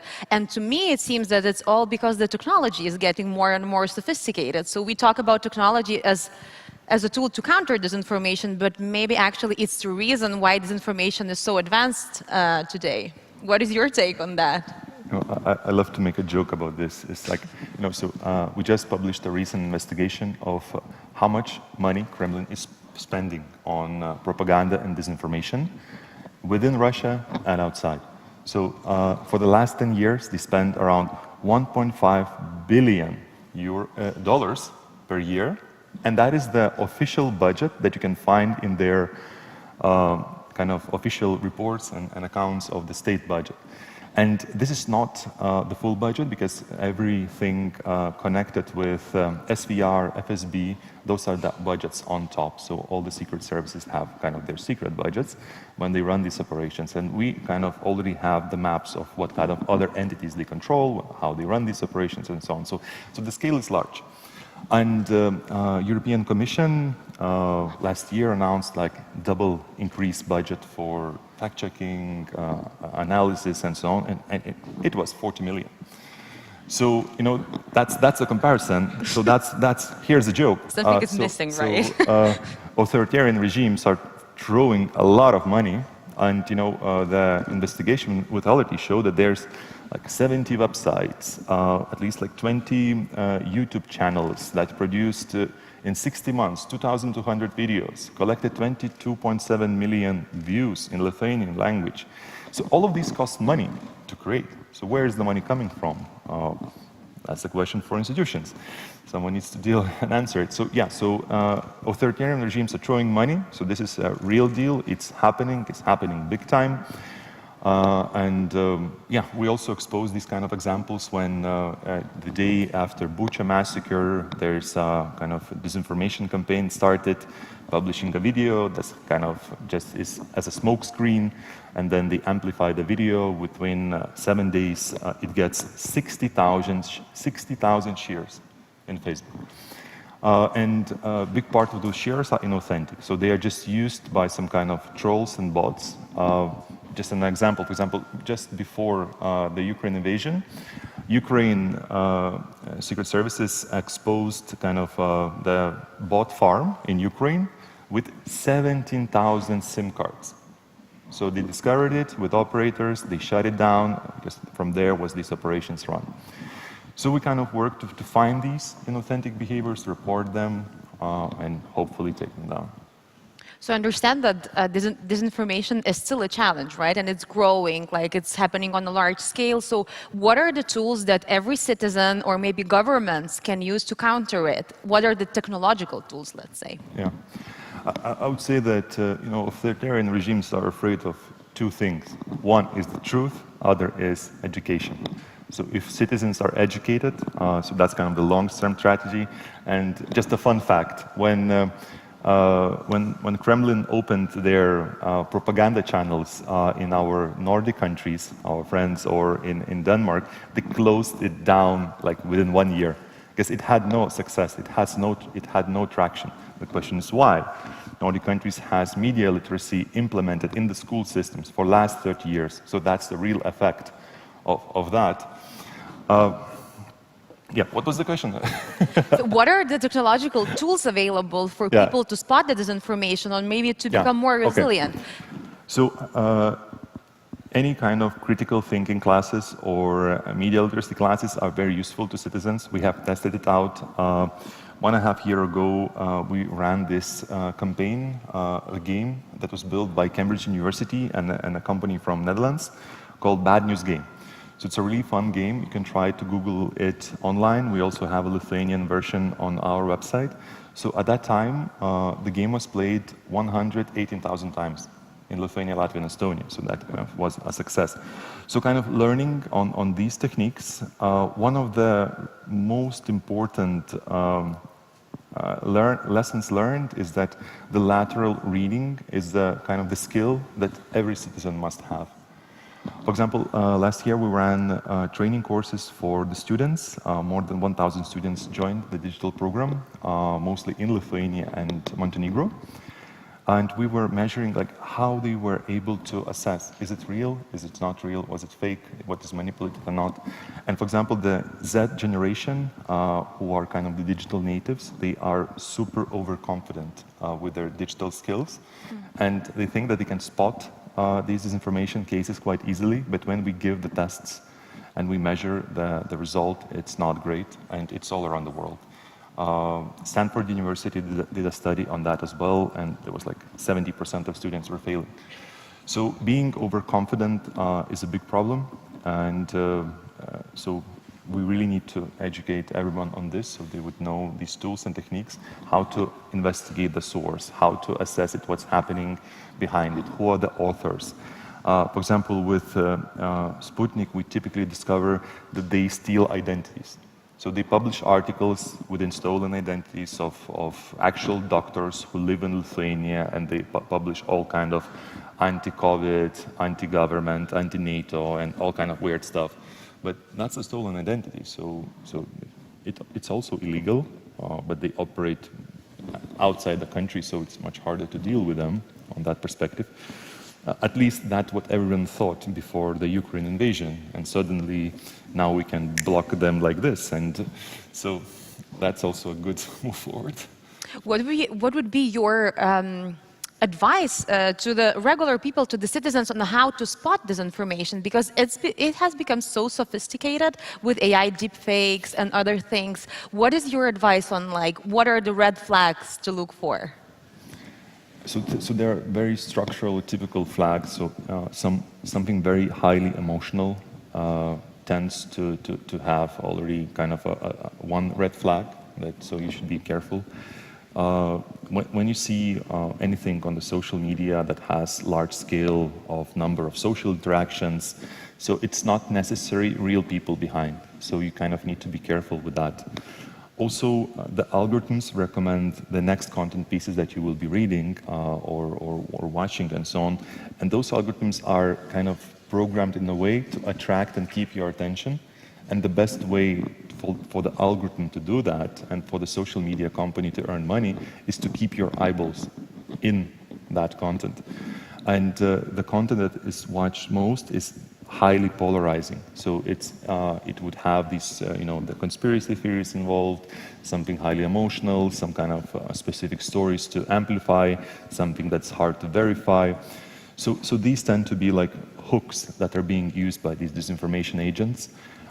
Over 5 years, we mapped out all these kind of typical narratives that are used to spread disinformation, and then they just use different types of stories under those narratives to kind of try to convince people that that country X is failing, that it's NATO fault that Ukraine got attacked, and so on. So mapping those out and knowing them and checking the sources helps a lot to identify what you can actually believe and what can be just fake.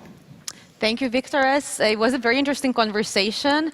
I wish everyone to be very resilient and never get fooled by the authoritarian regimes. And I want to say a separate thank you to GovTech Lab team for organizing this conference and for an amazing job that they do. Guys, you're amazing, and lots of love to you. Thank you all. Thank you. Have a good day.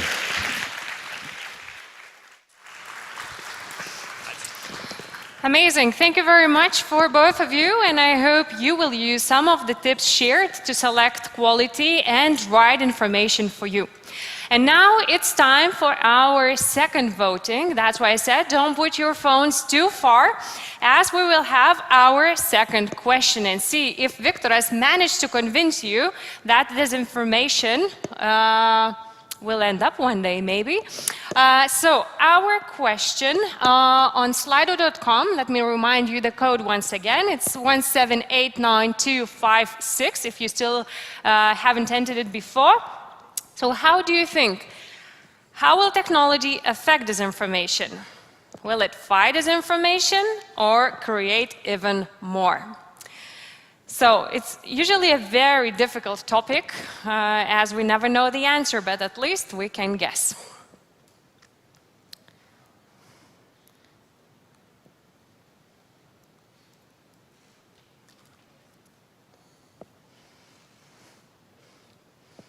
So as you can see on your screens, nearly 70% of people think that it would create even more disinformation, and maybe we need not new tools, but maybe more knowledge so that people are more disinformation proof. What do you think? Yeah, that would remain as the final answer. So thank you very much for sharing your insights with us. Now we will have the last break before moving to the final part of the conference. And I would like to encourage you to this exclusive opportunity to meet other Baltic GovTech leaders sitting just around you in this audience. Also, we will have the final workshop after the break, which is Civic Tech in practice, taking the first steps. For those who are curious about the future of our democracies, it is a perfect chance to draw the direction for Lithuanian Civic Tech. Sounds exciting, isn't it? So we are going to meet Simonas, that was right here on the stage, to meet you at the workshop room. And as mentioned previously, first come, first served, as we have limited spots for the workshop. So see you back in 20 minutes and take a break. Thank you.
Welcome back, everybody. I'm waiting for you in the first rows of the main stage as we're about to start our final part. Also, I would like to remind that now we have a workshop starting, which is Civic Tech in practice, taking the first steps for all Civic Tech enthusiasts. So if by any chance you decide to get out of your seat and move towards the workshop, I don't take it in mind.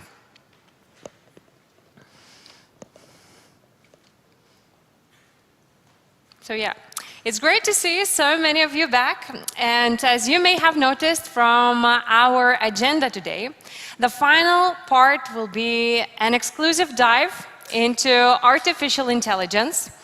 And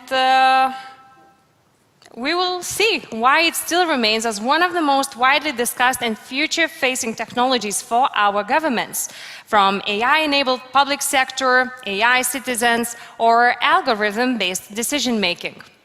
Will we even need public servants to make decisions in the future? Or will AI be the only public servant that we need? So without further ado, I would like to invite our next guest from Canada, Michael Carlin, Strategic Policy Lead at Canadian Digital Service, to show us the real side of AI.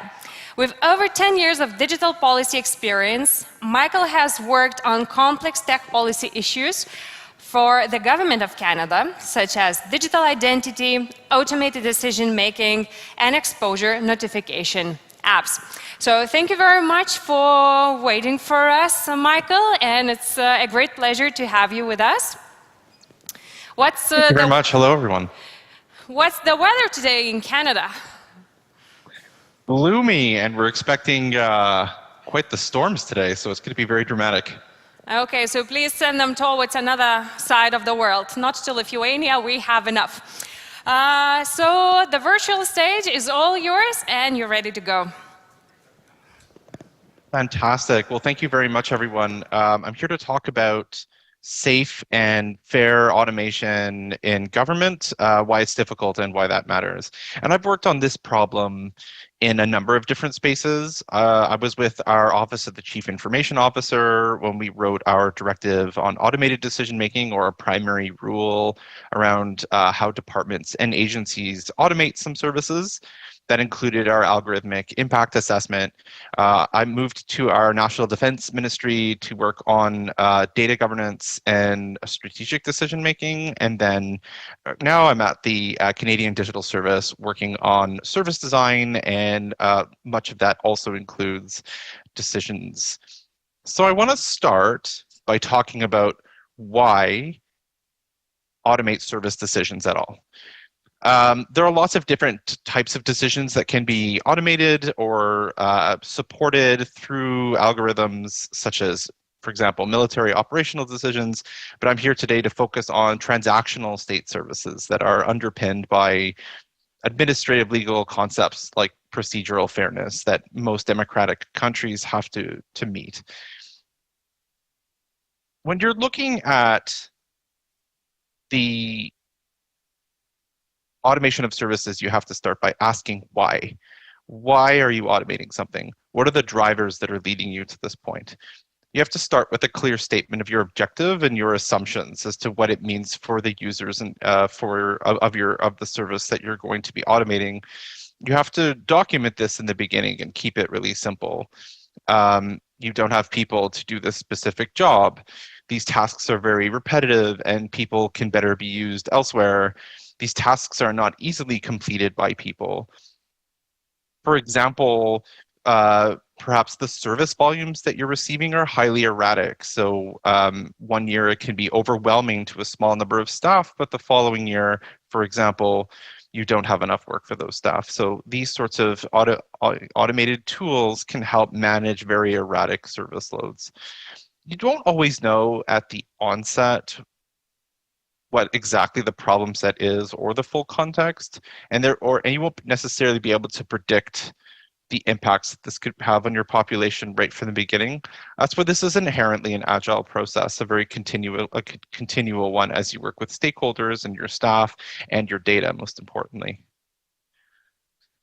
So when you start, it's important to have this vision or aspirational objective that you and the service team, the government writ large can really understand. So I put an example of one that really inspired us very, very early days in government. We have not been able to achieve this. It's still very early days. And I don't know if we're ever going to be able to achieve this, in the next 10 years, but it's something that was really profound. And that's what we worked as our motivating factor in the team. And that's, for example, if a person is unemployed on a Friday, they'll have benefits starting Monday, even if government offices are closed. This idea that regardless if the government's functioning, the service is designed around the needs of the person and is very empathetic towards their needs. Of course, you're not always going to be able to get it right. Government business is a business of long tail needs, very niche use cases, people who have special needs that may be only 1 or 2 cases in your entire country. And so it's important really to know your stakes, know what it means to get it right, and know what it means to get it wrong. The trade-offs are important to understand early and important to address with civil society throughout the development, which is something that we did irregularly in Canada at the beginning, but have gotten much better at doing. And that's engaging that civil society and understanding those ethical drivers that push you towards automating or push you against automating, or how much to automate within a particular process and how much to keep a human in the loop. So for example, I put some examples of what would happen if you got it right, and that's largely an ethical driver around unnecessary service delays are unethical. If you have a means of providing a service to someone who really needs it, or a benefit to someone who really needs it, and you don't do it, you're going to potentially cause unnecessary delays in the service to that person, and that could cause harm. It could cause something that they absolutely need to continue living or to start a business to be delayed for no reason whatsoever. It can make your services a lot more cost effective and scalable, and or you might be able to achieve something at speed or at breadth that's completely unreasonable for humans. I'll give you a small example that's a little internal. Our Department of Veterans Affairs needed to move their content, everything from medical records to correspondence with the department from veterans, from an old content management system to a newer one. And they didn't want to just shift everything over because there was a lot of junk accumulated over the 20-something years. So they worked with a machine learning algorithm and trained it over 8 months to spot items of value or high personal information needs and items that were not necessarily of any business value. And over that 8 months, meticulously went through and said, this is valuable, this is not, this is valuable, this is not. And it was a deep learning algorithm. It had begun to identify the traits that it made something valuable, and at a pretty high level of accuracy that would beat, for example, our court e-discovery thresholds. They were able to proceed with that shift. So what happens if you get it wrong, of course? Well, you hear those cases in the news fairly often. There are human rights impacts that could be incredibly detrimental to people's lives, and those could undermine trust in the state. They also have this, they could be quite existential. Governments have fallen based on erroneous algorithms before, and so it is important to understand exactly what are you automating and how critical is it to people's lives. The problem is also, if you get one critical thing wrong, it kind of makes getting 100 easy things much harder. And this might not be a political cultural element that translates necessarily to every government. So I apologize if I'm speaking out of turn, but usually there's oversight backlash. If you commit one error that causes a lot of harm, you may have oversight mechanisms imposed on service teams that make very simplistic automation very difficult or overly regulated, and that may hinder innovation in areas where it doesn't need to be hindered, solely as a reason to hinder innovation where it probably might need to be hindered. Now, implementing automated decision-making in many departments and agencies in Canada has shown that there's trouble. These are not simplistic things to engage in. We've had issues I've grouped into 3 different buckets, and that's not even touching all of them because I'm only with you for another 7 minutes or so. So the first thing I want to do is talk about the people issue. It's absolutely brutal labor market out there. And in Canada, I don't have to contend with the free market of goods and labor across 27 member states. In talent acquisition and retention is very important, and you can't necessarily procure your way around it. You need to have digital literacy within your teams so that you make sure that you buy something that's useful if you decide to go a procurement route, and that you're able to provide sort of unvarnished advice to senior leadership. And so, which does 2 things. One, it does prevent it does help inoculate your organization a little bit from buying things that have been purchased simply because of successful lobbying and not because of that's actually what the department needs. And also it makes it a lot easier for vendor teams once the contract's signed and you're working with vendor teams. If the department knows what it's doing, it makes it much more likely to make a contract successful, which is very good for the company and very good for the government. It's also important to raise digital literacy among your leadership, especially if beyond the leadership that's your C-suite information technology or data group. You can't necessarily skill up everyone in your organization to the point of being data scientists. That approach is being taken in some places, and we have specialization of labor in the world for a reason.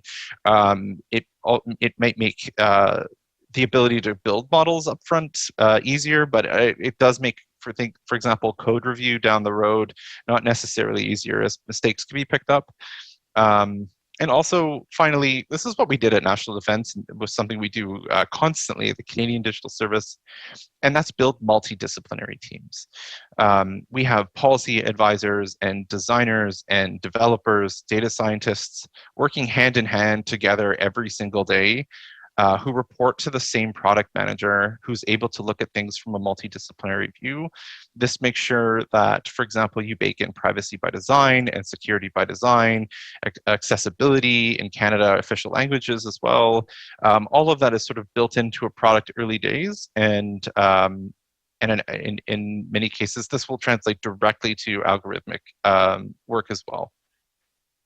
The next thing is data and tools. Perhaps Canada's in a little bit of a different situation. We had accumulation of data over decades, and that data outside of some specialized areas, such as our statistics agency, wasn't necessarily clean enough that you could reliably use it for machine learning. And also, the people who collected the data are long gone, and you have very difficult understanding of the provenance, or like how the data was captured. We have issues with data collection all the time. I work with teams that specialize, for example, in form design, and old government form design was done in such a way that caused a lot of cognitive issues when filling it out. So, for example, people put in data in the wrong fields, and then as well, some ministries had the issue where they had people entering data from forms, and there were data entry errors along the way. Data cleaning is time-consuming, extremely important if you're going to engage in any sort of algorithm or algorithmic decision support. It could take months, if not over years potentially. But it's very critical that you understand where your data comes from, where it is, who has control of it, that the data wasn't collected under mislaid over different assumptions. One of the key elements of AI ethics is that people provide data to government to use for specific purposes. And if they find that their data is used for wildly different purposes, they tend to get surprised and upset. Cybersecurity is very important in the management of data as well. There have been both in its collection, its storage, its access. You'll need auditing, making sure that data sets remain clean and aren't deliberately poisoned, especially for algorithms that become very central to the state. And finally, I'm going to run over tools. Tools are very important. I don't know how it is in other countries throughout Europe. In Canada, procurement tends to be a little bit difficult, especially with so many tools that are actually open source, where you need to do a procurement and security processes sometimes for individual data libraries, which could be very, very time consuming, meaning that you could hire great talent to build your own algorithms, and you could be waiting 9 to 12 months just getting approval to get you to find the data that can. This makes it very difficult for your teams to get excited, and you could have talent flight very early. Finally, I'll talk about rules and processes. So in Canada, this is a very timely conversation to have because the government has indicated 2 days ago that there's going to be a Data and Artificial Intelligence Act. We haven't seen the text yet, so I can't really speak to it, but it is very noticeable that many jurisdictions around the world are bringing in artificial intelligence acts that some bind the state, some bind the state and private sector, some just the private sector. In Canada, we use a soft law mechanism called the Directive on Automated Decision Making, which provides some rules around informed consent, transparency of use, and recourse. We use an algorithmic impact assessment tool, which simply gets departments to think about the impact that their algorithm will have on society through different lenses, such as social harms, economic harms, environmental, that sort of thing. And it ranks them to different levels of regulation depending on the degree of impact through level 1 to 4, where level 1 is a very, very cursory level of regulations, barely touched, and level 4 requires cabinet approval to proceed, so that we know absolutely are sure that ministers understand what's at stake.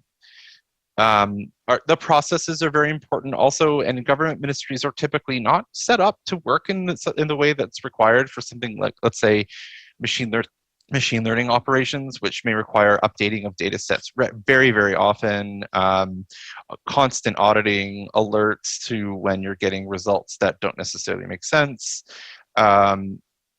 If you're building algorithmic tools that are there to support, for example, frontline workers in a way, and it's providing them risk assessment scores like green light, red light, or these sorts of different support tools, it's really, really important that those people are trained on that, and that the user experience of those tools have been constantly tested with that user base. Similar to how glass cockpits are built for and tested with pilots very, very deliberately. It's very, very critical that that happens. There have been some cases in the United States where the automated decision tool provided decision or risk scores to frontline workers who just simply weren't able to understand or weren't able to question why the algorithm was providing them that information, because it seemed to jar based on what they were experiencing on the front line. Finally, I'm going to make a very broad point, and that's don't fundamentally change the relationship between people and the state without conversations.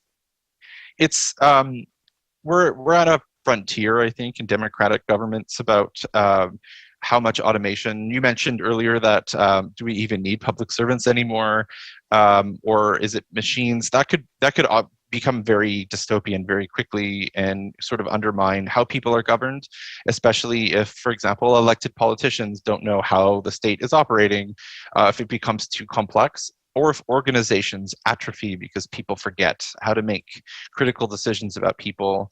So I think we're at this precipice in Western governments where the more we explore these venues, these avenues of automated decision making, we have to be cautious that we don't undermine what the heart of democracy is, and that's conversations. I live a couple kilometers from this place, which is the Chaudière Falls. For 10,000 years, the Algonquin and Anishinaabe people would meet there to have conversations around governance and leave their weapons at the side of the banks of the river, and they'd come and they'd talk about what they were seeing. There's a reminder that good governance is all about having conversations with people and understanding their needs. And if you automate, everything, you kind of lose sight of what that means. So thank you very much. I think there's time for questions.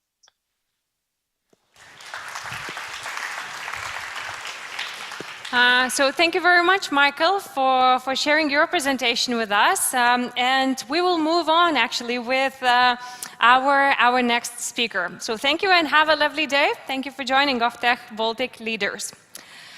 Dear audience, now I have a simple task for you. No phones this time. If you had to think of a country that can be named as a leading example to others for its innovative and effective e-governance, which country would that be? Give it a minute of thought. Not sure what answers did you get, but Estonia definitely pops in my head. And usually Lithuanians are watching Estonia and trying to take some of their steps as well.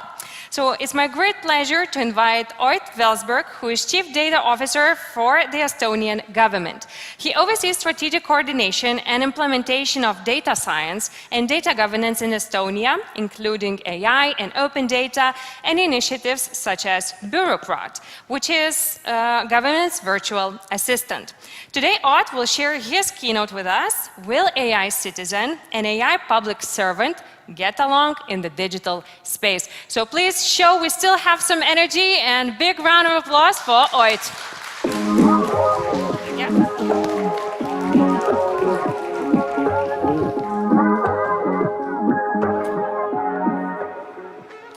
So hi, it's a pleasure to be in Vilnius. As introduced, my name is Oit Velsberg and I'm the Government Chief Data Officer. Today I'm going to share a short story on how I see that Estonia can build the next generation e-government and how citizens and civil servant role will change according to that. So first, the principles. Last year, we came out with Digital State Agenda, and we truly want to be full of digital power. We see that every person, every business should be empowered by what the government does. And we also have principles that we need to follow. For instance, we need to protect people's basic rights. We see that we need to adhere and protect that the Estonian language is still the language that we are going to use in the upcoming decades, that we build the digital society together with businesses, with universities, with other stakeholders, other countries. We already know that it is not possible to build the government alone. So cooperation for us is of most importance. In the Digital State Agenda itself, there are some foundations that we need to have in order to make the leap possible. So for instance, right now you can see that we have 4 leaps that we are going to work on the next following 8 years. So part of that is moving into proactive and life event-based services. You might ask what they are. The idea behind proactive and life event-based services is that a citizen shouldn't ask for the service, but rather the government should offer that. Either it is different allowances, benefits, or even naming your child beforehand, actually having her or him. Similarly, we are really focusing on human-centric digital government, ensuring that people have the skills and ways to see how government is processing their data, also enabling different stakeholders to use and process their government health data. But today, I'm going to focus on creating AI-powered government, and we'll see how far we have actually gone. But just to highlight on the proactive government side, you can see different services that we are working on. Some of them require AI. For instance, providing recommendations related to unemployment, so helping people find necessary jobs, identifying beforehand when it is likely that the person is going to become long-term unemployed. But some of them are just easy programming, so we are not focusing on that when it comes to AI. In order to make AI more acceptable to people, we came out with the concept Kret. So Kret, for us, is a mythological creature. It was typically built from hay and stitches, and you donated few drops of your blood, and the Kret then carried out different tasks. And we have brought in the same parallel when we talked about AI. So in Estonia, we don't say artificial intelligence. We say Kret. So to highlight that there's always a risk, so you have to keep the threat always in the move, because otherwise it could actually turn against you. But now to the practical stuff. We came out with our AI strategy in 2019. We kicked off the work on AI when I joined the government in 2018 in August. And back then, Estonian government really didn't have that much experience. There were a couple of use cases made in the government.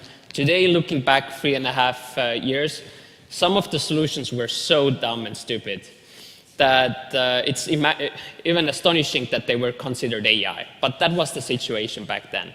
Little competence, little skills, little actually done. This year, we came out with our 2-year new AI strategy, which has 5 pillars. So from one end, we are working on public sector implementation. We also have private sector. We have education and research. We have legal. But now as a 5th new pillar, we have data as an enabler, which has universal topics that affect both private sector, but also public sector. For instance, data reuse. We have data governance and so forth. But what are the objectives? So the objective for us is building base capacities and enhancing those capacities where it is already present. I mentioned previously that while we started off our journey in 2018, there were only 4 AI use cases. Today we have close to 100. So the idea here is to enable those organizations that already have competence within the central government and also help others who have today not done anything major to get on the board as well. We see that public sector itself has a leading role due to its digitalization. In the private sector, we just launched a competence center whereby we try to support private sector manufacturing as well. We have strong startup community, but in the manufacturing, there is still quite a lot that we need to do. We also consider mostly, when it comes to regulation, what Europe is doing in all. But I'm just going to say that right now I see a trend towards limiting the use of AI instead of enhancing and boosting. So the way we approach AI has to change. I already briefly mentioned, so what is the situation right now? Currently, we have close to 96 plus minus 2 AI use cases in the central government. We have over 40 different organizations that have actually done something that we considered AI. And now I'm going to bring in what is AI for us. AI for us is when we have implemented also from a technological perspective, machine learning, deep learning, and so forth. So it is not just automating different processes, which is typically the case when it comes to European Commission, OECD, and other international organizations. And it is important to state for the next part that today, no major decision is made by Kret. So there is always a person in between. And what are our objectives for the next few years? By the end of next year, we try to get to 130 AI solutions. Also get the central government organizations to 60. A part of our strategy is reusability. So much that we do, we try to make it open source and reusable by private sector and public sector. Today, we have close to 26 such solutions, and we try to get more of those. And also, top 10 public services should be with an AI component. But now to the more interesting part. So where do we actually have implemented AI? So one of the most interesting use case is related to unemployment agency. And that solution, nothing to do with me, is named OIT. So just, it's a nice abbreviation. OIT itself provides recommendations on trainings, how to enable people to find a better matching job. And we see that the success rate itself is around 20–30% point higher than when a government employee is giving the same recommendation. So what does it actually mean in practice? It means, first of all, people get higher salaries, wages. They are employed at the recommended job longer, so they don't leave, or their new employer don't consider them to be unfit. And all in all, from the government perspective, it is most costly when people actually become unemployed. We just finished a project to identifying residential buildings that are fire hazardous. We are working on a solution for personalized education. We all know during the COVID that teachers' attention to students that are doing well or need more support is limited. So the idea here is to really optimize the teaching experience. And some picture examples as well. So this is a solution we call Satikas, translated to English, a bug. And the bug identifies when different farming fields have been actually farmed. And from the last years also identifies what are the different crops. The idea here is to, in future, fully automate subsidies paying. So the farmers don't need to notify the government if they have actually produced anything. We don't need to do on-site inspections to control that farmers actually are using the subsidies in a correct manner. Unemployment agency, insurance fund, long-term risk identification. So again, understanding beforehand when people are likely to become unemployed. Today, this brings in new discussions on whether we should actually provide this information to everyone already beforehand, but there is always a risk. So if we say to one of you or someone tells me that I'm going to become long-term unemployed, so it doesn't mean a month, it means years, I might be so stressed out that I might actually lose my job and in the end up being unemployed for the next 2-3 years. So it will bring in new discussions that we need to have. And I mentioned reusability. So these are just some of the components, from voice transcription, machine translation, abstract maker, to chatbot solutions. So we are investing a lot of money and energy in developing solutions that everyone, both in the private sector and public sector, can reuse. And it, in the end, saves us money and makes it more easier to implement by everyone. But next, I'm going to talk about how the life is going to be for us. In 2020, on the 24th of February, we came out with a concept paper. And it started, "Good morning, Pilla, you have 10 new messages." Let's watch a quick video. Bureaucrat. I'm not sure what there is to talk about, really. What's so special about it anyway? All right. Bureaucrat is merely the official AI-based virtual assistant of Estonia. Honestly, it doesn't do anything that remarkable. Actually, it mostly does completely mundane and sometimes even boring stuff, such as applying for a permit, renewing your identification, or reporting lost documents, applying for family benefits, or borrowing a book for school, standing up for consumer rights, dealing with a fender bender, notifying of vaccinations, identifying mushrooms, and 1,000 other boring things. Now that you've listened to all this, you're probably wondering what you will do with all the free time on your hands. Well, who would know? Who would know? It's the perfect weather for a day at the beach. I'd recommend taking the electric scooter and hopping on a bus. With the help of Estonia's virtual assistant, Bureaucrat, you won't lose any more time solving everyday problems.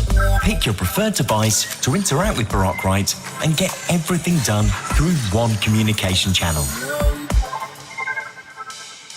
How can I help you?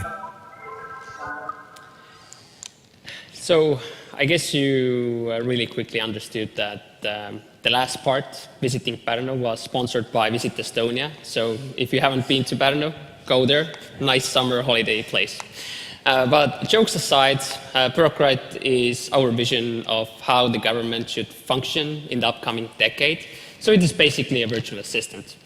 The idea is that a person should be able to interact with the government using any device, and by any device, either a fridge, in future through AR, through your mobile phone, and using the way that they want to communicate with.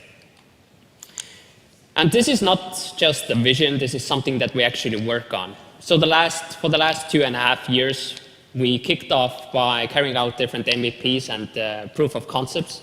And today, we are already implementing bureaucrat at our first 3 agencies. The idea is to provide services for citizens and companies without them actually knowing which agency is responsible. And it is not just a chatbot, it provides services, so personalized way of communicating with the government. We're today working on speech enablement and also starting to work on sign language support as well. We are heavily working on different personalized services which we can later discuss, and also enabling citizens to choose their channels where they want to communicate through it.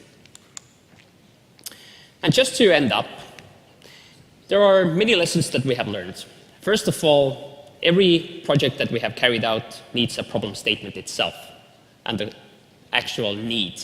So no project should be carried out just for the sake of AI. And further all, reusability and open source actually work, and you need to consider that. And without practical cooperation, it is impossible to do what we have done. So this is all from my side. Thank you.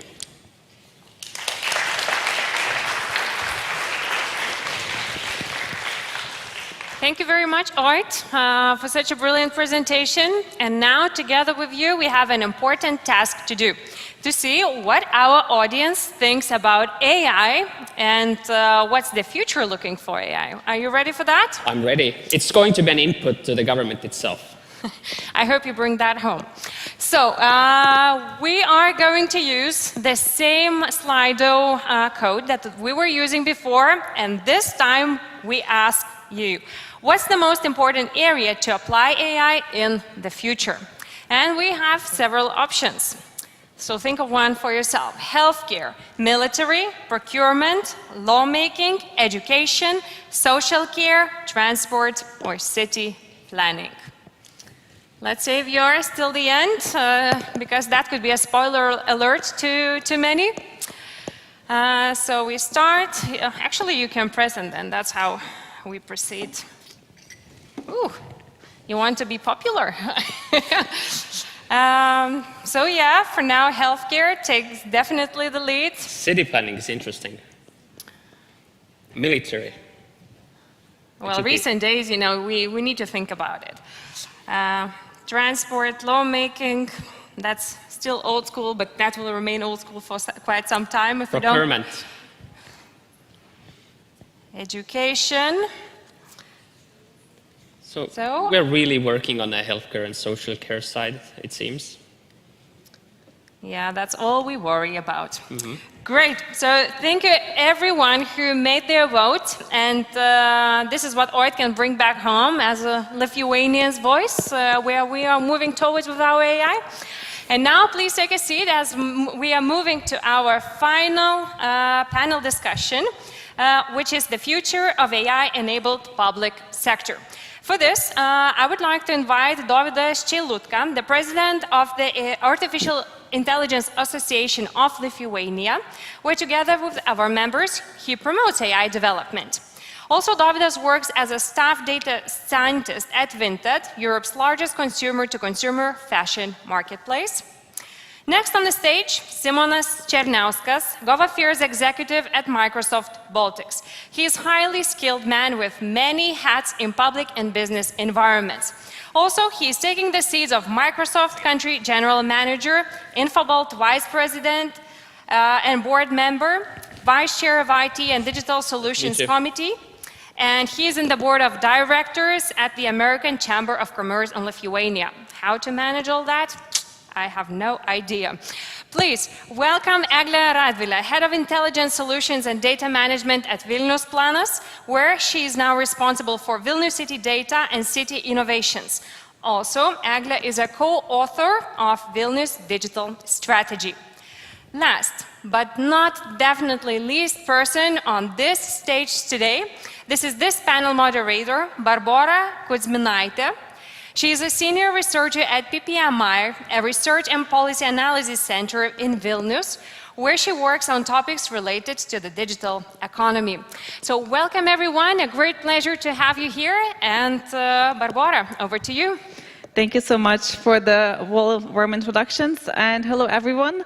I am very excited to deep dive into the topic during the last 45 minutes of the conference, and today I hope to discuss where we are today with the application of AI in the public sector, see what we're excited about in the future, but maybe slightly touch upon things that perhaps we should aim to avoid and what principles should be guiding us towards our goal. And I know it's the last 45 minutes of the conference, and if I don't spot too many of you leaving the room in the back quietly, I think we have achieved our objective of having an engaging conversation. So I know we're meant to talk about the future, but let's start with where we are at the moment. We just heard from Ott on what's happening in Estonia. Eglė, perhaps I could turn to you. Could you give us a glimpse of what is happening in Lithuania, or what projects are you working on that you would like to highlight when it comes to using AI in the public sector? Hello, everyone. So we are experimenting a lot, and I would say that we are in some transition period between emergency and adaptation phases. Vilnius has some cases already providing artificial intelligence, but more or less we are experimenting it and just learning how to use it. And otherwise, we have already providing more or less 3 services based on artificial intelligence. Some example that I remember, it's one example is that we are analyzing pedestrian tracks and then using AI just for listening priorities for innovation. Of course, we're using our building condition analysis, just our drone takes pictures from the sky, then artificial intelligence analyze it and informs stakeholders if needed, and what else we are doing. So all of these cases with drones analysis and artificial intelligence algorithms. So it's already in Vilnius. So we are really very happy to say it and say that it's daily life. Great, thank you so much. I hear the word experimentation being repeated a lot, and I saw also Simonas nodding along to Eglė's points.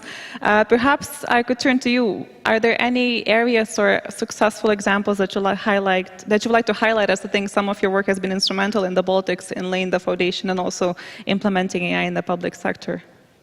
Yeah, so first of all, I would say that, of course, OIT presentation basically and example and basically leading, innovating in the public sector, that's a really aspirational, and I'm really amazed what Estonia doing here.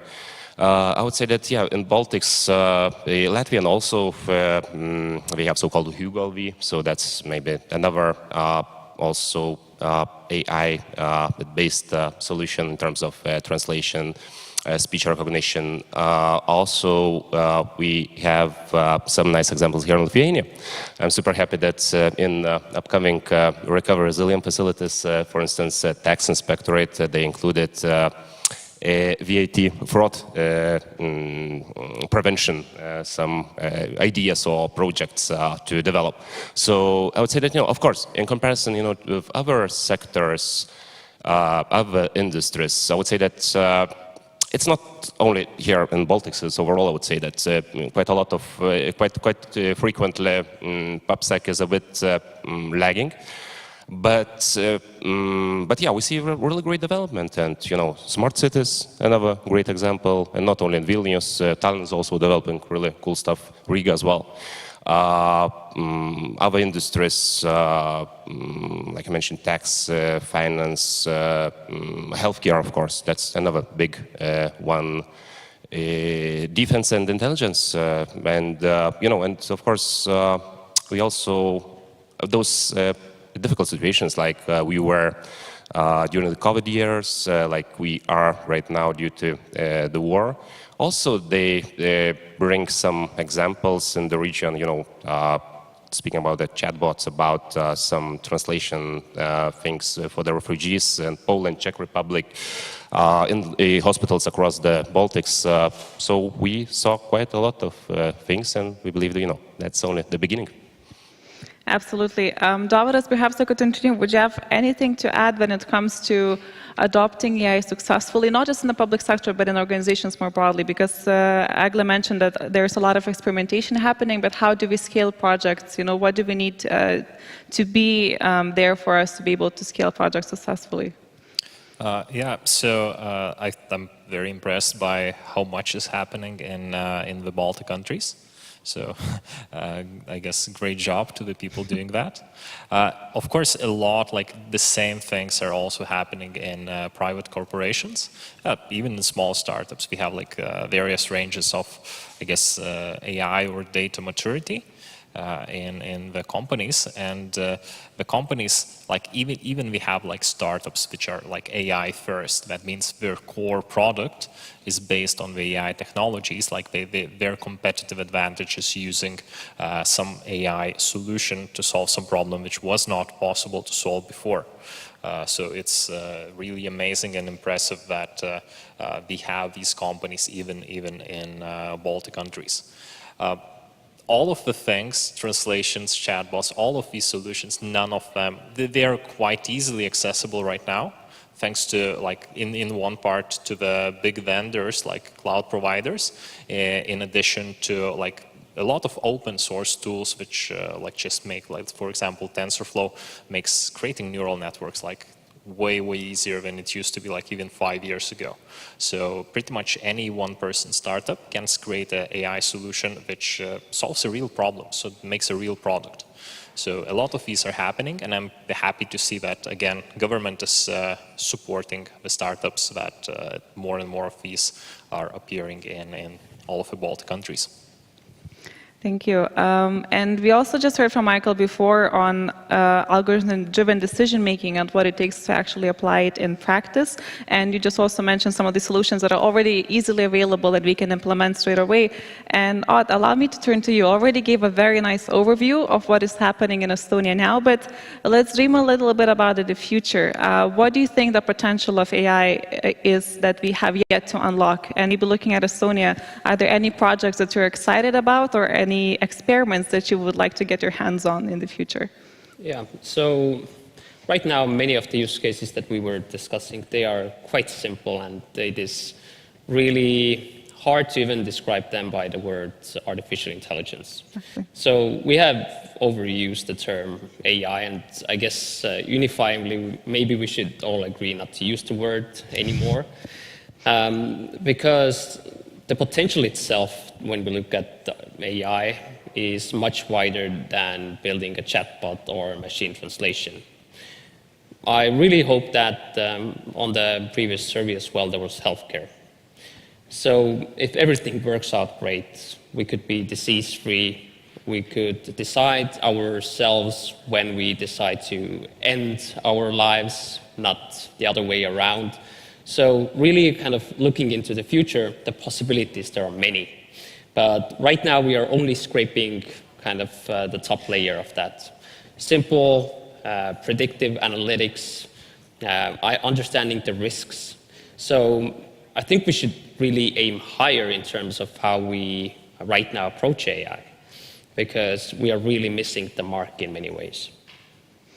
Thank you. And Egle, similarly, maybe I can turn to you to talk a little bit about what do you think are the benefits that this more ambitious use of AI can bring, especially also looking at the government itself. How can it help transform some of the processes, and what benefits can we reap from this more ambitious application of AI? Okay, so I don't think that benefits are just from artificial intelligence. First of all, people should understand benefit from the data. Management should understand what is this decision drive data and so on. So people should understand how to work with data, and then if they will be needed of some information, then okay, we can use artificial intelligence, because we have a lot of amount of data, any data, quantum data, and so on. So for this moment, I think we don't need it, because we are experimenting, we are just creating an examples, charters or visualization, just we want to say that, look, we can do like that, we can plan like that, we can simulate our real situation, just to escape errors from the decisions. But mostly we have this situation in the government that people for these days don't need so much artificial intelligence. I hope that in the future we will use it for prognosis and for planning, and today it's just experimenting phase. Simonas, I saw you were nodding along, and I see your mic is going up. Would you have anything to add? Yes, of course. I'm fully with you, saying that basically we are still kind of, at the initial stages of leveraging AI. Yeah, and sometimes, like you're saying, it's even hardly called AI, but it's here with you. Speaking about, responding directly to your question regarding the benefits. So, I think it's about customer centricity. Customer, you can call citizen, user centricity, everything, but the customer at the center, and all of us, kind of as a citizens or business owners or NGOs in the center, and it's about us provisioning the seamless and customer-centric services. And also, it's also, as we have some representatives of the city, so it's also about, the cleaner, about the safer, about the also healthier environment as such. So these are core benefits, what could...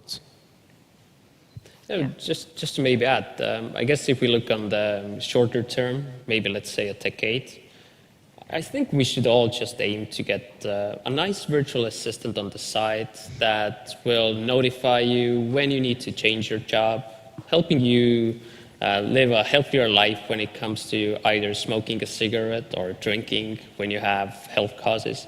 So really to put the customer, either it's a business or a citizen, in the middle and really make their lives better by supporting them.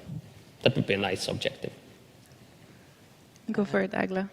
Just a little bit. For this moment, we are using data for inspection. So it's like waste management and just grass, and so very popular now, and mobility.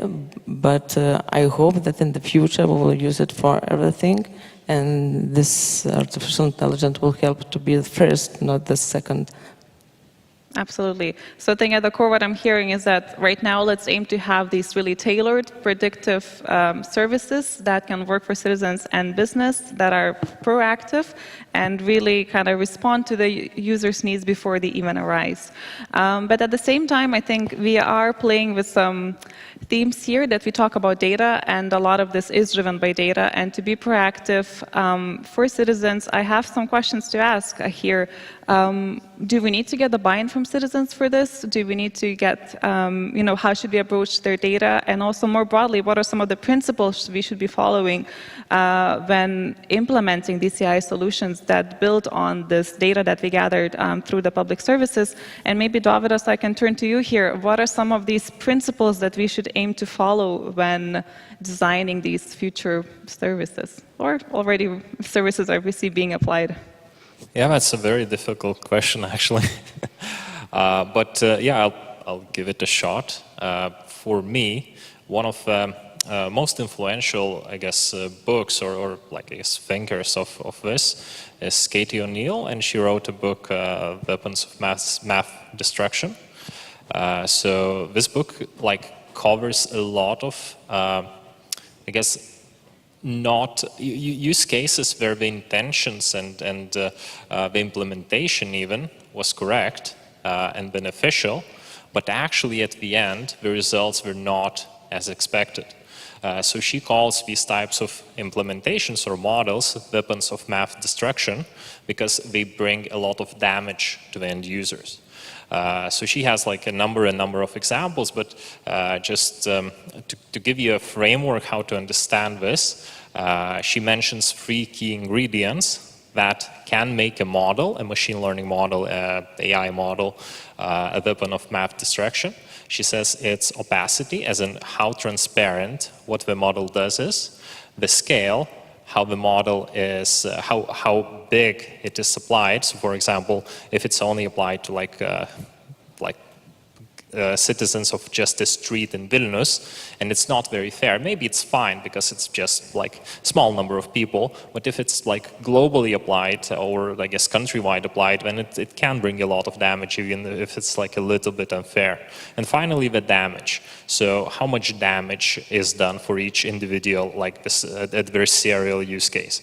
So based on this framework, we can think about what models we are making, what solutions these models, what problems these models are solving, and then if they fall under these 3, if there is a risk that it kind of does some damage, or it's how risky it is pretty much for this model to be a weapon of mass destruction.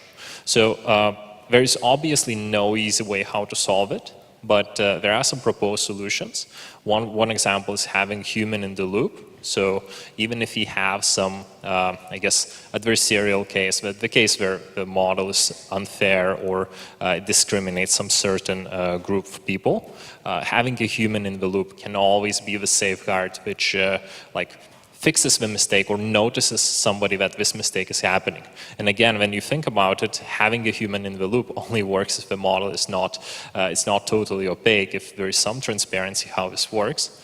I think there was a very famous case with Apple cards. Where a husband and wife had applied for an Apple card, and the husband got I think $20,000, like the credit limit of $20,000, while the wife only got $1,000. And they since this person, the husband is a famous developer, famous in the development community, he obviously contacted Apple, asked to explain how this works. Turns out nobody could explain how the model works, why both of them being husband and wife and having identical credit scores, why one of them got 20 times less the credit amount. So this is one example of how these models can be unfair, and having them opaque can just reinforce this unfairness, especially to the vulnerable groups of people in the country. Absolutely, thank you. And I think just maybe jump in because when we take, for instance, transparency or human in the loop, then even the mass destruction, then there's inherent kind of negativity construct to the AI itself. So human in the loop, this is oftentimes brought out as something that we should do. But when we think about AI itself, then oftentimes we want to streamline, optimize different processes.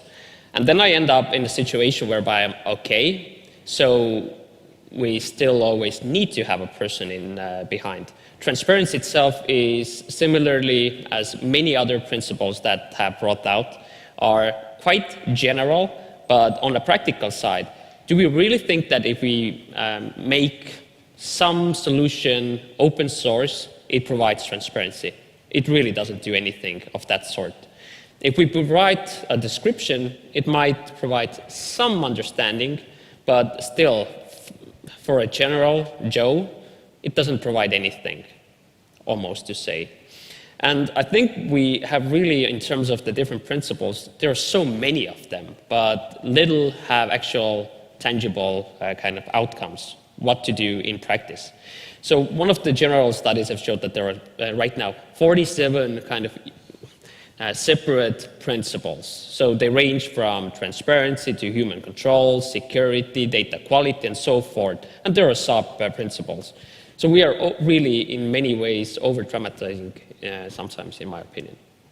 So I think we have this kind of two camps as always emerging. Yes. That's what he said. I think you kind of interpreted it in a little bit of a narrow way, because having human in the loop does not necessarily mean that every action that the AI takes has to be like confirmed by a human. The human doesn't have the, yeah, let's go, apply. Yeah. So it can mean like on aggregate, is for today our applications to women and to men, are they similar? Is there like a noticeable trend that we are being unfair to, let's say, like citizens of not the capital cities, but citizens of smaller cities? Are we not being unfair to those? And this is a human in the loop, because like maybe I'm biased of what we are doing in our company, but we don't obviously have a human to confirm every decision, but we really try to see what the model is doing, and if this is something that we want to see, if this is something that's actually beneficial for us as a business. The same can be applied for like government or whatever institution. If this is like having a human can always, you know, like bring attention to something that's not working, and then the data scientists go and investigate why this thing is not working. But at the same time, I really hope that you are not monitoring by a person, because monitoring itself can be completely automated as well. So if you have outliers, it is common sense to monitor how your solution works. Yeah, again, on aggregate, we are monitoring aggregates, but still we have like these groups which we want to monitor, like age groups, genders, whatever countries. I think there are certain things that we need to keep an eye on to avoid having bias in our data, because in the end, it does depend on the data that we build on. Simonas, I saw perhaps, as you have experience with implementing different projects as well, are there any principles that you would like to highlight in this discussion? Would you like to try to thread on this thin ice that we've been Yeah, of course. So basically, it was a really great interaction and discussion, and I even opened right now, you know, Microsoft also, of course, Microsoft, not only Microsoft, other bigger vendors. We also are into principles, at least Microsoft has 6 of them. So basically, it's inclusiveness, accountability, fairness, transparency, the one already mentioned, privacy, security, and reliability and safety. So basically, these are the core. These are how we architecture and even approving, let's say, every more serious solution or decision, and yeah, and it's a super important part, that's for sure. And maybe we can go back a little bit to the other side of the table. So we spoke about designing AI in the right way from the start. I'm curious, Ott, what has been your experience? So designing the services for the citizens, what is the citizens' take on this, if you know? Because it's very important to have citizen trust in the services that they use, but maybe they don't care. How do they approach these topics? Are they well informed about what's happening with their data? Do they maybe have some perspectives that, some are really optimistic, some are more cautious? What has been your experience with rolling out these services in Estonia? Yeah. So first of all, going to the practical stuff, then in Estonia we are trying to provide complete transparency on how the government processes the data. We came out with a solution called Data Tracker, which basically shows when government is processing personal data and for what reasons. So this, in order, helps to build trust on how government actually uses your most sensitive data. So a practical step on providing transparency. Similarly, we really do truly want to empower citizens to be in charge of their data. We came up with a solution called consent data. So a person is able to share their government held data, so government held their data to other stakeholders, and the reasons for that. So we've been taking some practical steps on assuring. Of course, we have some measurements in place as well. So for instance, no AI project processing personal data cannot continue if there isn't a data protection audit carried out, for instance. But going to the citizen part of that. So all in all, we don't actually see any resentment. There is, in the same time, little discussion going on in the public. But just to touch upon kind of what is the sentiment, we've been carrying out different omnibus surveys. So I'm going to share a story about when we did that in 2018. So what were the results? So we asked about the risks. What we found out that 1/3 of Estonian population, so the survey was around 1,010 people, 1/3 of them told that they see AI as a risk for their job security. 1/3 told that AI is a positive thing. They can actually concentrate on things that provide more meaningful value. And the last 1/3 is, I think, a classical Estonian who were basically saying, as long as the stuff works, we don't care what you do and what happens. So all in all, there's a strong positivity, and we just carried out another survey this year. And now it is majority, almost 80%, in favor of optimizing and streamlining the government.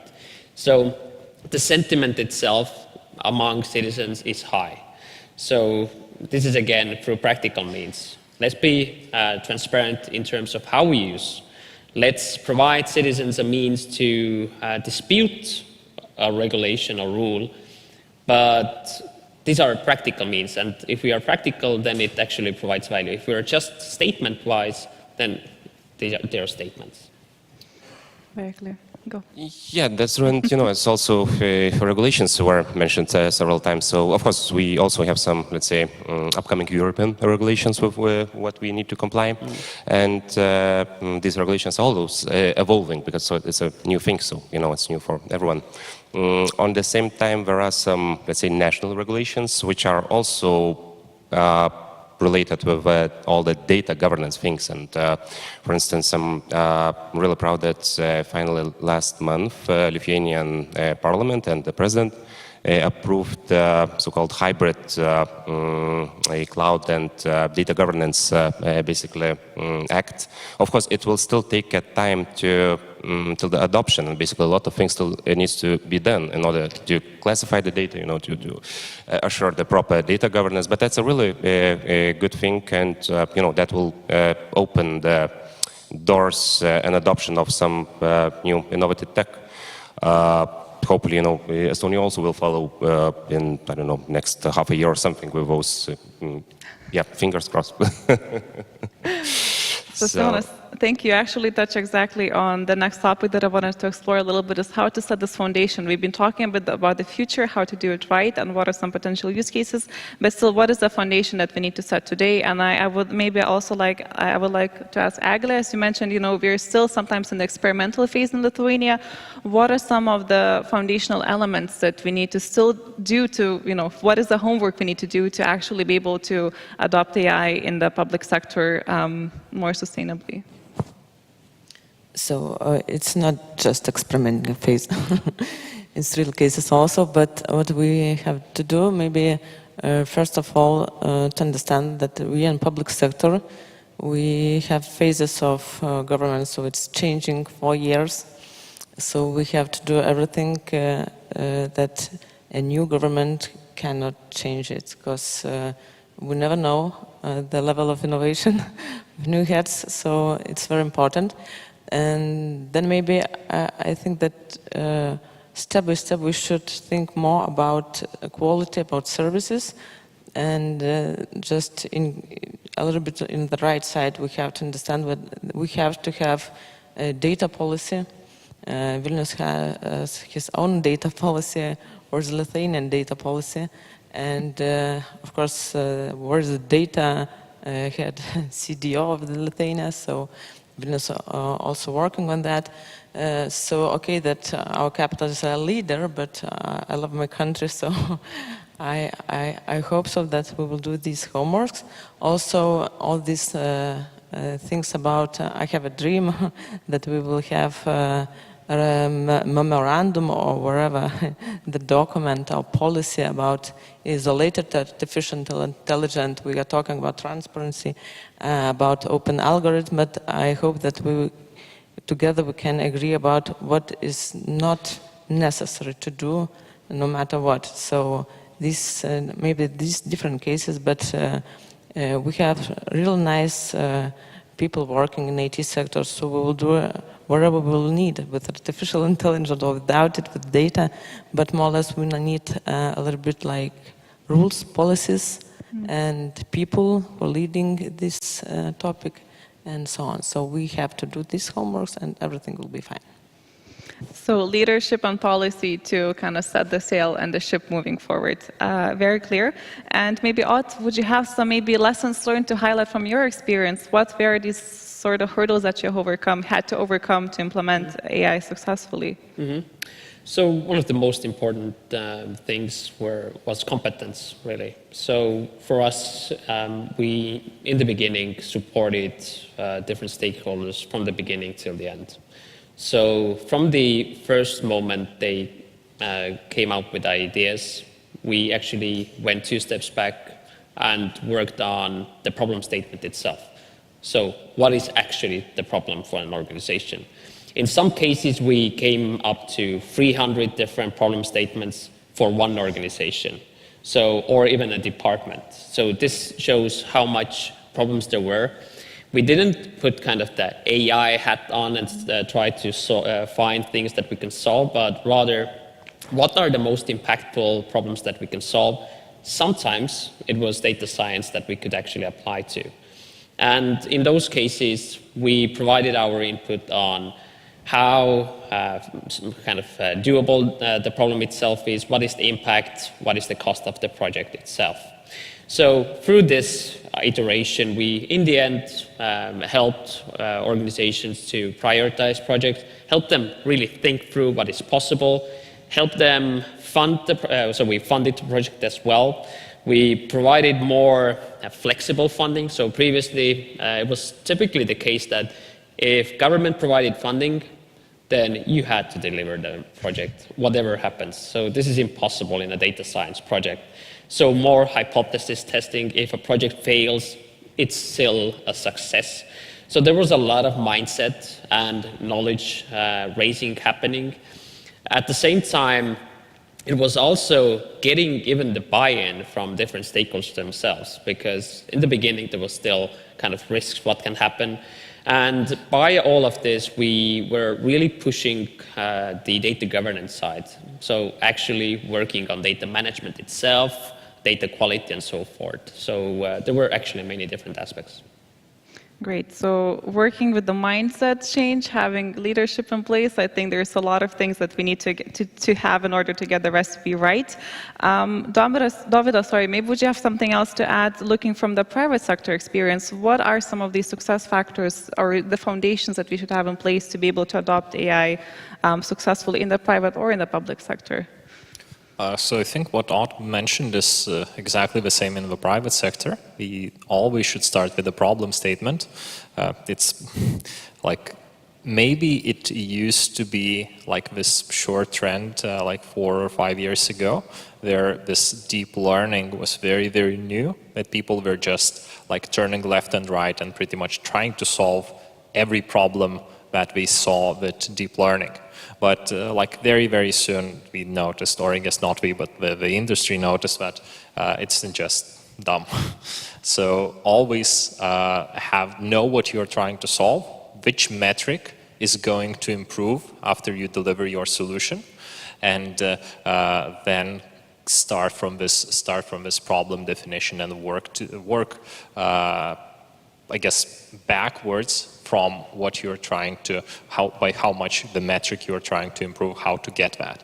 A lot of the times you'll see that you don't need machine learning at all. You can solve it via like much, much simpler solutions. Probably machine learning or AI is the hardest solution which you can make, but for some problems are just so valuable to solve that this is the right choice.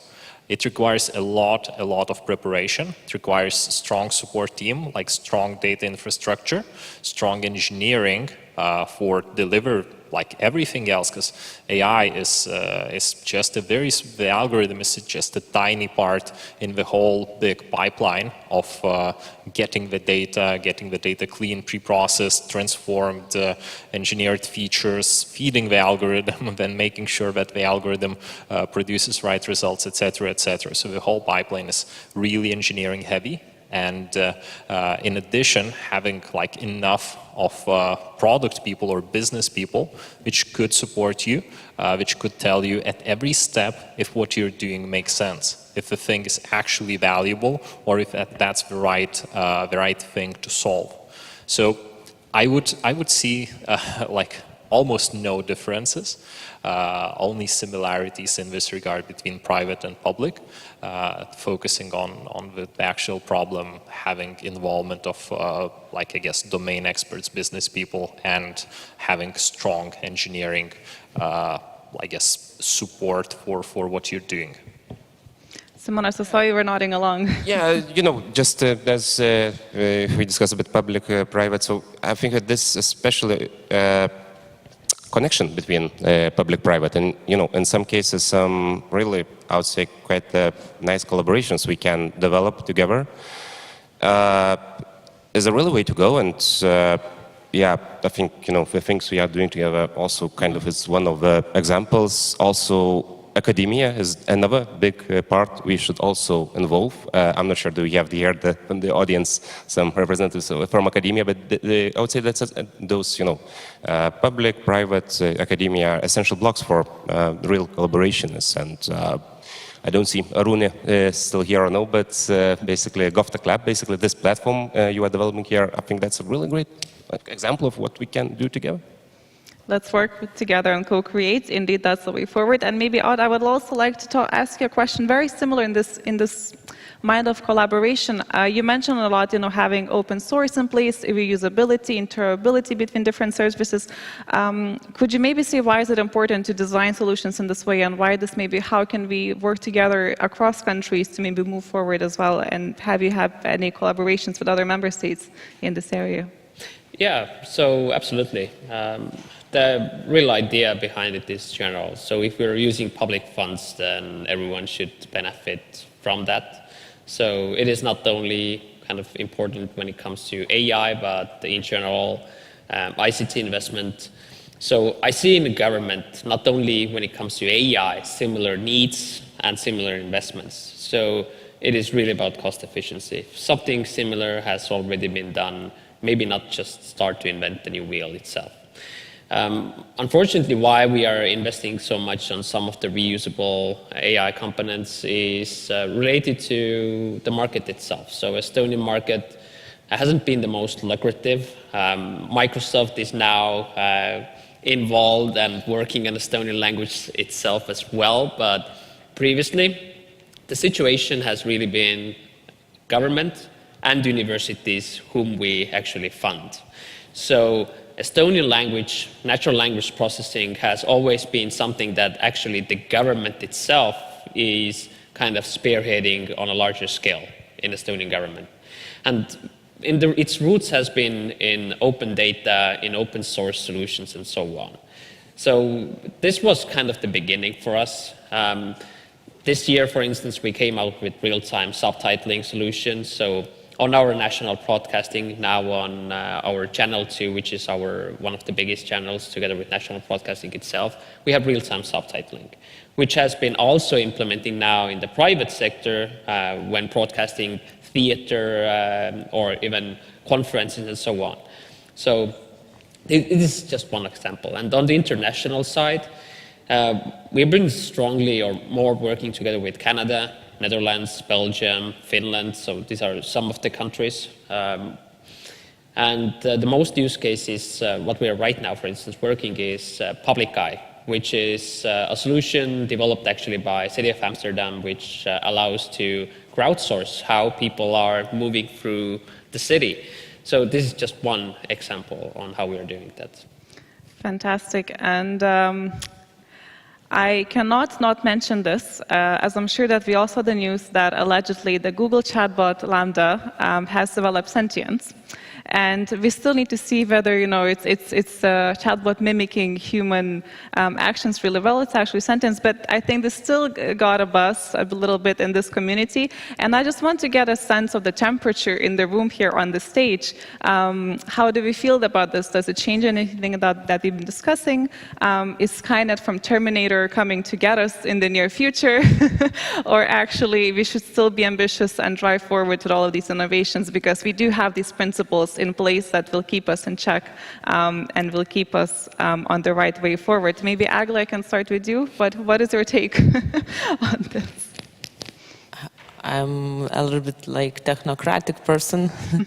So innovation means for me technology, but innovation, of course, not just technology. So I think that we should move forward and just, okay, all these examples, they can be good or bad, but everything what we are doing could be used for good or bad. So very important to have in your mind or in just data culture in the city, in the country, to understand where we are going. And I think innovation and technology and data is the key of our future. It's not the main thing, but it's a key. So go forward, go, go, go. Go forward, go forward. Davidas, I saw you doing a little quiet laugh there. What's your take? Yeah, so this chatbot developed consciousness, and we are increasingly seeing more and more conscious chatbots developed by other companies. Now, of course, I'm kidding here. It didn't develop consciousness. It was just, in my opinion, really blown out of proportion. No chatbots right now, or I guess the chatbots themselves, they're not very interesting technology. The interesting technology is what's underneath, that's the language model. And in the recent years, like starting probably with GPT-3, the most famous of the language model, and all its iterations now, the language models became like really good. And some people can ask, or I guess some people keep asking questions and they keep getting like human-like responses. These models can even generate a piece of text, like a headline of an article, that's literally indistinguishable for humans if it's like generated by a human or by a chatbot. But like there is no real intelligence underneath. There is just a smart statistical model which just takes these like words which follow the same logical I guess idea and constructs it into a like meaningful sentence. So there is still like in any serious I guess academic or engineering circles, no one thinks that this like these language models developed any consciousness, but we might have it at some point in the future, and we should start thinking about how we'll handle this, but not with current technology. We need a really big breakthrough before this happens. Anything to add on your end? Either one? Yeah, I'm gonna jump in. So I think one of the most biggest existential risks is definitely AI itself. We are not at that point of time right now, but so AI itself, or where we are right now, is not getting dumber. That's for sure. So when or if something could happen is hopefully not, but we need to be aware of the risks at the same time. So I'm optimistic, but at the same time, we need to know the risks themselves as well. So this is important. And it might be even more simpler cases whereby a simple solution understands that if it is turned off, then it might be end of their life, and instead of that, they understand if they do this, then this will prevent them to go on. So even just human catastrophic events in terms of nuclear attacks or something like that might then happen. But this is a really negative future-orientistic view. But let's stay on the positive track here. Exactly, but still we need to be aware of the risks. Absolutely. A concluding remark perhaps from someone else here? Absolutely. I agree with what was said. Basically, it's a tool like this one. You can use it for good, for bad. We need to know risks. We need to assess the risks. We also be super responsible when we are building something, kind of, especially in the big scale or. Absolutely. So thank you all for discussing with us today. I think in the words of Agla, let's go forward, but know our risks. Make sure we do our homework before harnessing AI, and let's try to make it useful, reusable, predictive, and tailored for its end users. So thank you so much for staying with us for this last discussion of the conference, and I hope you have a nice afternoon, and thank you all for joining us here today.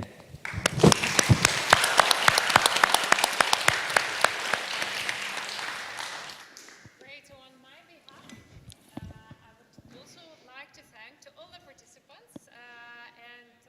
Thank you for nicely summarizing and summing up the conference today. Thank you.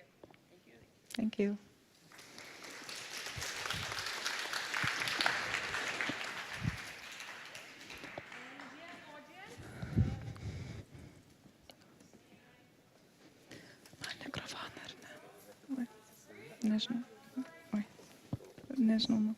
To find out? Yeah, it is. So thank you one more time for coming today and for spending the whole day or the afternoon together with us. Before the conference ends, I would like to ask for one more favor, the last question of the day. We really want to hear from you, get your feedback, and understand which topics of GovTech area interest you the most. So please jump on Slido real quick, press that button, and there you'll find all the topics of today's conference, and let us know which ones you liked the most. I hope all of you found those vibrant ideas flying around, and make sure to put them down and put those ideas into action later. I'll take it as a promise from you by staying with us till the end. And I would like to thank all the participants, speakers, and guests of today who made it really professional and inspiring. A special thanks goes to the GovTech Lab Lithuania for making this event happen and for getting all Baltic leaders, GovTech leaders under one roof. You're more than welcome to stay a bit longer and have a chat at this Kablis venue. And for now, I say goodbye and see you next year. Thank you.